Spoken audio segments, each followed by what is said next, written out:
You're on camera. Say something. Last night and night before, there was 3 women walking down the street that way. I saw them. I said, hey, you 3 women, why are y'all walking down the street that way? There's nothing down there. And they flew away. I saw them with some birds.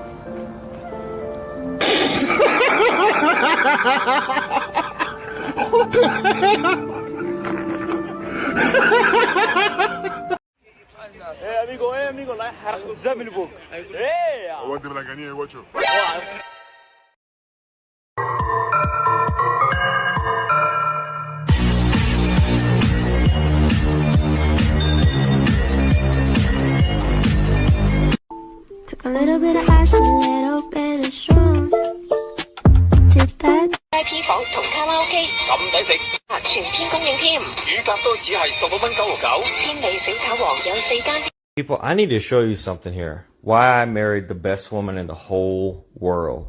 She made a giant metal T-Rex. She welded this shit. Her name is Regina, by the way. Look at this. I mean, look. Look at the detail. Look at the eye. Look at how beautiful that is. This thing's like 6 feet tall. My wife welded a giant metal Tyrannosaurus Rex. If I had known that one day I would marry a woman who could weld a giant Tyrannosaurus Rex, I don't know what I would do. Like, as a kid, I just don't know how I would process that information. This is the coolest thing in the world, and my wife is the best. That's all I gotta say. That's all. Let me guess, Tiny. A small salad? Kakaroto! We serve food here, sir. I got it already, Squidward.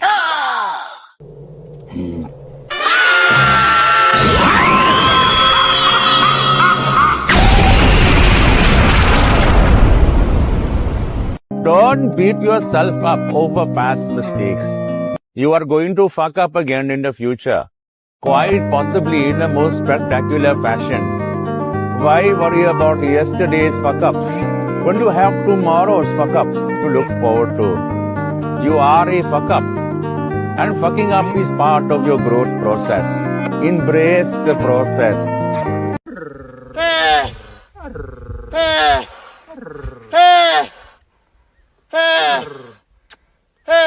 خلاص خلاص خلاص خلاص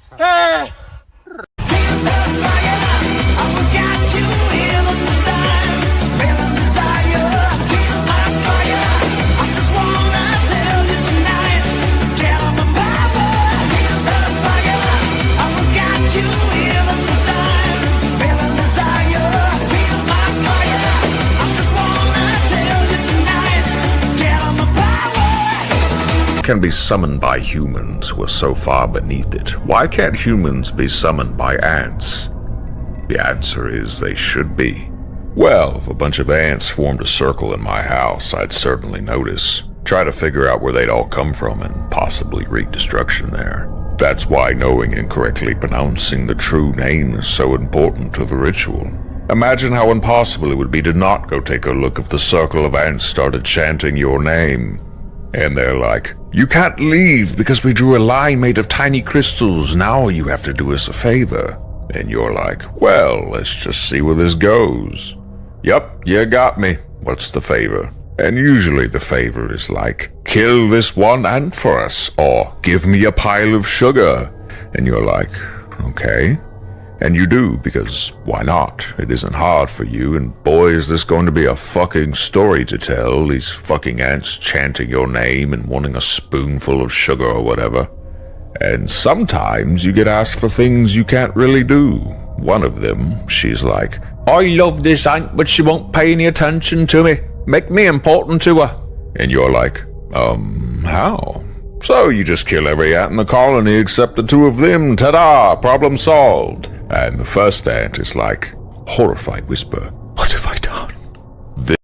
Could be Trump. Yeah. Trump. Oh yeah. Trump. Could be Trump. Yeah. Trump.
Mama, we must run. The Wendigo Yakuza are here.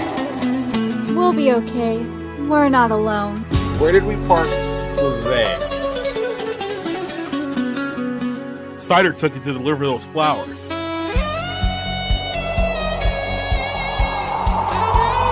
You all don't stand a chance. Underneath the moon's cold light, whispers linger in the night. Shadows dance with subtle grace. Secrets hide in every space.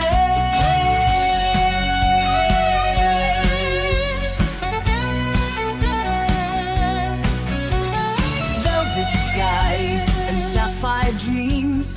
Cities pulse, electric beams. Lonely hearts in shadowed bars. Fading tales beneath the stars.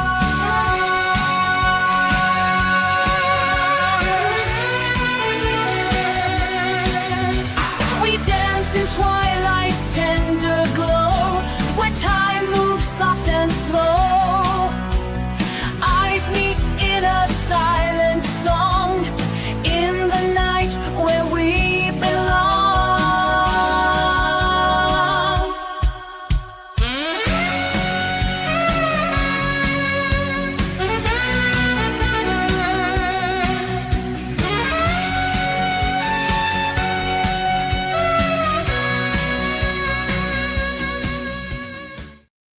Well, it is Monday after all, and welcome back to 01. You might notice it's a different day today and at a different time. That's right, the sun's still up and it's a Monday. This isn't just for the holiday. You'll find this show on Mondays at 6:30 on the Eastern Seaboard time, every Monday going forward.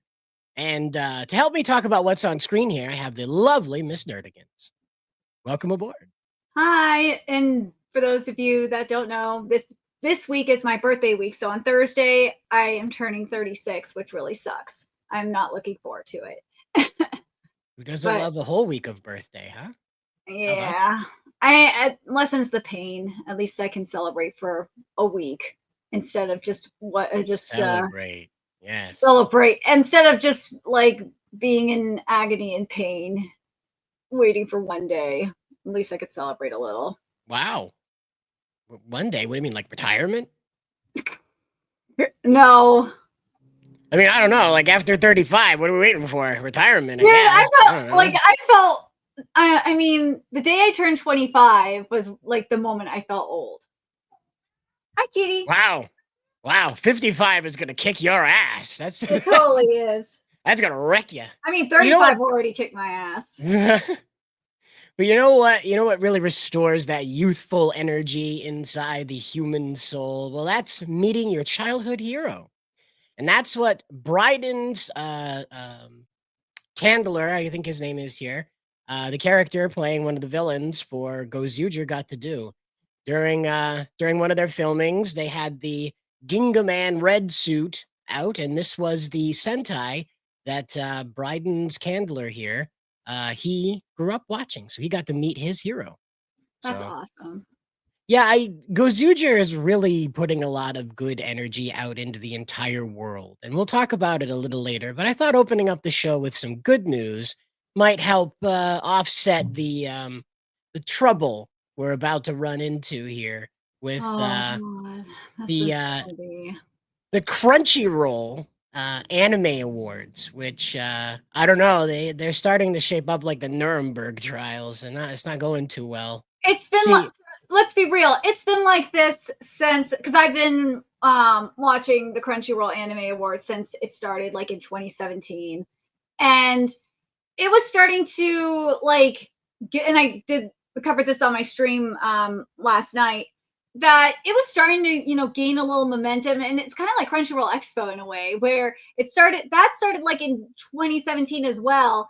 And like it started gaining momentum, and like it peaked like in 2019. And then like in 2020, that's when it started spiraling, where because of COVID. And yeah, you could tell that things were going downhill, and the post-COVID fans were really kind of taken over. And what sucks about it in particular is that Crunchyroll is targeting Zoomers who are not their customer base, aka they don't pay for membership.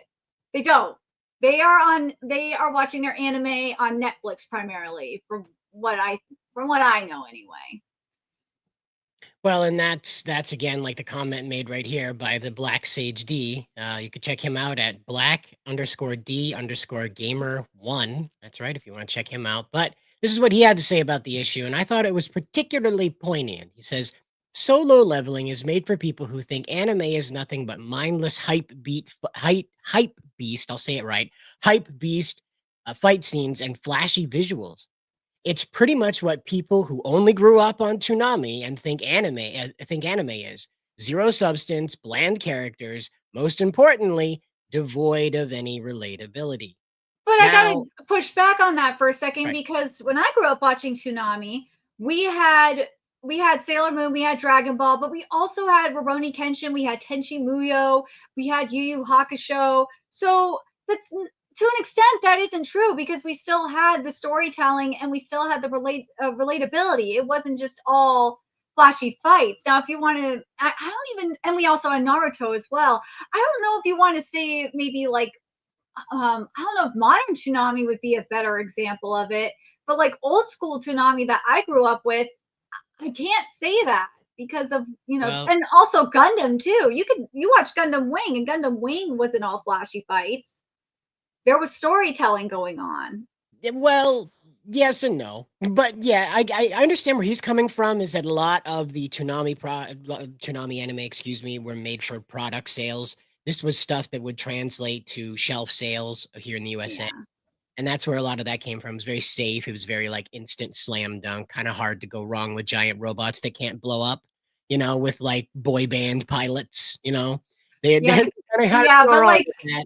Tenchi Muyo was not safe, and Yu Yu No, Hakusho was not safe. I was gonna Rurouni say out Kenshin, of you all can of make the those, argument that's a little bit safer, but like Tenchi Muyo, I don't know how the hell they got Tenchi Muyo and Yu Yu Hakusho on Toonami. I don't know how they managed to do that, but they did. Yu Yu Hakusho is one of the more stunning ones, in my opinion. With Tenchi Muyo, we were much more relaxed back with then. As long as it wasn't like pure on naked woman, you were okay to imply just about everything.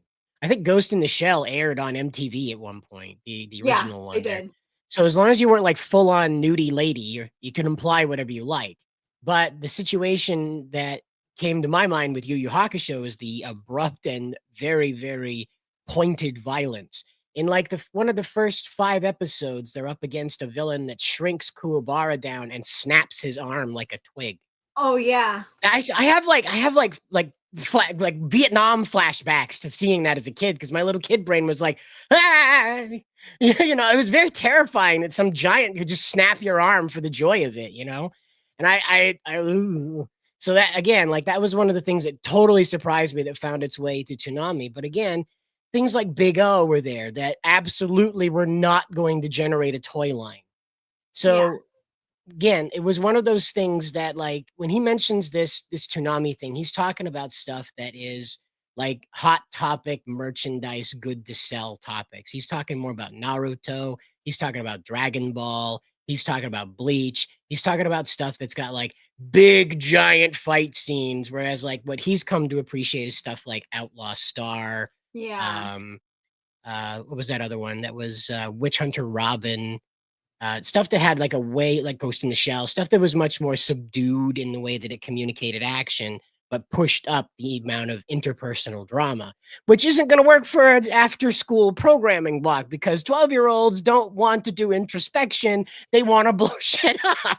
But something that I saw that was very interesting over the past like couple of weeks or so since Tsubaki came in onto Windbreaker is that the anti-woke side of the spectrum, or like the far right side, they were like, I came to watch anime to escape the gay shit. Why is there a cross-dresser in my fighting anime? Why is there all this talking and like character development in my anime? I just want to watch people fight. It's like, these people just not watched anime before? Do they not know that cross-dressers are just in anime in general? Like that in like shonen? Like that's a trope. It happens all the time. I don't understand. Well, we've even got, look at the chat here. We've even got Tommy VZ, and he's talking about they've got Record of Lodos Wars, where this person started out in their journey with all of this, and that's a way back one. You want to talk about OG people and the early times of anime. That was back when you had to go to Suncoast and conventions in order to get a hold of any anime. Yeah. You had to really know you had to have like a drug dealer's knowledge of where to find anime. It was very sketchy, some of the places you had to go to find, and some of it was basement dubs. You guys remember basement dubs? Yeah, and I don't know if you're up to date with Hunter x Hunter or not, the Hunter x Hunter manga, but there was actually an arc not too long ago where you see like Frollo and the spiders growing up, and you see them actually making a basement dub for a Sentai series. Wow. Like, again, full circle. Full circle. It's all full circle. I love that Tagashi did that. That was so sweet. And they're orphans, and they did it to, entertain the orphans, and they fell in love with, making a dub for these orphans. Some dumb idiot out there is thinking that Ironheart is something they have to force themselves to sit through in order to have any type of entertainment, when this is out here and you can be enjoying all of these inside jokes, tropes, and cultural, here and there's. But this right here has been one of the most offensive things to happen in anime in the year 2025. Everybody and their brother has an opinion about this ruling, be it good, bad, or indifferent, honestly. And for me, I kind of agree that solo leveling is a bit of well, this is for solo leveling season 1, which people didn't when they voted for it. This happened with Jujutsu Kaisen as well, where they voted for, this was recency bias, and they didn't realize that they were voting for season 1 and not season 2, which is kind of a problem. It's not so much that, it's that people in general, of folks out on the internet in general, just flatly don't think that solo leveling is the #1 anime. Even in the chat here, we've had quite a bit of back and forth on who did what best this year, and none of it has been solo leveling. No, of course, I don't think so either. I think so. And part of it is for me, and I covered solo leveling Mama on my channel for a really long time. And I cover the sequel, Mama, Solo Leveling Ragnarok, which in my opinion, I think is better. I love Solo Leveling Ragnarok, which follows Jinwoo's son, Suo. And I think Suo is just a better character. It's not just like aura farming. He has a lot more to do, and he's not just like a complete edgelord. No, he has to. He's gathering a group of the oh my god, of the heirs of like the Fang and all that, and coming together and trying to find his mom too. I'm not gonna completely spoil it, but it's so good, and the art is fantastic. It's Dubu, kind of like what Toriyama and did for Toyotaro. Dubu hand selected the artist. His name is Jin.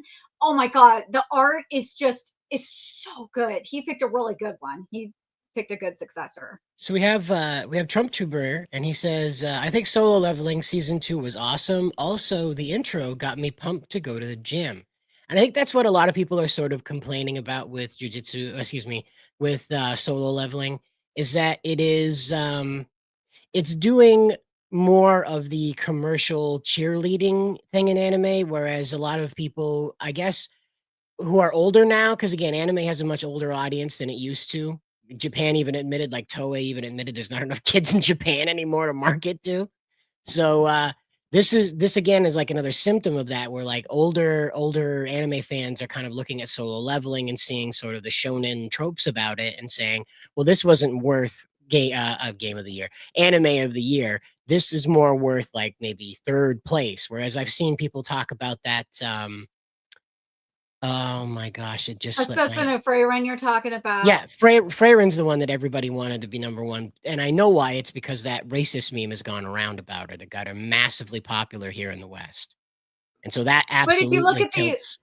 But if you look at the nominees too for Anime of the Year, for example, and we'll look at the nominees for everything else too, because there's a lack of diversity, and that's been a problem for a long time, for the past few years, and something that people were really mad about, especially for the past couple of years. That's the wrong one. That's the global impact. That we'll get to. Oh my god, that really. Or we could talk about that now. But that's different. It's when the is it again? It's the other one. There's another one. It should be the second one that I sent you. I hope it's not my internet that's out. Oh god damn it! Of course it's mine. Damn it! Okay. Why? Yeah. God damn it! Are we back?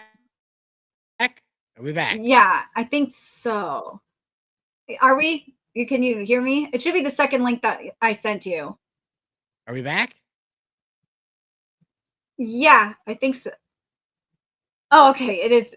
Okay, it wasn't me. But yeah, it should be the second link that I sent you. Okay, I thought it was my internet because it was my internet earlier. No, she left. Okay. I didn't leave.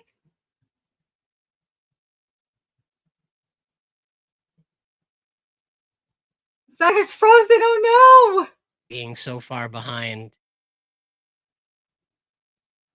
God, Cider is so behind. But poor Cider. The Cider is lagging. You are so laggy. You are now Megatron, my dude. Yeah, my connection is fine. Thank God. I thought it was my connection. But while we're waiting for Cider, I don't understand. The internet is going through a huge problem, and I love it. It's on your end, of course.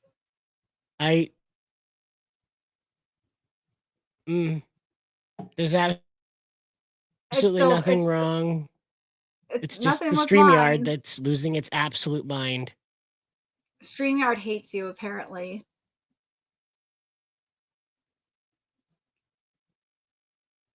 I don't know what to tell you, Cider. You can't blame me on this one.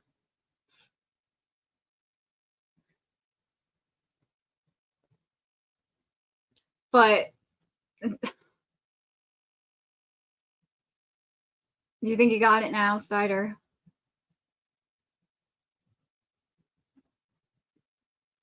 What the hell?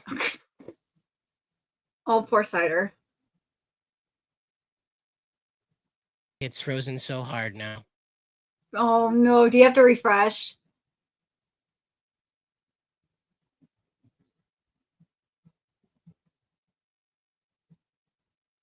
Oh no, poor Cider. All right, so while Cider comes, we wait for Cider. I'll go into what I was saying. So basically, what the problem is with the Crunchyroll Anime Awards right now, and it's been like this since I want to say, well, it's been a problem in general where there's a lack of diversity in the Crunchyroll Anime Awards. It's been like that since the very beginning. With 2017, there was Yuri on Ice just like swept everything. And then in 2018, there was a little bit more diversity. And everyone expected Boku no Hero Academia season 2, I think it was, to like just win everything. But Made in Abyss came in and just shook the entire internet by winning Anime of the Year. In 2019, there was a similar incident that happened. Where oh god, I don't remember which series it was in particular. Hold on, let me pull it up. I think I might have it. Managed to win Anime of the Year, but like when the big shift, but still, there was a lack of diversity in options. And I remember at the time, Crunchyroll was still listening to feedback, And I know people are like, what have told me, like Packer Girl, that's true Crunchyroll wasn't listening about like community boards and stuff like that. Well, I went to a research group for Crunchyroll, and I just remember at the time that they were asking like about like Crunchyroll Expo, about like anime awards and stuff like that. And I got what I wanted from Crunchyroll Expo. That was amazing. I even got my one of my plushies signed by the mangaka of Food Wars, which was bomb. But and also that I think that was the year. It was either 2018 or 2019. They were asking fans like what anime YouTubers that that fans would like to see on the judging panel, and it was either 2018 or 2019. I think it was 2018 that they changed the judging a little bit, so the judges had a little bit more power, and it was 70 the judges had 70% more, it was like a 70-30 ratio for Control, because they didn't want to have like a complete blowout like with Yuri on Ice. You guys could correct me if I'm wrong in the comments. And then then the shift happened in 2020, because then you got like the stuff with Demon Slayer like taking control, and you had Attack on Titan and Jujutsu Kaisen coming in and taking control and like just sweeping. But then I was reminded, because I thought it was Aaron that won both best protagonist and antagonist, but it was just antagonist, and people were all pissy about it, including the voice actor Yuki Kaji.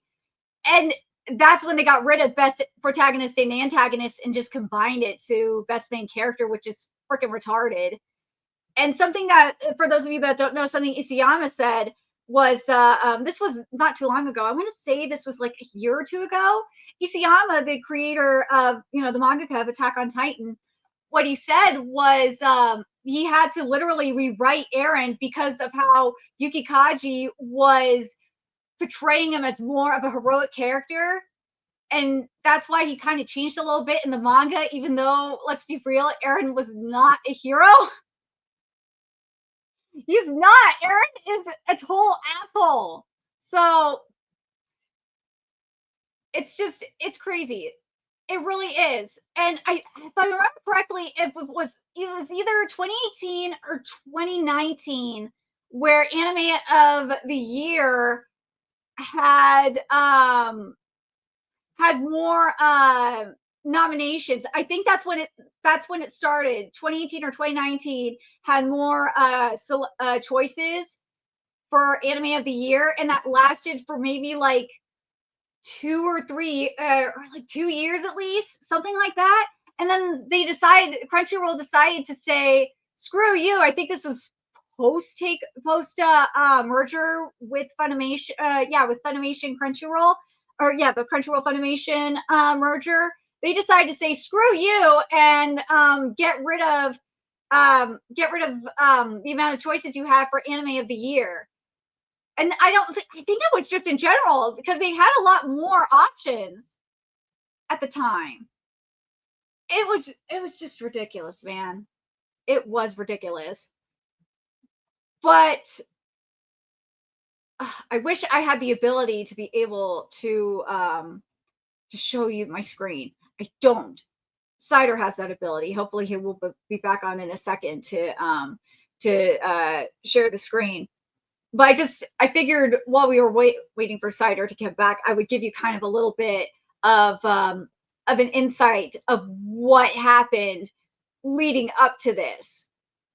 But yeah, so the other thing is with the judges this year, it's, as I said, previous years, and I want to say, you guys could correct me if I'm wrong, if it was I think it was 2019 was when 2018, it was 2019 where they had like more they had fans choose which like anime or suggest anime YouTubers or I think even journalists or whatnot that and cosplayers to be on the judging panel. I know 2018 they had it as well. and they just stopped doing it. I don't know why they stopped doing it. It was weird. And I looked at the judges, and I went over this on my stream last night. And some of the judges for this year, they had a lot of left-leaning anime journalists, like a certain editor-in-chief from Anime News Network. They had Isaiah D. Colbert, who is better known as the journalist behind Rama has always been a trans allegory. Yeah. They did have some good journalists up in there. Like, don't get me wrong. They had like Megan Peters, who's a really, really good anime journalist. She does provide fantastic coverage. They did have some people that are in the industry that have done like coverage for like really good Anime Expo coverage. There was a couple people there that just didn't belong there. Like people that just did like entertainment news or like entertainment podcasts.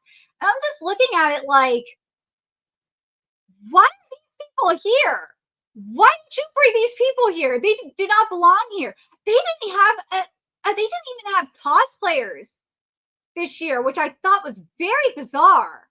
Because, as I said, they usually had cosplayers. They had cosplayers in previous years. They did. It was really, really odd. And something that we noticed, and it's been happening since Mushoku Tensei season 1 in particular, is that Crunchyroll has done everything within their power to snub Mushoku Tensei and ReZero, even though granted Rem in 2017, I think, yeah, it was 2017, the first anime awards, she got best girl. So ReZero wasn't completely snubbed like back in the day. Oh yeah, the other thing is too, I want to mention something, how the nominees are selected, okay? Because I think that is important. Where is it?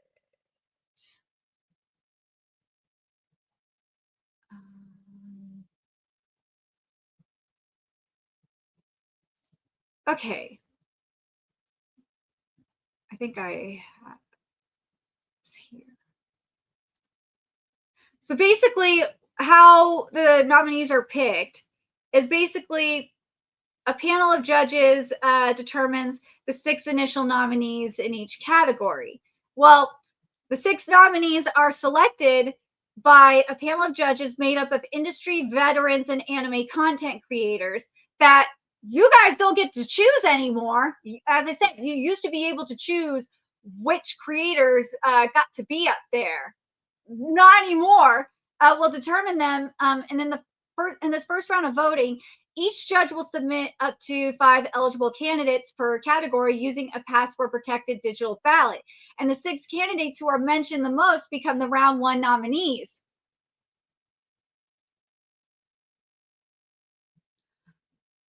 So, yeah, that's kind of a problem. Especially if you don't have people choosing the judging panel, in terms of like, if you don't have like anime YouTubers that fans can trust, for example, or like that represent them, or like cosplayers that anime fans trust, or industry insiders that anime fans can trust. Like, what are we doing here? Oh yeah. Yeah, I've collected these over the years. I've in terms of my plushie collection, I've been anime and manga tubing for when I start, like, for 9 years now. For over 9 years. But yeah.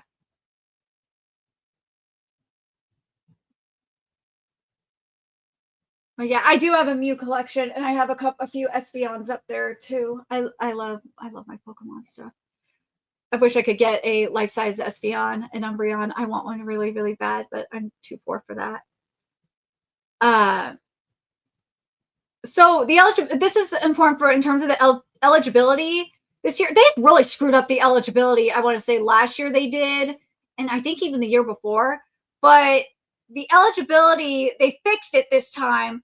The eligibility period is from January 1st to December 31st, 2024. So that's why it is for Soul Leveling season 1. In my opinion, what they should have done was have Soul Leveling be for well, I can't say do like if it's a split core, I would say just have the split core be if it's like the split core is like in like winter or like say fall and winter, just have it all be like in like either nominate have it all in 1 year, like for have it nominated for like for when it first aired, which I think would be a lot more fair, to be honest with you. And I think that's what they did. If I remember correctly, I think that's what they did. You guys could correct me if I'm wrong, but I think that's what they did in previous years. But yeah. Let's get to the anime awards themselves. And for the I've seen people like ask you know, other okay, you're back, thank God. Maybe. Yeah, so basically I explained like how the anime awards have worked in like the past. I explained the judging and all that. So when you're ready to when you have the screen up for the actual awards, we can go over them. Yep. Sorry. Gotta get everything back up and running again. Had to destroy everything and then make it work again. Sorry, I'm short on words. I gave most of the words I had to say to the router. So oh, for Sakura, to answer Sakura Vita's question, like the money that I accumulated, the money like over these plushies, I accumulated it over like the past like 9 years or so. Like this was the most recent plushie I got, but my brother gave that to me. And the last ones I bought myself are my limited edition Jujutsu Kaisen ones here from and they were directly from Shueisha, and my friend got me a deal on them. And I haven't bought a plushie since. I'm too broke. Otherwise, I would my collection would be a lot bigger. And then Spencer bought me this for my birthday. But yeah, I would be like if I had the money and if I had a car to do it, I would actually be making toy hunting videos and going to like discount stores and getting and start building up my figure collection, because they have figures for like under $20. But I can't do that, unfortunately. which of the Crunchyroll awards pages did you want? It was the second one that I sent you, which is or you know what? Let me just post it in the chat. That will be easier. Here we go. So this is the one that I have here that we need up. And what you do to get all the nominees to show all the nominees, you just click on it, and then or you could click on yeah, there it goes. It will show you like all the nominees, because something that I explained it to while you were fixing your stuff. Something that has happened throughout the years is that you would see like so many like one series get nominated like several times, and then in some cases like with Best Girl, which is gone now.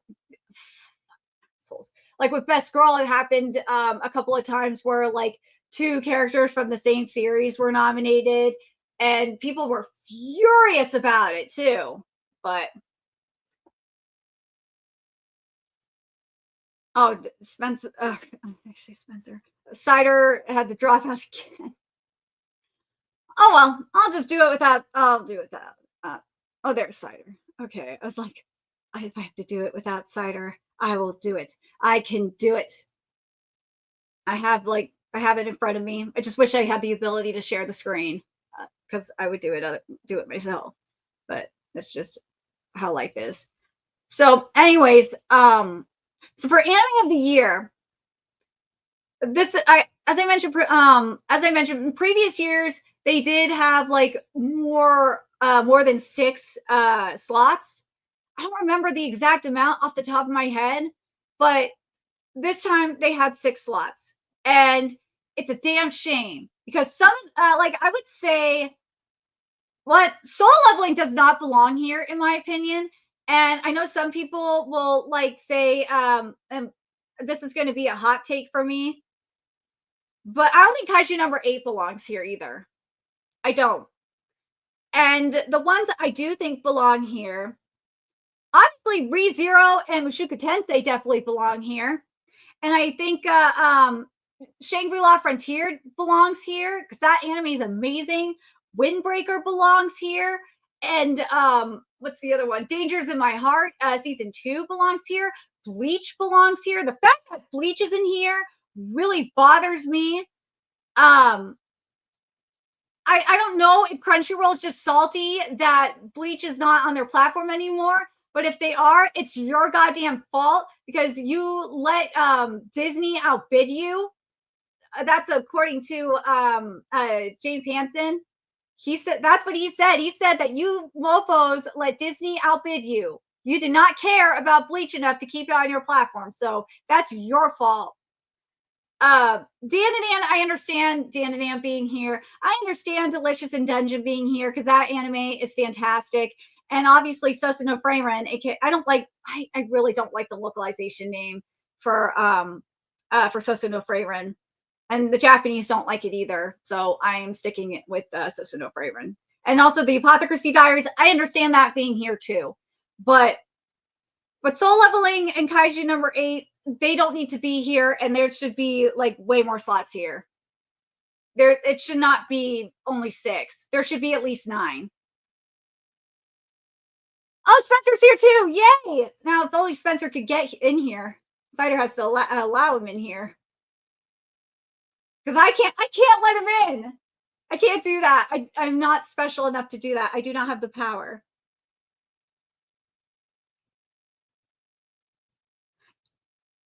Imagine being in the business of anime and not caring about a title. Imagine being a localizer and not caring about manga or anime localizer and not caring about a title. There are quite a few people that can do that all the time. Hold on a second.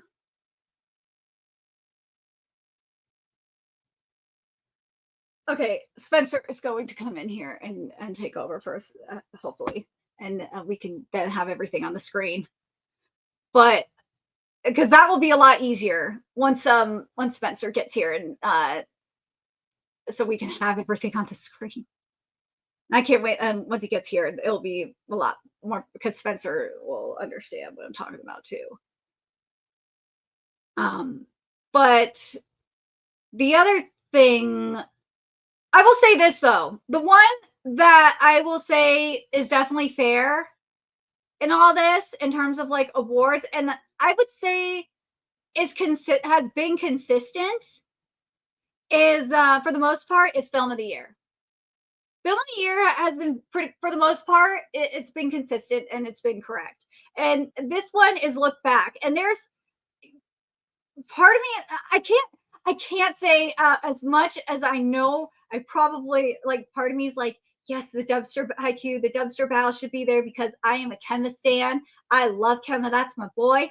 But I'm sorry, it bastardized my favorite arc of the entire haiku manga. I can't.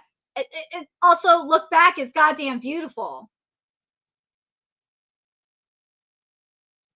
Yay, Spencer! I know, Spencer. I'm keeping it together. I'm well versed in. You're lucky that I am well versed in the Crunchyroll Anime Awards. because I've been watching it since the start, and I literally did a live stream on this yesterday. Okay. But anyways. But yeah, so yeah, look back makes the most sense to me. I know like some people will, I think that's actually the general consensus, is that look back winning best film is correct or film of the year. Best continuing series is where is like a huge WTF. Yeah, Kitty agrees too. Because for best continuing series, I will say this right now. For like the past few years, best continuing series has been pretty much on the mark. I will say that I think it was in 2018 when March Comes In Like a Lion got it. Oh, March Comes In Like a Lion season 2 got snubbed. It got snubbed from a lot of categories, mind you. It should have gotten more. It deserved better. And if you have not watched March Comes In Like a Lion, you are missing out. It is one of the most beautiful animes you will ever watch. It is gorgeous. But other than that, which I'm still mad that March Comes In Like a Lion didn't get more. Like One Piece and Dragon Ball Super, even though again it's debatable with Dragon Ball Super getting I hate Katie. Best continuing series. For the most part, it's been fine. I'm not mad at it. But this year, it's like a huge WTF. It really is. Because who they gave it to? They gave it to Demon Slayer. They gave it to what you have here for the nominations. You have Bleach. You have Oshinoko season 2, which is another one that got snubbed for Anime of the Year. I almost forgot about that. See, this is why looking at this really does help. So you have Oshinoko that was snubbed of Anime of the Year. You have, and we're gonna do this. This is what I did last night. Like as I was going through these categories, because I forgot, because there's so many anime that came out last year. I ended up being like, okay, yeah, this should have been an Anime of the Year as well. Have we fixed it now? Yay! Thank God. But yes, I'm not bringing up that Crunchyroll website. Whatever it is, I'm going to assume that it is plagued with some kind of monster that will destroy your computer if you go near it. So you have it from me. Don't go to Crunchyroll today. Hold on a second. Let me get you a better list then. Every time I clicked on that link, my computer was like, just absolutely shit itself. Hold on. Let me get the wiki because that will be a little bit easier. Here we go. So they must have loaded like some 8K fucking video on there. So like anytime something tries to interact with it, Google opens up 42 freaking sub processes. Hold on. Do I have? Where's 2025? Here we go. Or no, where? Damn it! That is not. Awards. Try this. Because I want to. Okay, here's Cider got hit by the Bitcoin miners. That's what it is. I would genuinely, I would honestly challenge somebody go look at whatever happened or is like happening on the scripts on that page and look and see if there's some maybe like somebody at Crunchyroll put out a crypto mining like a script, because yeah, guys, sorry about what just happened. Cider was trying to pull up the Crunchyroll like website for all the the results so Nerdigans could talk to you guys about it. He it wasn't just his connection cut out. He couldn't talk to any of something, just blew up his computer. Wait, so would it be easy? Hold on, would it be easier if I just shared my screen since I'm not having any we've got it now. He's got the Anime Mojo up so he can help you. He can roll through it. We're just not going to use whatever that Crunchyroll page was because it blew everything up. Well, the problem is that the Crunchyroll page has like all the nominees too, because I wanted to go over that. That's why I'm like, I mean, sure. I mean, page. Sure, go ahead and share your screen. It's not my computer that's going to blow up. Okay, well, hold on a second. Let me. That's furry tech. I'm telling you. You get this should work. You put furries together. Never trust Crunchyroll. I think we know that at this point. So Here we go. All right. Brace So this yourself. should work now. Hopefully it works. Yeah. I'm Okay. not Okay. So dead. this will be fun because Nerdigans, I actually haven't looked at any of this. I didn't know Okay. that the awards happened. I didn't know any of the nominees came out because you know me, Nerdigans. I love this stuff, but you know, I personally try to be like, fandoms can have all their own stuff. I'm not going to get into that. I leave that to you, my queen. Like you are the fandom slayer, right? So I've seen none of this, and I'm super excited for you to take us through this. Okay, so and I mentioned this earlier. Have you seen previous Crunchyroll awards, Spencer, or no? I have. I couldn't tell you. Okay, so here's where I remember. I've seen a lot of the old awards. I remember a lot of the controversies around them. I don't remember specifics about anything, right? So my read is just like, I know the Crunchyroll awards can be very, very whack, or the results I'm talking about like you had the Kimetsu no Yaiba awards, the My Hero Academia awards. You had the whole thing with like Aaron winning. Remember, so that's the thing. It's like I remember these controversies, and like I remember that like people were unhappy. I couldn't tell you what exactly happened. So like I know that's where I generally am. Okay. Because I was, and I'm saying like I was there, I saw it, I read it, I experienced it. It's just been so long since I thought about it. I could not tell you what the details were. Okay, so basically, what we're dealing with here, and oh god, I might have to pull up Annie Trends after we go through this because with Annie Trends is a better anime, has better anime awards because they have what Spencer should know this too is that they have more diversity.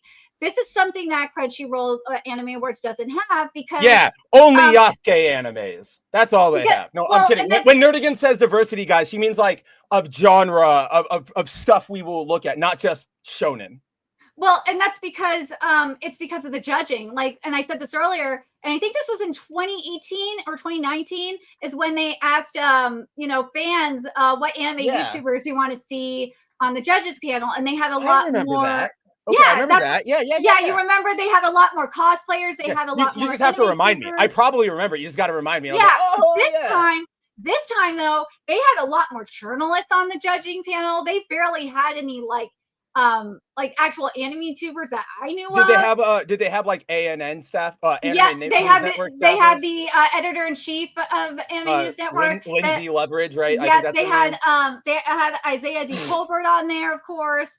They did have some good people on there. Mind you, they had some people that didn't belong there. They had Megan Peters on there, who is good. I like her, but there was like the only one I'm really familiar with. Like I know ANN in general has like bad takes. I only know Loveridge because she's the editor in chief and I'm the editor in chief over here. So like I see the things she's doing. And I'm always like, that's a bad way to run. Like, what are we doing over here? So that's why I know her. But yeah, I don't know if you remember this or not, Spencer. Do you remember? I think it was like either 2018 or 2019 is when because one of the things that fans were complaining about was that there was only like 6 choices, and then they expanded it to like I think it was like 12 at one point. Yeah, it was big. It was it was mainly for anime of the year. Yeah, it was stupid big. And it wasn't for every category. It was just mainly for anime of the year. But yeah, I remember that. But it was still like these are so like okay. I think that year. I might have done the thing, and I will take my full, lashings. I think I did the thing where I'm like, there's so many damn options. I don't know. Dragon Ball Super, it's there. Like, that's what I know. I'm just going to click it, right? Like, because there was just too many for me to, like, analyze and sit through. But yeah, like, and this was just mainly for anime of the year. And then it was either 2022 or I don't remember if it was 2021 or 2022. They decided, screw that. We're just going to cut everything in half. And that's what they did, and it's been like that since. Considering there's better. Oshinoko, season 2, there was Dangers in My Heart season 2, Windbreakers, Shangri-La Frontier, Mushoku Tensei. So let me ask you this, Mm-hmm. I hear you on this, and I hear like there were a lot of good anime seasons and new things that came out over the past year.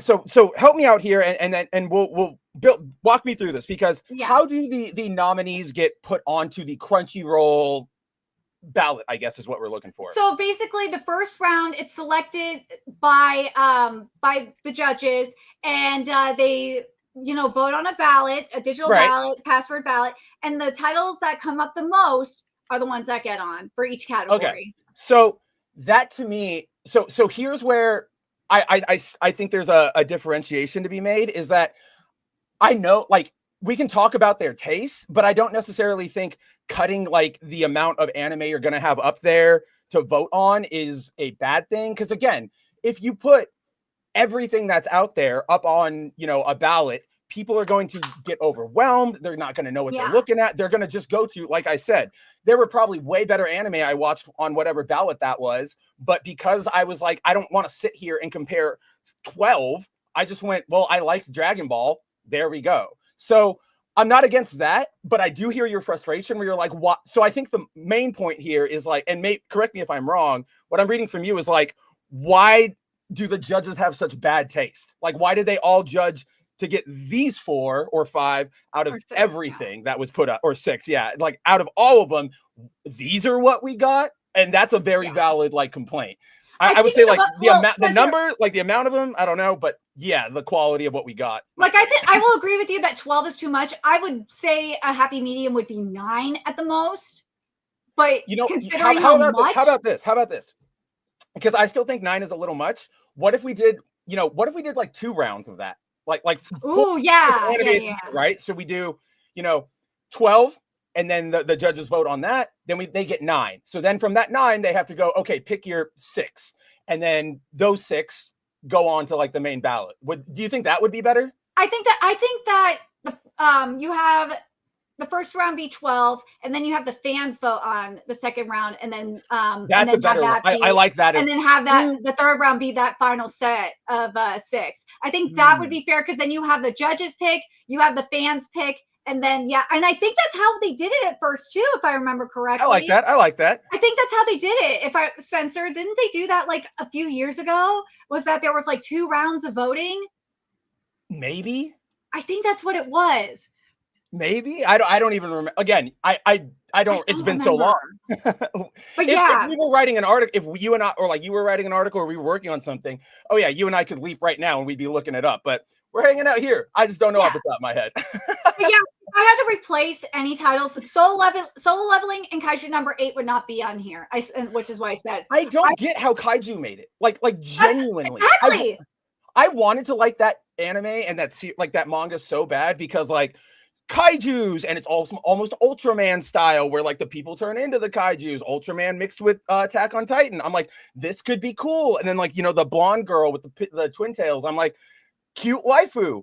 It's just so boring. It is just like, I can't get into it. I like Kaiju number 8 manga. I do. I've been covering it since chapter 1. You have? Yeah, it's just the anime. I don't like how they adapted or translated the character art, and it sucks because, like, say compared to Negi's art or Murata's art, Ranger Reject and One Punch Man, Matsumoto's art is a lot easier to adapt because it's more of like a webcomic art style. So like you could do so much more with it, and they didn't, and it frustrated me. So that's why I'm like, no. But this is, I'm going to make a graphic just for me to play over here, which is like the Nerdigans. I know you want to see 1-to-1 adaptations of the art, but it'll never happen because this is what we always. A good example, like here's a great example is Vigilante Boku no Hero Academia Legals, aka My Hero Academia Vigilantes. Betancourt's art is obviously I'm sorry, Betancourt, I have to say it. It's not as good as Horikoshi's. Well, so it's a lot easier. So it's a lot easier to translate. And so far, minus like some hairlines here and there. And also, I really do not like how Captain Celebrity looks. They really messed up his emblem, and he's not muscular enough. But so far, other than a few things here and there, they've done a great job of translating Betancourt's art. And I love all the effects they're doing. It looks good. That's what I mean by like, in terms of adapting. It can be done if it's not like super detailed and shaded manga art.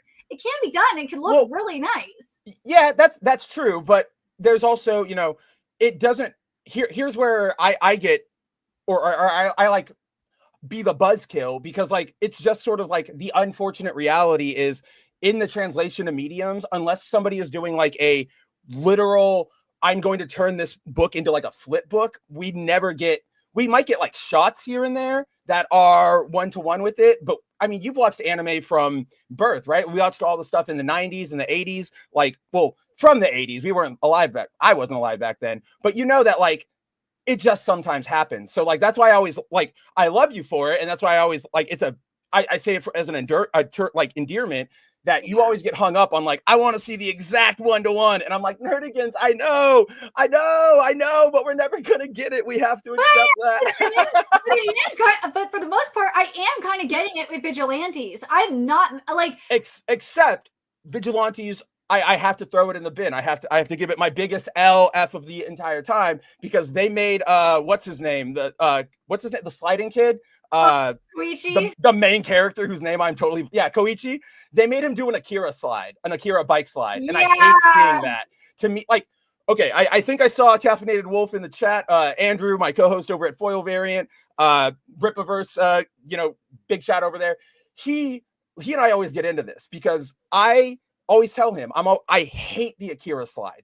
I think as a like that film, I love Akira. I think it's beautiful. I think it is great. When I see that shot in Akira, I go, that is badass as hell. However, to me at this point, it's become just sort of that I reference this because it's an anime. And do you know anime? And hey, I know anime, guys, because like it's always the bike slide. It's the only other time I have seen something reference Akira that was not the bike slide was it's South Park, when Cartman molds with the Trapper Keeper and he starts doing like the Tetsuo brain grow out.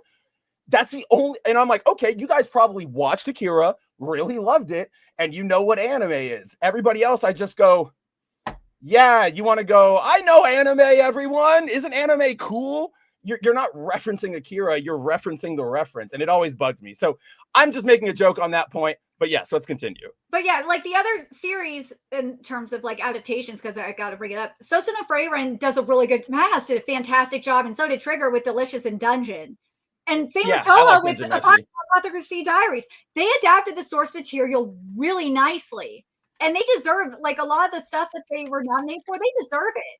But in terms of the other two, if I have to pick two that are in the other spots, Mushoku Tensei deserves to be up there.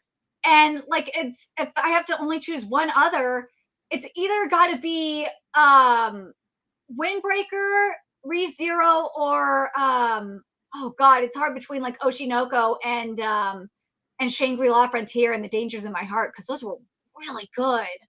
It's really hard to choose between those. Mm-hmm. But the like fish down here at the bottom of the ocean, they're saying Dan won, and that everyone else Dan too. The fish are very smart down here at the bottom of the ocean. That is an alcoholic fish. That's a gulp for a fish. I can hear it. He needs to get back into his jug of moonshine. But no, Nerdigans. So here's what I'm sort of like. I hear you, Nerdigans, and I wish I could muster up more like, no, this should be here. No, that should be here. But at least for me personally, this is where I always get to the point of like, I really don't care about awards at all. Like whether it's the Oscars, whether it's the Game Awards, whether it is something like this, because this is all subjective. This is all, what did they think they like? And as you know, we know this, the people who generally are on the judges panel are more of the touristy type, the casual type. So we get a lot of the more casual stuff. That's why it's always like, I like, hearing from you and Jacob and everybody who writes for the site at the end of the year. I always put out that call for like, if you guys want to do a top 5, top 10, let me know, because I want to hear from you guys. Because you Nerdigans, like, you're going to know stuff. You're going to go, yeah, Dragon Ball Super was fine, but let's get into these 10 manga. And that's actually interesting, right? And I want to hear from you. Like the Oscar, I don't remember the last time an Oscar won a movie where I was like, yeah, that makes, I don't know. Ever since I learned that you're not obligated to watch all Oscar movies, I kind of just gave up. I was like, I don't really care then, because then it's all political. And I mean political in the sense of like, oh, hey, Jerry, you work at Miramax. If we give you like 100 million off of this shooting location, will you, look favorably on whatever? Not like, oh, vote Republican, blah, blah, blah. I'm sure there's something like that, but that's not what I'm talking about. The fish voted for Aquaman. I almost forgot. Sorry, real quick. I forgot to include Bleach on the anime. I know the bleach dance would kill me if I didn't, but like, look at this, Spencer. Like, you know this for a fact that for continuing series, like that's been usually consistent.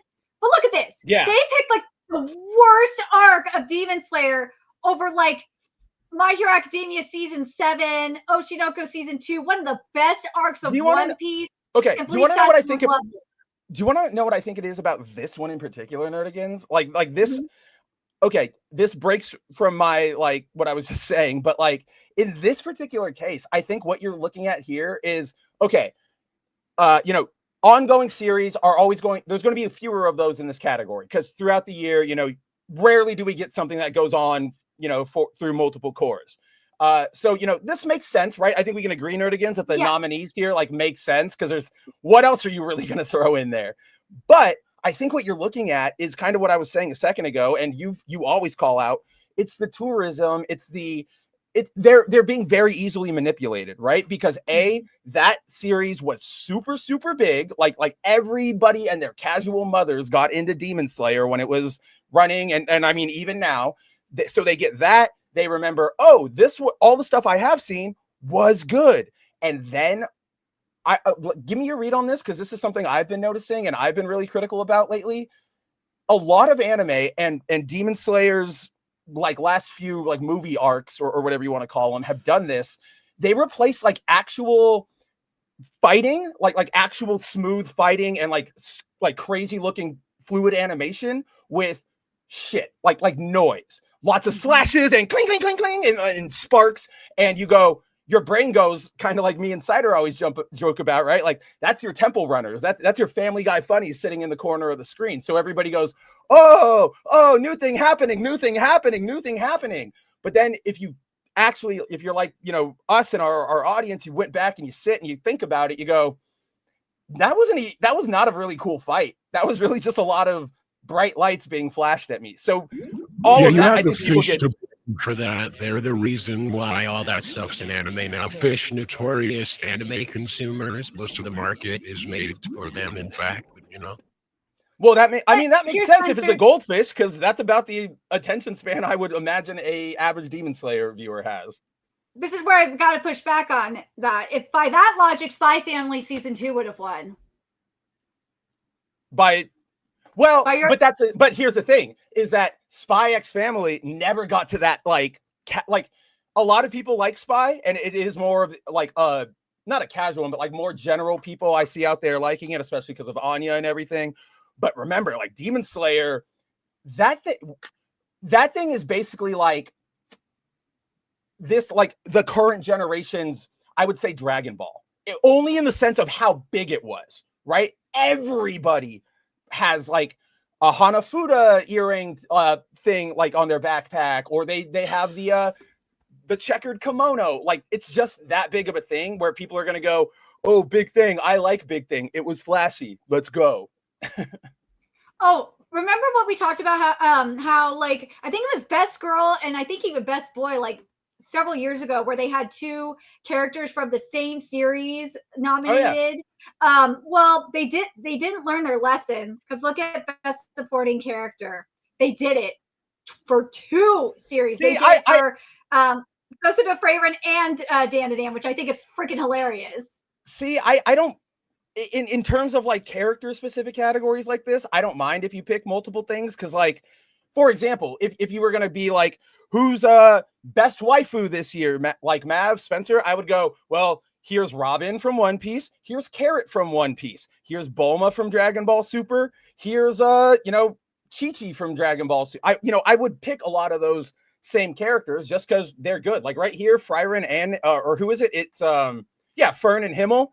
Those are 2 of the ones I would probably put on my list as well. I don't think you need to have diversity of like series in here. I think like if the characters are good enough and the writing's good enough, you could have had all of this be from one series if that was good enough. I'm not saying there is one, but I would not be upset if it was worth it. Now, if they just went, oh, we love Demon Slayer, so they just added all like the Hashiras, that would be weird because there'd be no logic outside of like you're just being a weird fangirl. And then there was that dead one. Which one? There's always a dead one. That's the joke. The fish like that joke. I still don't know what the hell any of you guys are talking about. By the way, you've been rambling on for like 5 minutes. Anime. We'll get to this. We'll get to a series that Jacob, in a second. But by the way, like a few years ago, they got rid of Best Girl and Best Boy because I don't know why, and they replaced it with this. This is what they replaced it, Best Girl and Best Boy with, and they mainly did it so they could give it to Anya. That's what the conspiracy theory is. I mean, it's I guess. Stupid. Again, it's really hard for me to care and go, it's a conspiracy because it's the Crunchyroll Awards. I was never going to care what they said. I don't know a lot of people who would care what they said, and I know that you are passionate, and I'm not dismissing your frustrations, but for me, it's like, what are like I have no dog in this fight. Well, like how I gauge the Crunchyroll Anime Awards is like this is how connected to their customer base they are, and what I noticed is like the main anime that their customer base would be interested in were delegated to genres. So like Best Isekai anime, for example, that's where ReZero and Mushoku Tensei and Shangri-La Frontier and like Tensei Shitara Slime Ken, that's where they were. You didn't see them in like she's dead. The fish got her. The fish got her. The nuke went off on the other side this time. The Crunchyroll assassins finally took her out. She had the website. Sony. It's always Sony who gets us. This is our first Monday stream, and literally everyone has dropped out so far on the show. We're doing great, folks. By the way, I'm here now. I was here. I've not dropped. I've been okay. I just couldn't get on at first because Cider couldn't let me in. It was at the bottom of the ocean with the fish. You got to back to the bottom. You were trying to get that key from Ethan Hutton at the bottom of the sea, and only people who saw the last Mission Impossible. Did you see it? I did see it. How is it? I don't know anything about Mission Impossible. I'm seeing a lot of mixed things about it. I haven't given like an actual grade to it because last night, if you guys were watching our Bible Ends, I did a breakdown of the movie from a completely different angle. But as an actual movie, I haven't really given a technical grade to it. To me, both films objectively, I would probably only really give like a 3 out of 5 when it's all said and done. Okay. Yeah. Because, like I said, I don't think that either one is as good as Fallout. I think Fallout set kind of a high standard that coming off the heels of that film, it's hard to come up with whatever you have here. Both of these movies are just entirely too long. They're both pushing about 3 hours each. And then, like I said, I just don't think that the storyline is as captivating as they wanted to. They're essentially trying to make it seem like every single movie was connected and led to this. It's all leading up to this, yeah. Yeah, it all led up to this. It was like that stupid box thing from Mission Impossible 3 led to this thing growing. So it's like, but we here as like audience members, we know that like it was just, is a fourth one going to be profitable? Let's greenlight it. Is a fifth one going to be profitable? There was no MCU plan for the Mission Impossible films. I mean, basically at this point, it's like, how is this 60-year-old man going to almost commit suicide this time? And that's pretty much been like the driving force of like all of these movies. It's like he has to do. Really? It's really? What's happening on the internet? Like, okay, this can't just be a StreamYard problem. I've been noticing problems with like YouTube and obviously Twitter. I don't think it was Elon who broke Twitter. I think some like Amazon web server thing like must have broken somewhere because every website is crapping its pants. Did I crap out there? Yeah, you crapped out. Yeah, because it was going fine on my end. Like I didn't drop out or anything, so I don't know. It might be a StreamYard issue because I don't remember having any issues last night on stream. Right. So that's what I mean. Something's broken out there. But anyway. But yeah, no, I mean it's all about what giant stunt can Tom Cruise do in this movie. And this one, he's basically like kung fu fighting at like 400 feet like in the air on a plane where like he's barely attached and he has to show everyone, oh look at me, I can do a pull-up from 1,000 feet in the air. Which also doesn't count. You are like 5'1" and weigh maybe like 110 pounds. Exactly. That's not a big pull-up. And you can also shorter than me. He's tiny. And not only that, but in this film, he lets his hair grow out a little bit longer, and I've I noticed get it. that. Especially now where it's like, even with all the work done on his face, he can't beat the allegations that you're clearly a 60-year-old man at this point. And when he grows his hair out, it only illuminates the fact that, his hair his face just doesn't look real anymore. Like, he looked fine when it was shorter. When he looked shorter, he kind of made it work, but he's trying to grow it back out again. And it's like, no, it's way too fat. You gotta stop. Because he's growing it out for that youth look. So you're like, it's not like you think this looks good. It's like, you're clearly trying to look younger, and it's not working. And he actually looked younger in the previous. And he actually looked younger in the previous installment when his hair was shorter, because, like I say, it looked more natural than whatever he's trying to do with it now. No, I 100% agree with that. Tom Cruise, he's a little boy. That's fine. But you got to wear your little boy haircut. It's okay. I still want to go see your movies, but wear the right hair. The most I don't know if you saw this, because I was talking to Andrew about this, and he hadn't seen it. But in promotion of this Mission Impossible, there was something where he was over in Europe at the BFI Institute and was randomly walking on top of the building, and nobody has been able to say why he did this, why he chose it. All he did is he goes up there, kind of wanders around for a second, and then stands there, and then goes back down. And I'm like, okay, so Sleepy Tom got lost at the freaking BFI Institute and found his way up on a roof. That makes sense, but you're let's be on here. Let's be honest here. No one has ever accused Tom Cruise of being mentally stable at any point, especially in the last 20 or 30 years. I mean, he hasn't had a jumping on the couch moment in a while, but it's all of these movies are basically what if I just die filming a movie? Because that's my dedication to the craft. I just fall to my death. I think that's okay. So I think it's a testament to the fact that he was able to sort of make that what we remember of him now, or think about him now, get away from the initial Scientology jump, the couch jump. Now we go, Tom Cruise is a crazy man. He's going to do all of this. But I just feel it's always going to boil back down. Okay, what am I trying to say? He's still being weird. Have you seen the popcorn thing? That the man doesn't know how to eat popcorn? And it's so weird. It's literally, he doesn't know how to human. It's the meme. So he keeps trying to. That's what I was getting at. He keeps going out to all these theaters lately to promote movies and make appearances. And every time I see people talk about it or videos, I'm just like, this is actually doing bad things for your reputation, because you are just coming off as not human at all. You had a few years. Yeah. You had a few years where people forgot you were a weirdo, and now you're starting to make them remind you. I'm sure you've seen this, Jacob. Okay, all those photos he does lately when there's a big movie coming out and he has a ticket stub and he's saw Barbie, great movie, or saw Avatar, great. All of those photos, I know they're just him trying to be here's my take. He looks insane. Those are crazy eye photos. I look at that and I'm like, that man is 2 seconds away from going I will zap you with my eye beams if you look at me again.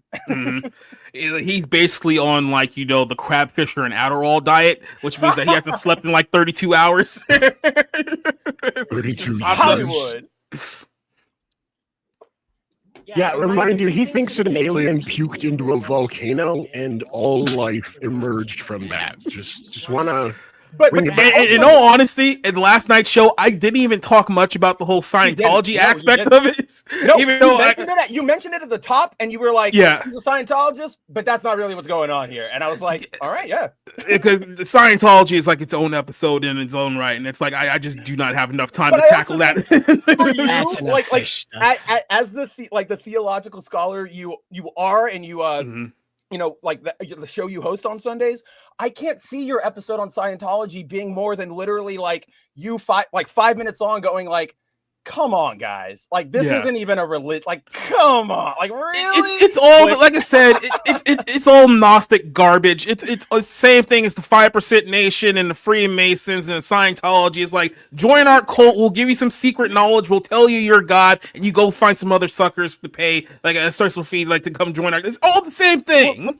love about Scientology, for those of you guys who don't know this, when you go in and you like start, being part of the cult, they don't tell you about Xenu. Like that is way down the line. So what happens is you spend about like 8 to 10 years working your way up, proving yourself in the church. And then they go, okay, your, thetans or whatever are so clear. You are now able to receive the message. And they go, okay, cool. What is it?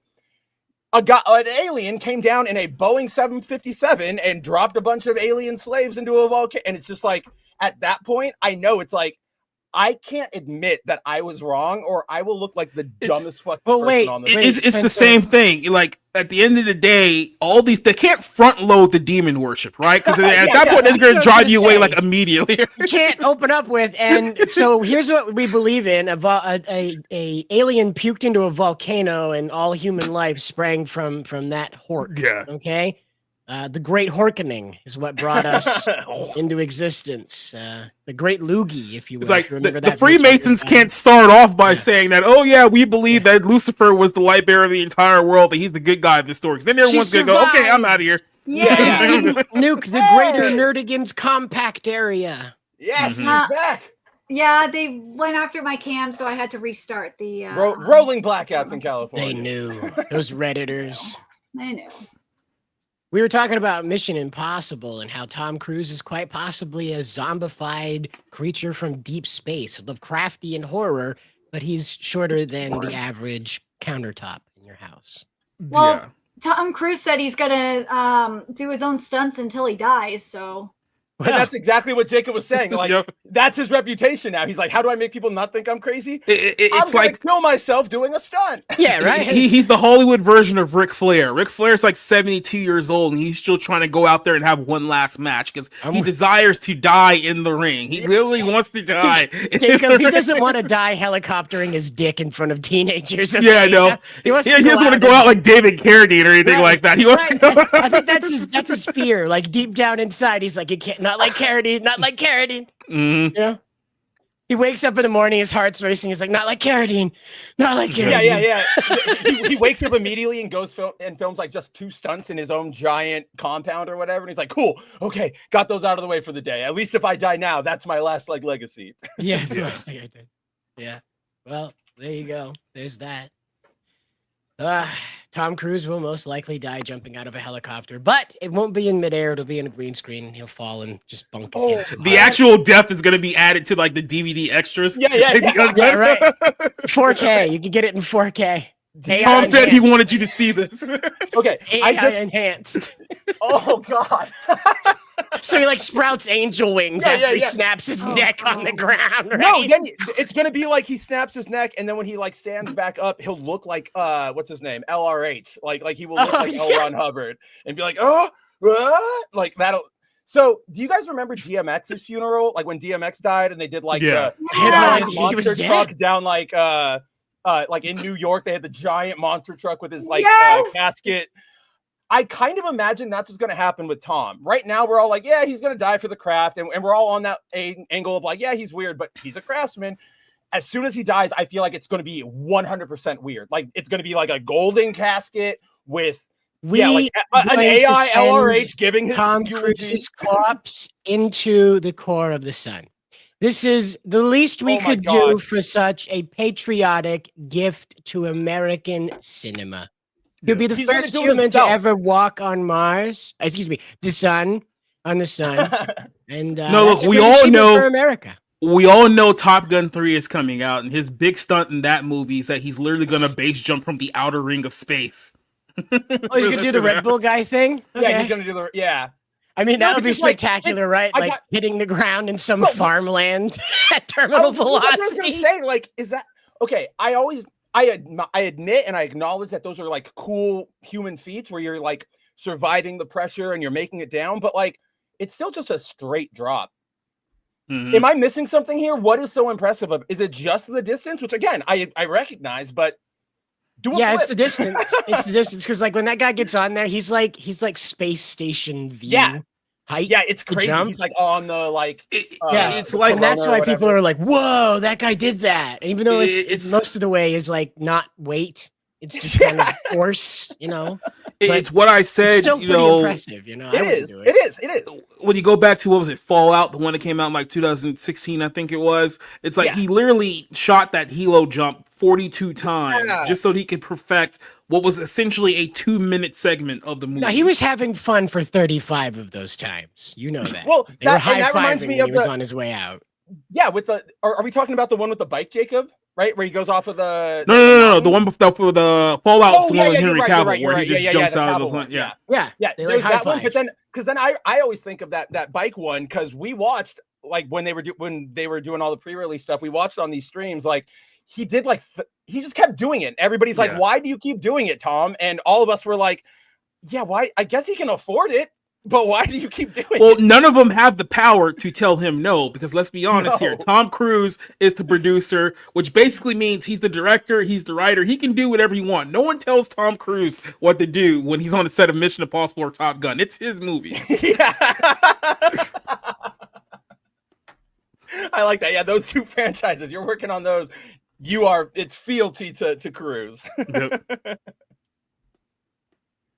Imagine 42. Imagine 42 base jumps that are all one shot. You can't like reshoot them. Like if you screw up, you gotta get back on another plane and go up 4,000 feet to jump again. That's the only way you can do it. So it's like one shot, and then like I said, you have to act as you're falling 4,000 feet in the sky too. And I got to imagine they were like the crews were like, okay, Tom, it's perfect, we got it. And he's like, no, 20 more times, and they're just like. Don't even like roll the camera at this point. Just point it at him. I have a really dumb question though. What? Do you think Tom Cruise will play the protagonist in Attack on Titan, the Hollywood adaptation? Oh God. You think he'll play Is that Aaron? still happening? Oh, you know it is. That's got all the things Americans love. Gore, giant naked people, gore. Just our luck, the giant naked people is gonna be like Lena Dunham or something like that. Well, technically, they do look like her, so yeah, that would probably be. I was actually spot gonna say, on. like the first female Titan you see in that series, I immediately was like, that actually does kind of look like Lena Dunham. Yeah. So I saw this and I just couldn't believe it. That of all the anime to get this, especially like after Dragon Ball's 40-year anniversary and like a couple years after, or not a couple years, I'm sorry, a couple months after Toriyama's death. They're giving this award, which is celebrating the visionary creators and groundbreaking works that have left an inedible mark on culture, history, and the hearts of audiences around the world. Not to Dragon Ball, but to Attack on Titan. Why? Why are you giving it to this? Weird. Why are you giving it to Attack on Titan instead of the series that literally brought prisoners together? Like one of my subscribers told me that his friend is a prison guard, and what he said is like prisoners would stop doing whatever they were doing and sit down for 30 minutes and just watch Dragon Ball. And if anyone messed with their that Dragon doesn't Ball really tell me anything. No, listen, if anyone messed with their Dragon Ball time, they would beat the hell out of them. Cartels would That's stop. not good. This isn't positive to me, Nerdigans. This is just like crazy criminals like a TV show. No. You know what happens south of the border? Dragon Ball is like a religion south of the border. But that's not what you're talking about. Now you're switching. You were saying we talking about Mexico, right? Yeah, we're talking Mexico, not the right border up north. You were saying that Dragon Ball brings these prisoners together, and you're trying to frame it as this force for good. And I know that, it brings friends groups together, and it can do that just like with anything. But when you point to prisoners, all the examples you were giving was just these are guys who like their TV show. To me, if a guy likes a TV show, and if you you walk in and maybe you don't know the remote or you want to change it and you do it, and he responds to immediately beating you, I don't see anything positive here. Let me rephrase this. That's probably a better. If it wasn't for Dragon Ball, remember Toriyama created a generation of artists and animators. And there's still more artists and animators. Like 2 generations of artists and animators now because of Dragon Ball. I see your angle. Yeah, you see what I'm talking about. I'm not against the. Because I used the wrong example, right? Well, yeah. Like I get what you're saying. Like I do agree that the award should have gone to Dragon Ball, but Like, or hell, just Akira Toriyama himself, because it said visionary creators and groundbreaking works. It should have gotten not just to Dragon Ball. It could have just gone to Akira Toriyama himself, and I think that would have been. I am the award. Yeah, right. Did he I win am it the last anime. year though, or is this the first year? No, this is the first one. Year, yeah, this is the first one. Well, yeah, okay, that's a bit sour. Yeah, that's why. Like, I'm looking right now through them all, and I don't see them ever doing it before. Because I was gonna say, like, did he win it before? No, it says here. No, this is the first one. That's why I'm like, I look at this and I'm like, even if it wasn't the first one, this was like the second one, I'd be like, I wouldn't give it to Attack on Titan. I would give it to like One Piece. I would give it to Naruto. Yeah, there's like or Gundam. Go Nagai. Hello, let's go give it to Go Nagai or like all Astro Boy, Devilman, the actual impactful anime. Tezuka. You want to talk about Tezuka. Yeah, You want to talk about Dragon Ball made artists? Like, we wouldn't have Dragon Ball without Astro Boy. Yeah, exactly. What a good time to bring up that guy too, is they're trying to revitalize Japanese content for Japanese people. Remember? Yeah. Well, we should go back to video games anyway. We're saying we should go back to like making video games for Japanese people. Hopefully, anime would pick that up again. But that Tezuko is a very important figure now in this time, because with the conversation around robots and China's huge push to try and catch up with Optimus and the Boston Dynamic thing, it's a really big topic, especially with the mechanization of elder care in Japan. God, I hate those Boston Dynamic things so much. So, like, not necessarily a Astro Boy revival series, but like what Tezuko gave to the conversation of robotics would be like an excellent way to tie that into this award, while reminding young creators, new and old, that this guy's pretty important, and you owe everything right now to how he formulated anime back in the day. But like, as I said, 100%, yeah. But as I said, the reason why I think the first one should be going to Toriyama is, the 40th anniversary of Dragon Ball happened. You had Daima just end, and then you had this is like a couple months after Toriyama's death. Yeah. And Funimation, if it wasn't for Dragon Ball, Funimation wouldn't exist. So like, they owe everything to Dragon Ball. I want to hit you with this, Nerdigans, because while you've been talking about this, like I mentioned a second ago, I went back to the old the results to see, did they do any of those old awards? And as we know, as you pointed out, no, they haven't done the Industry Impact Award. However, they have done they've always switch up these things every year. It's very weird. I don't know why they keep doing this. The award changes like every other year, but they've had a couple ceremonies where they've done like industry icon awards, right? Yes. So what I'm about to say, it doesn't make this better. It actually is going to make us all more pissed off. Here are the people who have received one of these impact or influential creator awards. We have where I saw like they were so stupid. Okay, so in the third Crunchyroll Awards, it was Masahiko Minami, the president of Bones, of Studio Bones, the studio that does My Hero Academia. That was their winner. The next year, they actually gave it to George Wada, the president of our favorite company, Nerdigans, Production IG. And Wit. And Wit, yeah. So they gave it to him, and then they've only given out one of these awards one other time, and it was in the second award of it. It went to fucking Chris Sabat. So your winners are Chris Sabat, the president of Bones, the president of Production IG, and Attack on Titan. Nowhere is there Toriyama or anybody. Like, what's his name? Demon Slayer dude's not even here. So I don't know what the hell they're. These four right here. These sound like the jerk off awards. Like, we gotta look good to our the people we collaborate with. Who do you care about the president of Studio No. Well, let me ask you. He's doing the bureaucratic stuff. Let me ask you though, as like a 14-year-old consumer of Crunchyroll, what do any of those names mean to you at all? This is the big problem with this whole thing, is that we're trying to celebrate people who don't really have anything to do with the creative process of this. Exactly. All the people you named don't even play a role in what's getting wrote down. Chris Sabat doesn't even play a role in that. He has people that actually re-script this stuff, that do the adaptation. All he does, and he's literally admitted to this, is say, okay, who's got the coolest character? I'm going to play him. I want to That's all he does. Yeah. That's all he does. And he just goes, I am here. Ha ha. And people go, oh my God, you're the best voice actor ever. Can you do the Vegeta thing? That's what I was going to say. That's what Chris Sabat is one of those guys who he got that one role really early on. And the motherfucker is yeah, he's like, I will admit he does do some other good roles. Like I liked him in Full Metal Alchemist and stuff. But again, he's not somebody I would award anything because he's a voice actor. He's Vegeta. Like that's about all you got going for you. So I like, or just to go back to what you said, Cider, like what do these names mean to a 14-year-old? Nothing. And even like, that's what I was going to harp on Chris about is like, even if you wanted to give this and you were trying to, appeal to your teenage user base, they would know Sean Schemmel.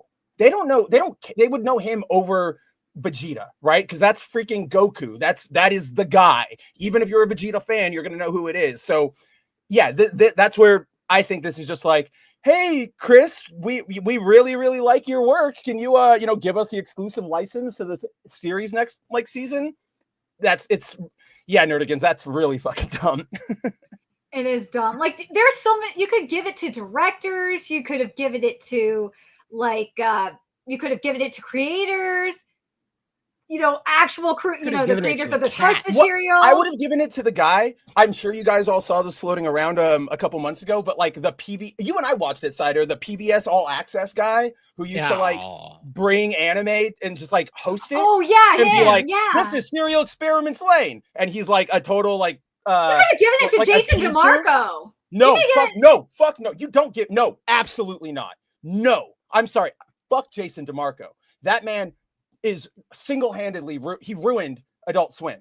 Like this man is so full of himself that the reason Uzumaki fucked up after its first episode, his fault. The reason we got the green lighting on War of the Rohirrim, where they decided, yeah, it's a pretty looking movie, but why are you trying to inject all of this modern day shit into this 2-sentence story from Tolkien? Because he wanted it. The most offensive thing I heard was Shinichiro Watanabe, the creator of Cowboy Bebop. Right now, he has a series on Adult Swim called Lazarus. It's actually pretty good. It's sort of like a neo-dystopian drug story. Check it out. I mean, it's Shinichiro. But Shinichiro came out a couple, right before the series started, and people were asking him, like, hey, how did this come about? And he went, well, I got approached by Jason DeMarco of Adult Swim, and he said, hey, we love Cowboy Bebop. We'd love for you to do another series. And he went, okay, I can do another series. And so he actually said that he went out and he wrote something that was more similar in tone and vein to Space Dandy. So it's a little more wacky, a little more over the top, but still that classic, like hit you in the heart, Shinichiro storytelling. He said he took it to DeMarco, and DeMarco went, oh, no, we wanted something serious. We wanted something more serious. And he went, oh, okay. It's so obvious. Huh? It's so obvious that Cowboy Bebop is the only thing on Adult Swim that gets any ratings whatsoever. Oh, it is so obvious. It's been on there for like 25 years. Yeah, that's right. We were staying up at night, not letting our parents know we were awake. By the time we were doing that, I watched Cowboy Bebop on Adult Swim. That's how long it's been on there. Yeah.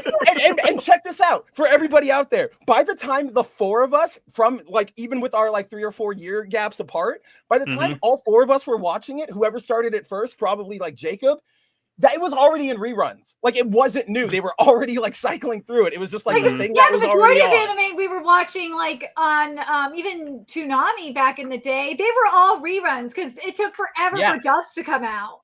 But that's like not only is that like the only thing I think that gets traction, like you said, Cider, but I feel like this is one of those cases of like guy who saw Boss Baby gets really big Boss Baby vibes from this, right? Like they've never watched anything past Cowboy Bebop. Nobody mentions Samurai Champloo ever. Nobody mentions Space Dandy. Everybody just goes, oh, Cowboy Bebop is so good. It's so mature. Shinichiro. If you walked into a room full of casuals right now and said the title Carol and Tuesday, they would have no clue. They would be like, what are you talking about? That anime is so good. Even sub and dub. Are you having a stroke, sir? Yeah, right. Like, Yeah, everybody all around. Carol Like and they found a That's a name and a day. Like they found a That's a name and a day. and that's the point, is that it's one of those litmus tests that I like to do when I'm out on a date with a lady and she's talking about, oh yeah, I love anime. I'm like, oh, what did you think of Carol and Tuesday? And when I see the color leave her face, I was like, okay, so I know what you are now. Tell me all about the Dragon Ball, madam. Yeah, no, I'm here to listen. Tell me all about the Demon Slayer. Yep. Oh yeah, there we go. That's the one. Yeah, I'm old. You say Super Saiyan 3 to a woman like that, she's gonna call the cops like immediately. It's true. It's been like 6 years since we've had a genuine one of these, but it would be like a big public Me Too case. That would start one. Yeah. I don't know if you saw this or not, but there was like a national, or I know it's Crunchyroll that did it, but still, it's worth mentioning this. But they said that they commissioned a study with a national research group that explores how important anime is to fans, especially Zoomers who they're just focusing on. And they said nearly 40% of teen anime fans consider anime a meaningful part of who they are, and 30% say it influenced their outlook on life. And like I don't remember the exact number, but like some of them were saying that like they like anime more than like a bunch of like celebrities and shit like that now, like mainstream celebrities. And I'm like, I don't know if I believe that. Stolen valor. I feel like they're like anime fan in name only because it's like a status more than anything else. And trendy, yeah. They left chasing celebrities because the celebrities got old really fast. And then they chased K-poppers, and then K-poppers got old really fast. Like Joji's almost 30. Okay, it's over. Yeah. All right. I think Psy has an AARP card now. I mean, but you know what? Psy, I genuinely believe is like Captain America. I think he has like the super soldier serum. He's Captain Korea. Only to keep doing this for like if he stops doing that for like a week, he will die. Oh yeah, it's the Flash on the cosmic terminal. Treadmill. Yeah. He's got a Gangnam Style in order to keep the Earth turning. Daughter, I want to come see you on Christmas, but I have to go to the studio. I must or gang I will them. die. Yeah, I will die. I have no mouth, but I must gang them. But anyway, and now they're at anime, and what do you know? Anime doesn't get old. The problem is that like you can tell that older anime exists, but it always cycles back through. There's always like a re-golden period every 10 years when they put out all the new merch to celebrate the anniversary of some obscure thing that had 10 episodes nobody's ever heard of. I can't wait for the 5-Star Stories 30-year anniversary. Oh my God. Yeah, right? Like, we're like the two people on Earth that know what the hell that is. I was literally about to say to you, Cider, like, of all the things I thought was going to come out of your mouth, was not that. Yeah, right? Exactly. You know, bring up the 5-Star Stories on a date and just watch somebody's face go like, what? Is that a comic book, a video game, or a sports team? If I did that and saw her face, I would, like, you know, wipe my mouth, stand up, and be like, lovely evening. I'm calling the cops on myself. Have a good night. I'm calling the cops. You're paying for dinner. Bye. Yeah. But you with that bill. But speaking of paying for dinner, but just one thing before we jump over, because just one last Cowboy Bebop thing. I wanted to hit this because while we were talking about this, I remembered this because what Cider was saying and what we were all just saying about like this is, you know, Bebop is that one touch point that that all of these, you know, new Zoomers or people who go, anime is stupid, but this is good. You know, everybody, it's that one thing that always gets like huffed to high heaven, regardless of whatever. Here's how I know the current amount or like the current Hollywood creative sphere watched Cowboy Bebop, but doesn't understand what it is. Well, we can look at the Netflix series, but B, if you guys will recall, way back in actually about a year ago when the Acolyte was coming out, Leslie Headland came out and said, oh, one of my biggest inspirations for the tone of the series, Cowboy Bebop. Right. Cider and I talked about this. We were like, there is none of that, you know, lonesomeness, that heartbreak, that sense of like, where's my identity in a world that's, you know, the Wild West. It's none of that. And so what did Leslie Headland take away from it? You have some moments where you're quiet in your ship and you self-reflect. That's honestly, all. I think her best thing was the weird robots. Because like I know there's not robots in Cowboy Bebop, but there's weird technology. No. Yeah. I think that was her thing. Like think about the chairs, the pilot chairs. And this is always my thing with the pilot chairs in Acolyte. They're bolted to the floor. They're sentient. Weird. They talk to each other. Their entire purpose is to be farted on for all of eternity.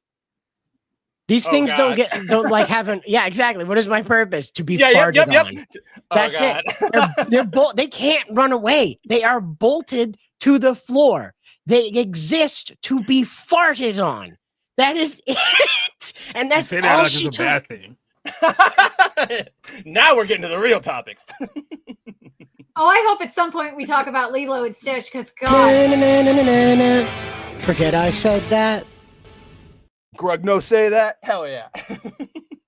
I did not see Lilo and Stitch, by the way. Like I've seen the spoilers. I've seen some of the ending. I've seen it. Oh my God, it's just. You want to talk about it? Oh God, they sanitize Lilo and Stitch, if man. we want to, yeah. It's bad. We'll save Addie for a little later. Yeah, but we'll save Addie for the crux. Yeah, that crazy man. And of course we'll try to. Oh, underwater. Is that Az? I don't know. It's a man from a scuba diving website, and I was like, that's good enough. I dig it. I 100% dig it. So I'm trying to find a good thumbnail for this, and it's not happening. No worries. So yeah, while Cider sets this up, and for us to get into, I'll just lay the groundwork. As you guys probably have seen, and heard people on your timelines talking about and whatnot, this past weekend we finally got the release of the Lilo and Stitch live action remake. Now, I just want to point out, between this and Mission Impossible, I'm just losing my grip on time, because I feel like these came out of nowhere. I knew they were coming, but then on Thursday or something, somebody told me, "Oh, I'm going to go see Mission Impossible." And I was like, really? Holy crap. I don't know. That's just a weird, we're getting old thing. But more to the point. So yes, we have our latest live action remake. It's Lilo and Stitch. We've known that there were a number of changes made to various moments throughout the film. Nerdigans will probably get into it. She has talked about them on previous streams, and I want you to, Nerdigans. I'm just saying, I'll leave that to you. But it wasn't until we got the actual release of the film it wasn't until we got the release of the film that we found out that they made a massive change to the ending, which just kind of shows this is Disney nowadays. So before I get into that, the reason I paused right there about its opening day, I don't know if you saw this, Jacob, and I want to bring it up to everybody. They opened this movie on Wednesday, when normally forever, even though we've talked about how preview nights starting at 10:30 or whatever, AM on a Thursday, they've always been Thursday. So they essentially added an extra day onto their box office pool, which is this going to be the new norm now? Are we just going to start adding Wednesdays on? B, these numbers that are coming out of oh, this is the best performing thing ever. I'm you guys gave it an entire extra day. That's not honest to everybody. So we got Zug's Wayne here with a very cool Frog avatar. Just want to say it was pretty cool to see Kermit give a commencement speech. I don't really care what all the nut bars are on about it. It's pretty weird, but I'm really glad that Kermit got to do it. So to that Cider, that is actually so that school that he gave that at was actually Jim Henson's alma mater. There's literally a statue of him and Kermit outside on a bench. But also, I was talking to some friends, and we were good on them. They found the one commencement speaker on the planet that would not draw controversy, and yet somehow Kermit got. I was come on, it's Kermit. Who's mad about Kermit?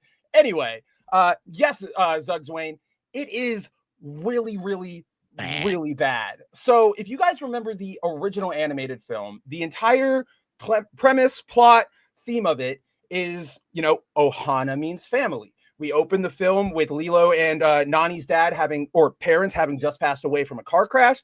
Nani is trying to prove that she is a good enough ward or a good enough caretaker to take in Lilo and be her legal guardian.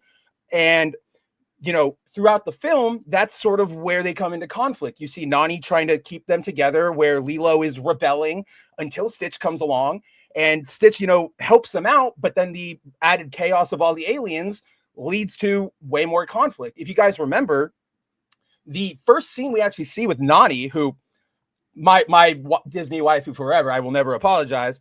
The first scene we see with her is Cobra Bubbles coming in, the big black Ving Rhames guy comes in, and he's doing a like not a welfare check, but like a, what is it called? Like what am I thinking of, Cider here? Like he's going in to see if Nani is a good inspection. There we go.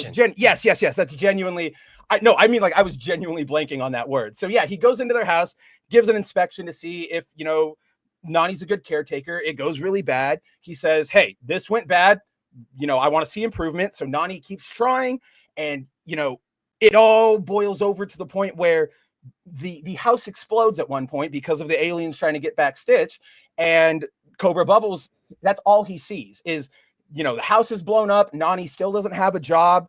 The last time I was over here, not only did Lilo, you know, seem like she was in distress, but then I observed a family beach trip and she almost drowned, which again, Jumba's fault, not his, but Cobra doesn't know that. So Cobra goes, look, I've got to, you know, this is what's best for Lilo. Do you really think this is like leaving her here is the best thing?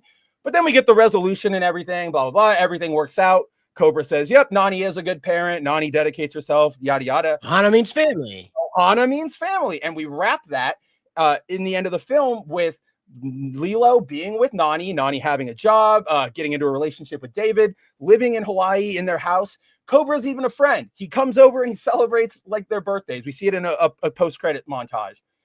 So yeah, like Cider said, and as I opened, Ohana means family really is that core theme, core message of that original Lilo. Nobody gets left behind.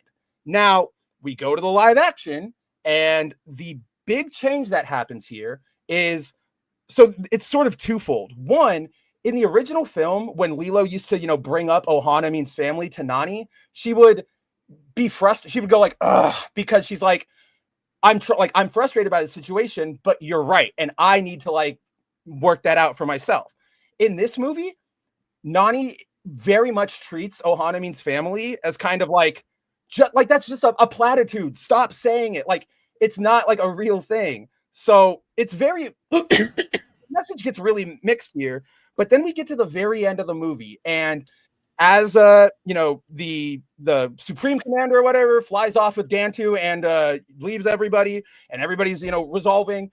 Lilo and Nani are on the beach, and the social worker, who is not Cobra Bubbles, because that's a weird change they made, she comes down and she says, well, it actually does look like you're doing well, but, you know, we think you could do better. And David's grandma goes, who's a new character, goes, we'll take in Lilo for you. And Nani goes, what? Because Nani wanted, you know, at like an early point in the movie, she says like, I wanted to go be a marine biologist, but I had to give that up to, you know, watch my sister.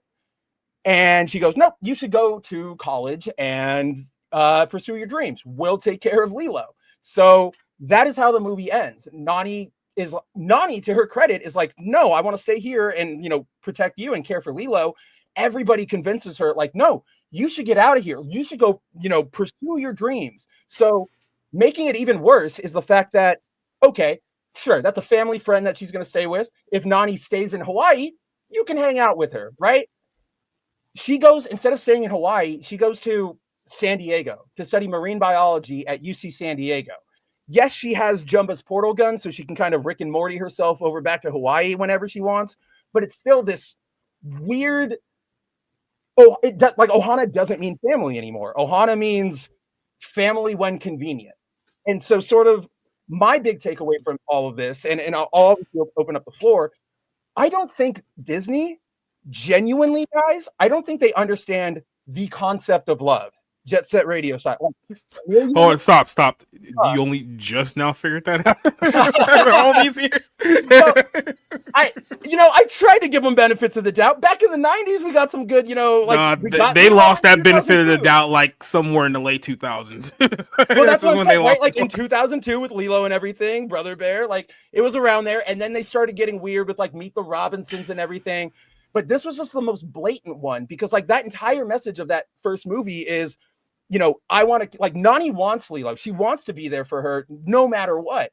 In this one, she wants to be here for her until she doesn't have, like, until there's any opportunity to sort of leave her behind or go do something else. It's so weird. And it's like, I don't think they understand like familial love, romantic love, brotherly love, sisterly love. I don't think they understand love. And it's really, really weird. But also, before I open it up, I don't ask me about the Nani actress because I'm just gonna start getting. I'm gonna have to go to horny jail. I'm crazy about this woman. Anyway. But what I was gonna say, damn it, Kitty. What I was gonna say is that the rewrites, especially with the Nani part, it very much gives like a Chinese sanitation kind of thing. Damn it, Kitty, stop doing that. It's very much that. Because you know how China kind of because China sanitizes movies to have it fit like their like to fit their what cultural weirdness, agenda and like the whole like the obvious one that we always we probably all know is no skeletons, can't have any skeletons because that's Chinese weirdness or whatever. Well, yeah, and also that you got the political agenda going on with China. Well, there's that, yeah. You can't have gayness, you can't have that. Like it has to fit like the certain niche. Yeah. If it goes against the CCP, then they got to remove it. That's what this gives. That's what this rewrite gives to me, is very much like it's fitting like Disney's agenda, where you have like the I don't want to say girl boss because Nani is not a girl boss in this, I don't think. Yeah, I know what you're. Hold on, just on that point, like I want to help you here because I'm confused on this same point, Nerdigans. It's not the right term, but I don't know what other term to use. Like, yeah, I actually here instead of girl bossing, she's doing the. I guess it's similar but a little different. The strong, independent woman one, right? Because when I think girl boss, I think of the Brie Captain Marvel hitting that guy and then taking his motorcycle and just like. You're a Mary Sue, like you can't do no wrong kind of thing, right? So maybe that's I'm speculating with you here, but keep going. But yeah, that's what this gives. But the thing that bothers me is the most, and we've talked about it too, and I talk about it on Twitter all the time, is like Disney has, and we're going back to Jim Henson, Disney has the Muppet Creature Shop. It's right there. You could have. They were making this bullshit excuse about we couldn't have Kwee and Bragg, and Jumbo and Jumbo, Pleakley, and Captain Gantu. And Captain Gantu. We couldn't do that because of budget. It's like, oh, that's a load of crap. You have the Muppet Creature Shop right there. Disney owns it. Use it. There was so much stuff like TMNT back in the 90s. They did some really good stuff back in the day. Yeah. And it's like, dude, you have the technology for this. Especially in regards to like Jumbo and Kwee. I can't say it right now. I know, but we know who you're talking about, Mr. One. Yeah, there's no reason for this. So I think what you're hitting on is a related but slightly separate issue, which is what you're seeing here is what we see out of Disney a lot, and Marvel, Warner Brothers, so on and so forth, Ubisoft. Pick a company where they're giving you excuses for their own bullcrap, right? Like the fact that they are failing hard. And we're all like, my example that I've been showing people is go check out any of the trailers, or if you go watch the movie, pay attention in the movie. When they go surfing, the water in Hawaii looks muddy. How do you fuck that up? Like that's even without Jim Henson Creature Shop, just the water, the way you film it. We've all seen pictures of Hawaii. I've been to Hawaii. It actually is that insanely like deep blue, like my Captain America background behind me. In the movie, it looks like the beaches back home in California, right? Jacob and Nerdigans, like when the sand comes up, when the waves are whipping, and it's like, how did you fuck that up? Or as we like to call it, Tijuana. Yeah, actually, I know. Well, it drifts up. It drifts up a little bit into Mission, and then it's legally ours. But right. So like, that's what I'm seeing from that, Nerdigans, is them going, oh, we couldn't do that. That was too hard. This is too weird. And it's going, but it isn't. You are Disney. You can spend the right money. You can have. I know what's wrong with that water. What's wrong with that water. It's got that Fukushima in it. Yeah, that Fukushima crap. Honestly, hey, good. Then why don't I have my powers? Or at least cancers. Nothing happened to me. So I heard that Elvis isn't in this much. Is that true? Yeah, they kind of get rid of the whole Elvis affinity, and they don't really replace it with anything. And it's one of those changes that's like, you didn't need to. Why did you do that? I honestly don't know if it would have been weirder to leave it out or to like replace it. But they're Disney. They don't need to care about licensing one song, right? Or whatever. Like, or a for couple the songs. original. Yeah, but it's that's what's so weird to me. It's like you guys, you're giving me excuses for why your work is bad, and that's why I can't take you seriously. Like I gotta go back to like going back to the practical effects stuff. Mhm. You look at like what we saw with like Beetlejuice. Tim Burton was able to do what Disney could have done. They were able to recreate Beetlejuice, the world of Beetlejuice, from what it was 1989 or 1990, I think it was for the original Beetlejuice. So I mean, we could harp on the fact that there's all these productions that did better things. I would point to on the one Fantastic Four right now, regardless. I don't think that's going to be a good, like, I don't like Pedro. I don't know about that movie, but all those shots we've seen of Galactus, like walking, those are miniatures. That's a Godzilla style dude in a suit walking through a set of miniatures. So you have it right there on a Marvel thing. Why can't you do it on your big thing that you are trying to, advertise? And it's honestly probably a little bit of fuck you, you'll buy it. Like, fuck you, you'll see it, right? Like, well, it's doing well, unfortunately. Gantu's the big whale guy, right? Yeah. Yeah. The reason why they got rid of him, and he didn't make it, to my knowledge, he didn't make it into the movie. Is that right? Mm-hmm. Yep, not at all. Okay, and I truthfully think that has more to do with because Disney's really sensitive about how they enter into things into the lexicon. Yeah. So, big whale guy. What do you think that's going to trigger in the zeitgeist? So I think Fraser. Well, no, big fat guy. That's what they're going to do. Is just they're going to whale because that was the movie. I think that was what they did this and they triggered themselves thinking about people being called Gantu because they were fat. And that they had a big fat guy in the movie anyway. Well, that's just big fat guy. Or yeah, go ahead, Tyler. You're probably going to hit it. Well, I was going to say the big fat guy's not an alien. That's kind of the thing. He's not an alien. Hawaiian dude. Remember, he's just a Hawaiian guy, and we're not allowed to make fun of fat Hawaiian guys. But we can make fun of a fake alien whale guy and compare our friends to the fake alien whale guy and hurt their feelings with that. And I think that's why Disney cut him out. I think so. They micromanage that stuff so much. That's the thing. It's like we could sit here and go, like, why would they do that? But we've seen them do it on the dumbest little things, and it's like. You've gone all like 90%. I was literally thinking that. That's exactly what I was getting at. Like you've gone 90% of the way to bring her in, and you're doing all this stuff, and then you think the name is going to be the thing that like we want trigger happy Israeli Captain America. Oh no, shit, go back. Just don't give her the name. Everybody will think it's cool. Like don't name her after hummus. They'll never know she's Jewish. My favorite, like there was this woman like who she like when the Sabra not controversy, but when it was like leaking out that like Sabra's not going to use her code name, this woman on Twitter was like, how dare they shutter the Jewish identity? They need to bring Sabra. I'm cosplaying Sabra. I'm restoring her like character, her legacy. And everybody went, she's in like 3 comics. You don't know what you're talking about. Like, yeah, and 2 out of those 3, she's committing war crimes. So like maybe and then the third one, take a breather on that one. In the third one, she apologizes for her war crimes to the Hulk. So like, what are you to the Hulk? Okay, the Hulk, the guy that destroys cities. Okay, Bruce Banner lives to ancient times in reverence of all the people he accidentally murdered in his fits of rage, and that's who Sabra is apologizing to. Okay. Ridiculous. But yeah, it's like walking up to Maestro Hulk and apologizing for your crimes against humanity. You're allowed to apologize. Before we forget, before you get to your point, Spencer, there's one other character we need to talk about, and that's Lilo. From what I've heard, they sanitized the hell out of her. She's not the same weird girl that we saw in the movie. That she and Myrtle she doesn't beat the hell out of Myrtle in this movie. She's more of just a regular kid. Right? Yeah, she's not the weirdo.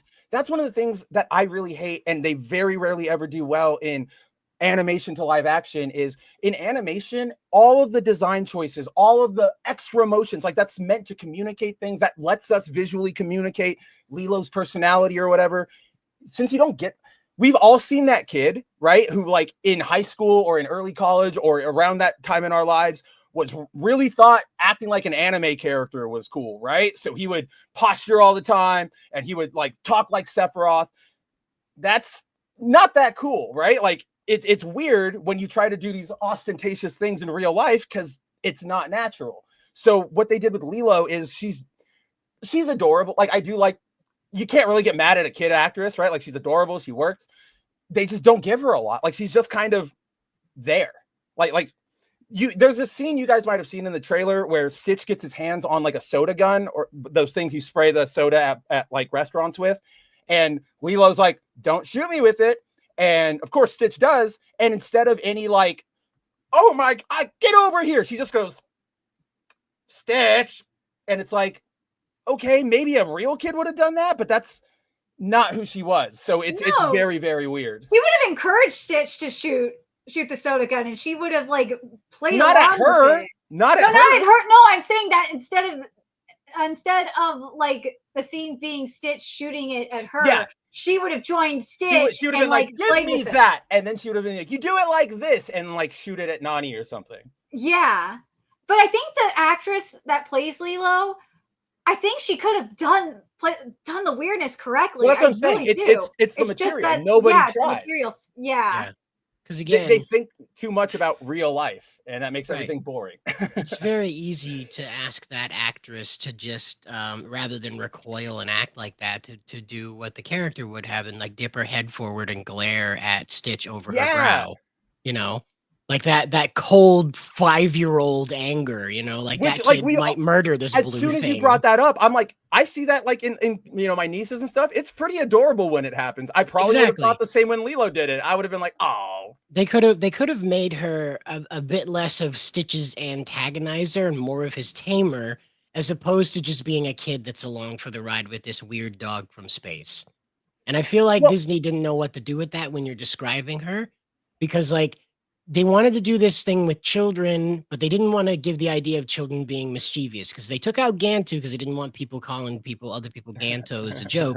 I can promise you that they took out Lilo's mischievous nature of training Stitch to attack people. You know, they took that out because they didn't want kids to imitate that at home, teaching the Rottweiler to attack their aunt because it would be funny for TikTok. And because, and you know what? We were fine with it because our parents said, that's fiction. Like, that is just a space alien dog. Don't teach Rex. Disney's like, this thing looks like real life. Don't imitate it. Yeah. That is what I think. There's got to be something broken in like the like not just Disney, but every upper level boardroom in Hollywood. They fear. They like literally look at the stuff and they go like, "That's real. Holy shit, that's real." And it's 900 times out of 901, it's not. Like or not. It does not look real. Like very obviously does not look real. Well, and then they apparently scrubbed his accent there of Stitch's creator. I guess they got rid of it. I guess fat red Captain America can be Russian, but not Stitch's kind of dad, I guess. Which is even weirder because, like, okay, if I were to go to everybody in the chat, like, if I were to say I'm casting a fat jolly guy with sort of an Eastern European accent, and I said, who should I cast? Jacob Nerdigan, Cider, like, do I cast David Harbour from Stranger Things, or do I cast Zach Galifianakis? We would all probably go Zach, 100%. That's like the character he's for. David Harbour is a little more serious. But no, Zach Galifianakis is now just Zach Galifianakis, but not even like between two ferns intentionally awkward. Like Zach, it's weird. It's also weird because like I haven't seen him in anything for like a bazillion years, and this is what he comes back for, and he's kind of like not even there, or like he's there but not there. It's weird. It's just but so far it is doing I know okay for what went into it. What was that, Nerdigans? It's very sad because that means we're gonna get sequels, of course, and it's just not gonna be as good. These live action remakes just don't have that soul that the animation has. And the thing that sucks is that, this could have had it. This could have had it. Again, Muppet Creature Shop could have done it. We saw it with TMNT, where they were able to bring that soul from, the cartoon and the comics to live action, and it worked. It was cheesy, but the cartoon was cheesy, and it worked. And they could have done that here. This really did have potential. It's just the writing was bad. It's just the execution was bad. And it sucks. Well, do you remember, honestly, like they've done a zillion of these now. I do like one live action remake, and that actually was like the first one they did, which was Jungle Book, because yes, it was Jungle Book, but they also kind of expanded on it properly. Like Christopher Walken as a giant orangutan. I was like, that's awesome. But after they started screwing up things like, so this is what I like, after they started screwing up Marvel and after they started screwing up subsequent adaptations, and everybody went, you guys aren't doing this right. Like, be better about this. They went, oh, we can't deviate at all. So they went, we have to make like the most straightforward remakes of all time. So to do that, like Cider and I said, they started micromanaging, sanding off all of the like potential edges you're going to get anywhere. Like, go look, like, I don't know how many of you guys saw this. The girl I was dating at the time was super into Disney. Don't worry, I am out. But she, like, I saw the live action Beauty and the Beast, and it is nowhere near as insanely dark as the original. So that's probably like that's half the problem, is they're trying to play these too safe, and by playing it too safe, they just make a blob. Like, it's a gray blob of, okay, this was a thing. Well, the problem is like with stuff like Beauty and the Beast and Aladdin, there's a little bit more potential because they have like the musical to use as a source too, and they could combine it. But that's the thing, is like, I what I'm saying is like, I'm talking about objectively, whether it's musicals, you can just, well, here's the thing. I don't think there's a differentiation between like musical or whatever. It's more down to, you have that original story, and yes, we want to see respect and fidelity played to it, but we all know that in adapting things to different mediums, sometimes you have to make a different choice. Sometimes you make, you know, something that works in the comics might not work on screen just visually. Sort of like The Void, right? The Void wouldn't have worked if they made him the literal like negative version of Sentry, who was wearing like a crude like metal sheet with like red eyes, because it would have just been too weird. That's why you turn him into a black void thing, and everybody goes, that works.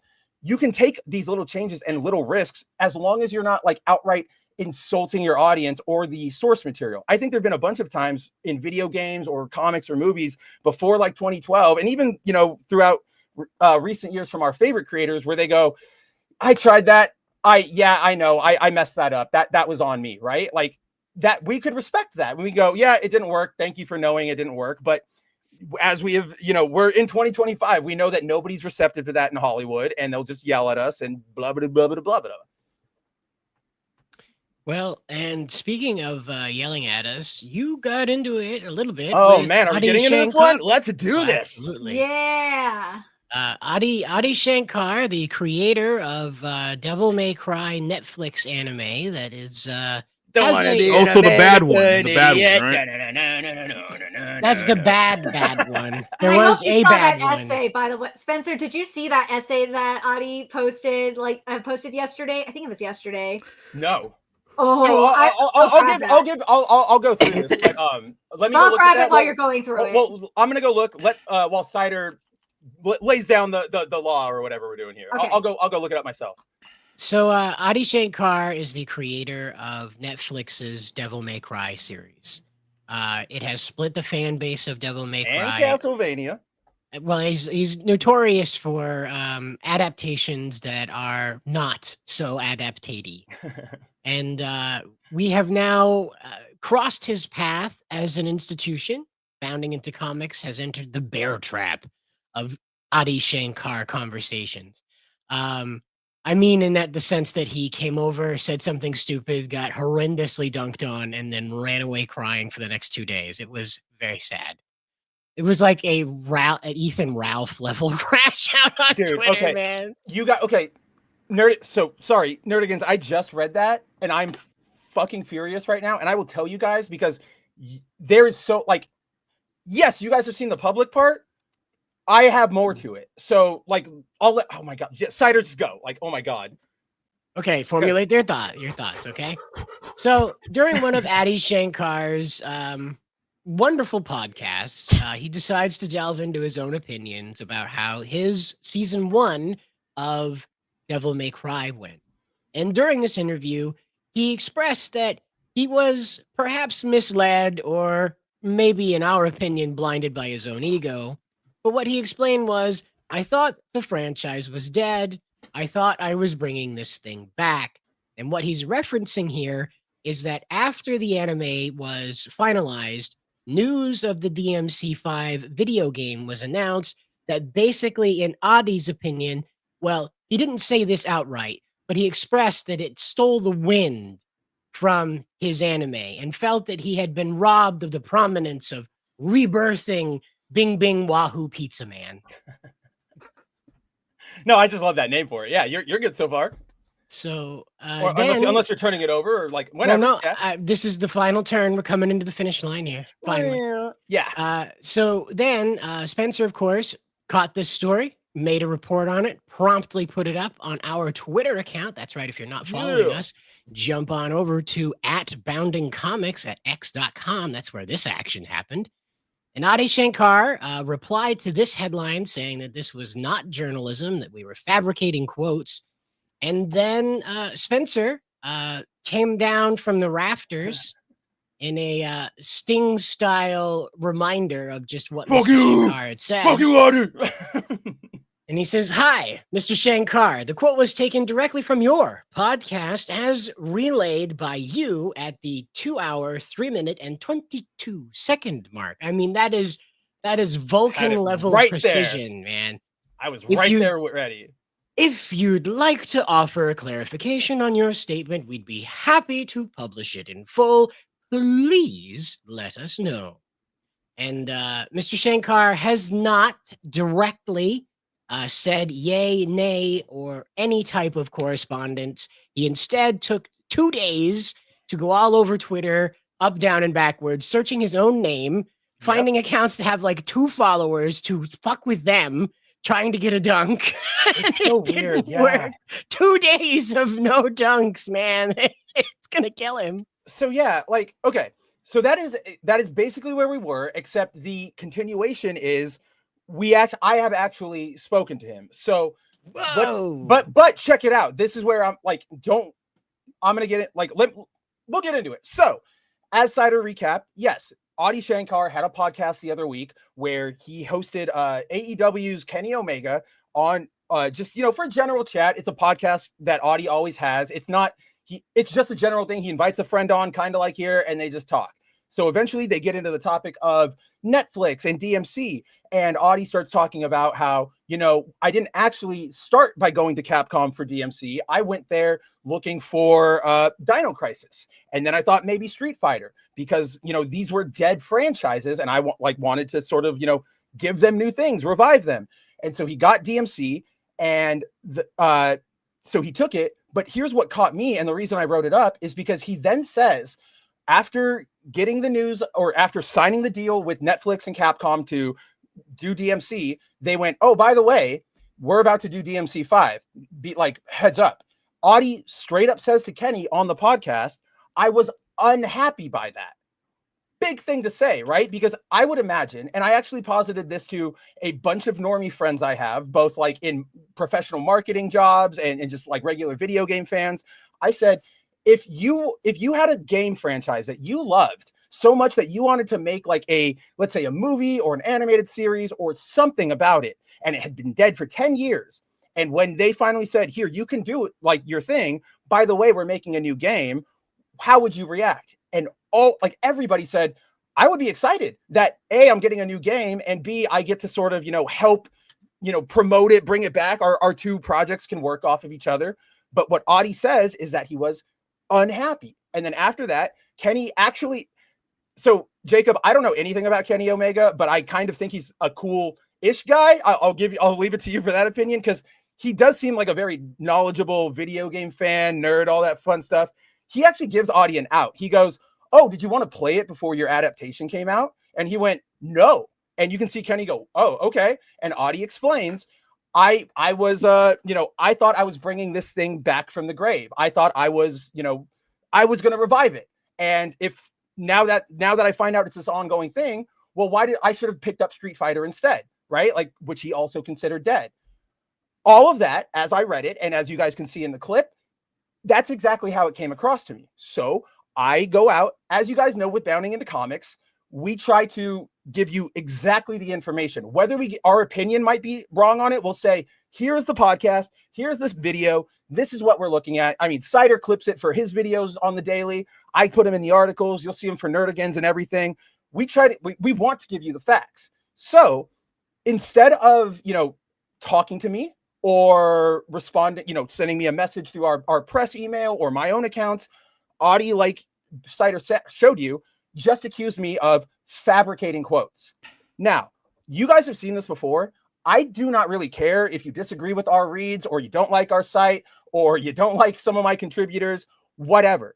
But the second you start accusing us of journalistic impropriety, I've done it for Nerdigans, I've done it for Cider, Jake, anybody on the site, it's happened to them, I will go to the fucking mat because, yeah, maybe it's outdated and I know that, media sucks nowadays, but that's why I got into this because I care about the truth. Make your opinions, but I'm going to be truthful.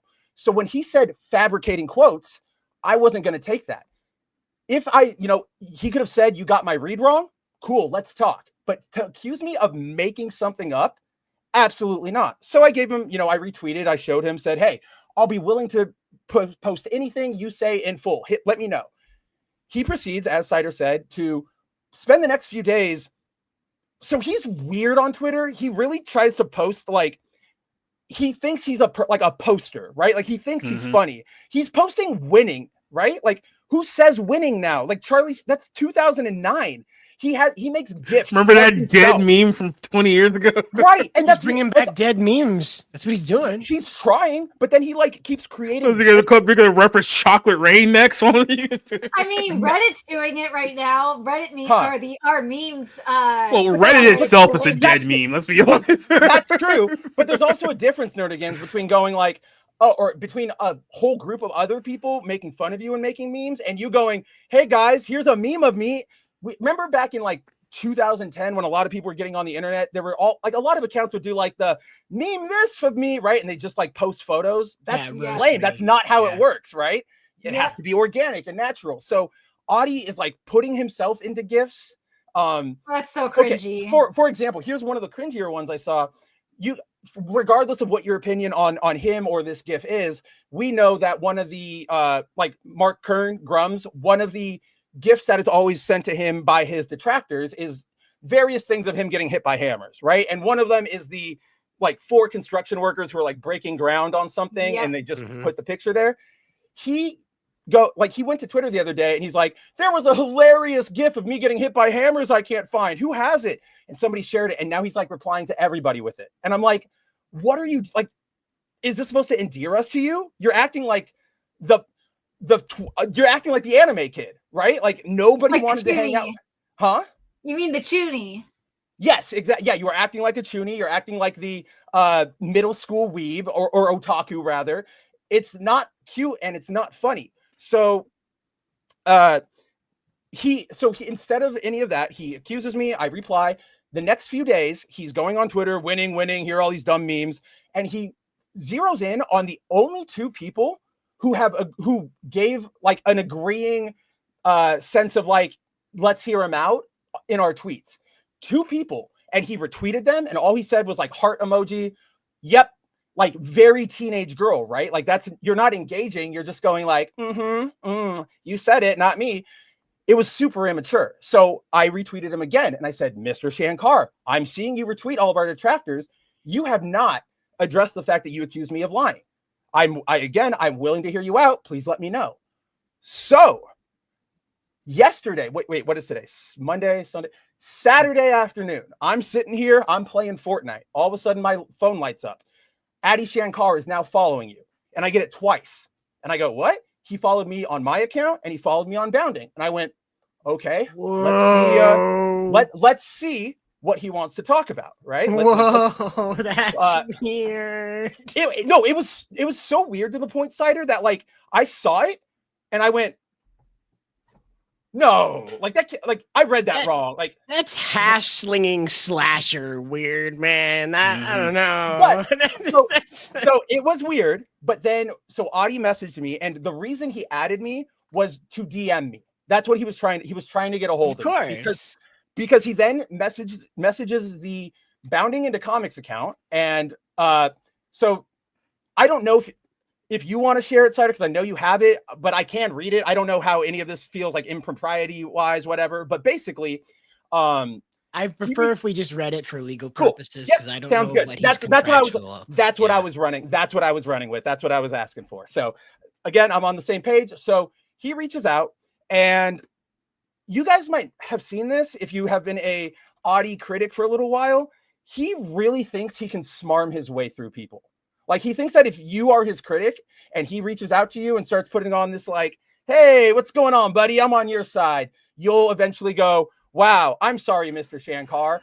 I will delete my article. I got this wrong. It's very, very scummy, right? He's not genuinely trying to be your friend. He's trying to say, you can trust me, and then lull you into that sense of like, oh, that guy's so nice. Of course, maybe I was wrong. And so he gets to skirt scot-free on whatever we're criticizing him for. So, he reaches out, says hi, kind of normal exchanges. He's like, hey, how's it going? I'm like, it's fine. How about yourself, sir? And he's like, oh, it's stressful. I'm moving. I'm doing all this stuff. And I'm like, sounds rough. Cool. And then I go, so, he's like trying to make small talk. So I eventually just go, so would we like to address the elephant in the room?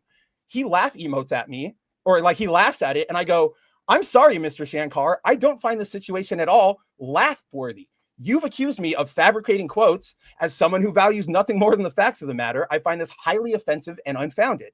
So he confirms, am I speaking to Spencer? I say, yep, that's me. And he goes, nice to meet you. Nice to meet you too.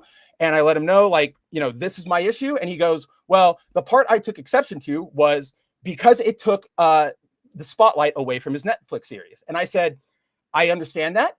To be fair, there is a possibility I misread it, as I said to you. However, I am concerned about the point that you said I fabricated quotes. And he goes, okay, do I have, I have a question for you. And I go, okay, hit me. And he Riddle goes, me this, Bounding man. Well, he goes, did you actually think I was saying I was upset DMC5 took spotlight away from my Netflix series? Not trying to be argumentative. You're just trying to understand where you were coming from. So I go, absolutely. Like I will let you know. Full disclosure, at this point in the conversation, Audie does admit to me, like, hey, something like I have to leave right now. Do you mind if I get back to you on this? And I go, there's a helicopter in my backyard. I have to go now. I have to go ruin another franchise. But I go, thank you for letting me know. Totally cool. Like I'll send your message. Get back to me whenever you can. And so I explained to him everything I just told you guys about. This is the words you said. You said directly unhappy. This is how it all came off. And I even explained to him, I even gave him the out. I went, I can understand if you meant something else, but as somebody like me, and clearly 99.8% of the people who saw our retweet and our exchange didn't read it that way. We don't know you. We don't know your ins and outs. We don't know if you meant unhappy to mean like you were frustrated or if you meant unhappy. You can't blame that on us, but I'd be fully happy to run anything you have to say. Like, please give me a clarification. He comes back and he goes, thank you for explaining your process. You are 100% right that if someone doesn't know the ins and outs of the way I communicate, it's easy to misunderstand what I'm attempting to convey. It sounds like this is exactly what happened here. And so he says, so to clear it up, I don't feel now or in 2018 like DMC5 took away the spotlight from my series. I also don't feel and didn't feel at the time that Street Fighter is dead. Street Fighter is very much alive. So I went, thank you for that clarification. And he goes, would you be interested in hearing what I meant? And you'll see this tactic a lot with these kind of people when it's like, how many times have I said, I am willing to run what you want to say? That was my first thing. And he's going, can I say this to you? Can I do? And it's like, be an adult. Right? Like talk to me. Don't pretend like you're a fucking to me, for legal purposes, I have to ask your permission to divulge the information of Cthulhu. So nerdigans, this is where where what you just told me gets me really angry. So aside from just be an adult, I have said several times, please just say it. I say, thank you for getting back to me. Thank you for letting me know. As I have said, I would absolutely be open to hearing your side. Please let me know. And I even messaged him again today because I hadn't heard back from him. And I said, hey, I don't know about you, but I know Twitter's been all fucky wucky like these past few days with, notifications are broken one day and then DMs. Don't know if you saw this, just touching back base, still willing to hear from you. Hadn't heard back from him. And now I see what Nerdigan said, which is this giant public tweet where Adi Shankar did write an essay about like his stance, but he didn't fucking address it to me. Like he didn't send that to me. He didn't tag me. It's a Dear John letter. He's throwing it out in the aether as if he had his own, like, oh, I was wrong. I'm coming to the light. I am furious about this because I asked, like, I can see what he's doing right now. I directly asked him. I said, I will be willing to run what you have to say if you retract and at least publicly clarify that we did not fabricate quotes. And instead of engaging with me anymore and directly addressing me, he is going out into the public and just being, this is never what I meant. I'm a victim. So I am actually fucking furious right now because this is the most immature shit I have seen from an adult, right? You accused me of something serious. I told you, I am here to hear you. Please contact me. And instead of that, you start being he literally threw out like a smoke bomb and ran out of the room like Batman. Right. That's exactly what he did. And the point, like the thing that pisses me off even fucking more is that Adi Shankar, I don't care if you're watching Shankar, I did this on my Friday show. You still have not addressed the fact that you accused us of lying, of fabricating quotes. We have you on the fucking clip that I shared on your show of you saying it, whether you meant something different or not, different conversation. But the fact that you can't talk to me like an adult when, if you guys know me, and like I know Jacob Insider Nerdigans can confirm this, I am so professionally like polite, it's almost gay. Like you will be like, wow, like what a wiener, like almost. Mr. Yeah, exactly. Jacob knows that. One of my favorite things ever, Jacob, was I forget what it was, but like you did a new movie review, and I like, it was the Conclave review, and I like helped make it like not too, because you asked me, Jacob did ask me, he's like, hey, look this over to make sure I'm not being like too bombastic, and I went, cool, and then I gave it back to Jacob, and he went, great, but I gotta change this because dude, there's no way anybody's gonna like think I wrote this, and I went, yeah, that's about right. Yeah. So like, I was 100% courteous to you. I said, I gave you all the availability. I even said in our DMs, like you asked me for a clarification on a point, and I said, I'm willing to give it, but I also want to give you the floor and let you tell me when I can give it, because I want you to know this is an open, like I'm fully giving you like the open platform here.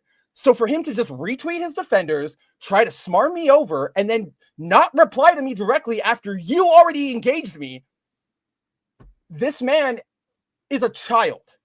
And I don't know.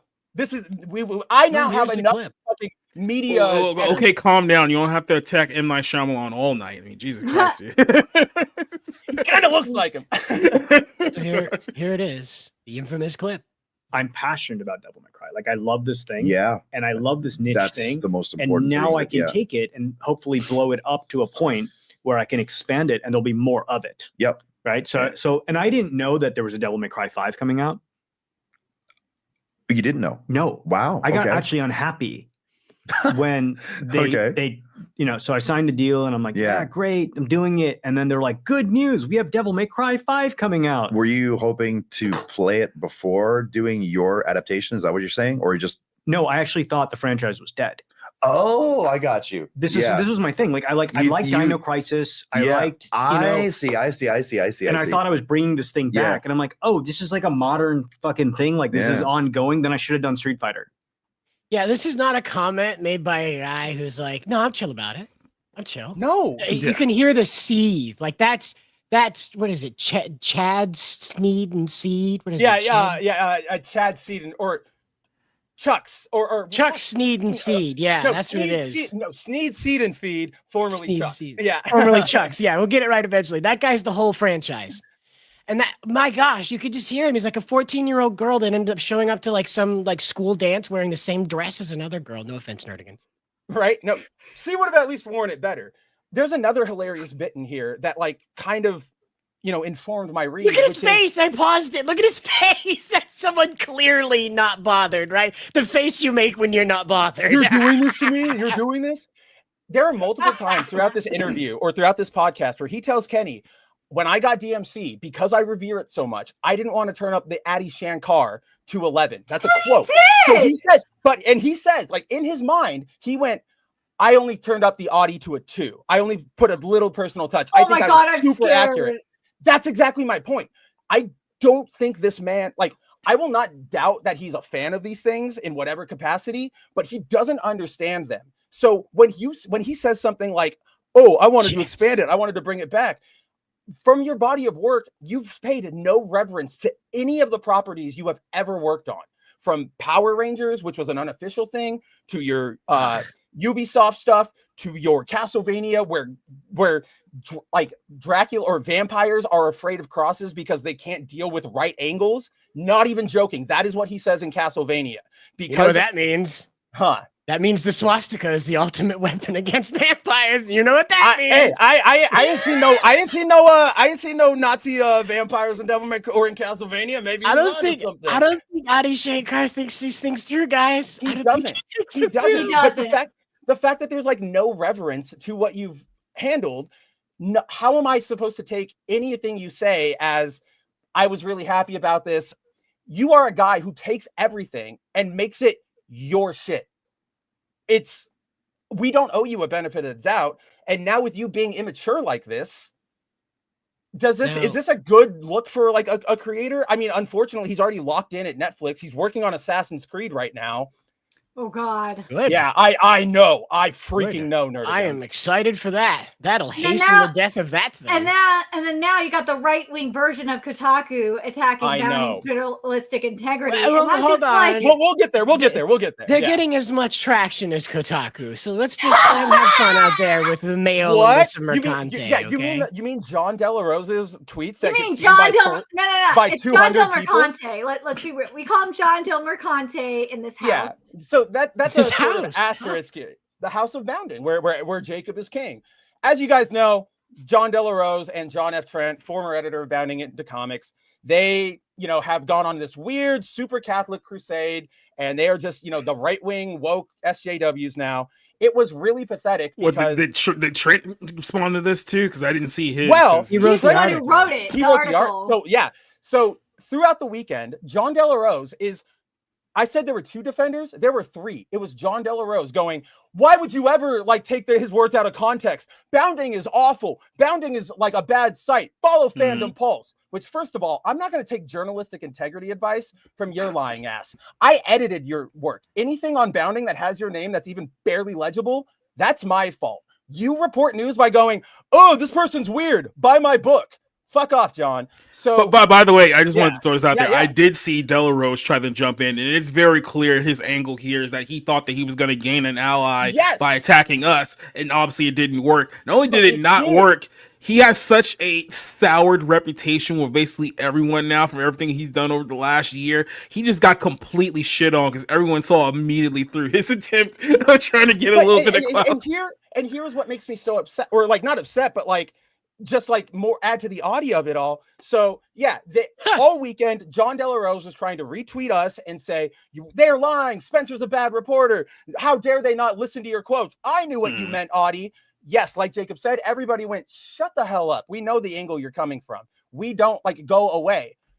Adi Shankar is the type of person who if you say something positive to him, he will start sucking you off. He isn't, go look at his replies now. He is engaging with with Melanie Mack. He's retweeting and replying to John Della Rose when he replies to his tweets. He is one of those people who just wants to seem like everybody's best friend so that he can't get criticism. So they did that all weekend. At no point, by the way, so check this out. Today, Fandom Pulse obviously John Trent wrote an article on Audie's big old essay tweet. And then Della Rose is throwing it around Twitter going, look, we really covered it. We're a good journalism source. I need you guys to, okay, that sounds condescending, but remember this, he had 3 days to take to Fandom Pulse and say, this is a false thing. And he could have reported on it on his own. But because he knows it's bullshit, nobody moved on it until Audie made his big old public thing. Long story short, screw those guys and screw Audie. Yeah. Yeah, I mean, only thing I can add here, you were asking me about Kenny Omega earlier. I will say Yeah. Kenny Omega is well known in the wrestling sphere. It really depends on what side of the aisle you are on, because there are a lot of people out there who hate and despise him, and there are a lot of people out there that think he's one of the best wrestlers today. I happen to be somewhere in the middle. I don't like everything that he does and everything that he says, but I don't have an outward hatred of him as compared to someone like a CM Punk or a Sami Zayn, right? But I understand that at the same time, like I said, Kenny does play up. I mean, the AEW fan base does kind of play up to, I guess, kind of the gamer side of things too. So it kind of makes sense why he was there. But the whole thing is just absolutely stupid. It was like, don't go this far into trying to be like, I can't believe they took me out of content when there's video evidence of exactly what you said. It's like, if there's no video evidence, you might be able to bullshit your way out of it. But somebody could literally just pull up the clip and be like, here it is, time frame right there. Like right there. It's your and it's his podcast. Like not an appearance he made on Kenny's or an appearance they made somewhere else. It's your show. You said it. Like, you have be an adult and own up to your words. It's so sad. Well, I mean, again, like, expect it. It's just going to get worse now. So. Oh yeah. The floodgates have opened on Shankar Mania, if you will. I'm only stalling because I'm trying to load up a meme to pull it up. Just made. While you do that, that you just like hot out of the oven. Like Shankar is just clearly very immature, and it's so weird because it's not even like the immaturity you would expect from an immature adult. It is like teenage immaturity. He clearly is in this like locked in Arrested Development, and it's so odd. I don't know why. You know what he should be doing? And Nerdigan's like, you can speak to this. How many mangaka or how many comic book creators go, I really like this. I want to do this. I'm going to go make my own version of it, right? Like, it might not, maybe it goes a little too similarly to what you're inspired by, but you do it and you make your own series. And sometimes it turns out into something great. Sometimes it's bad, but at least you're not crapping all over the thing that you claim to love. I don't know. So weird. So here's the meme. Hit it.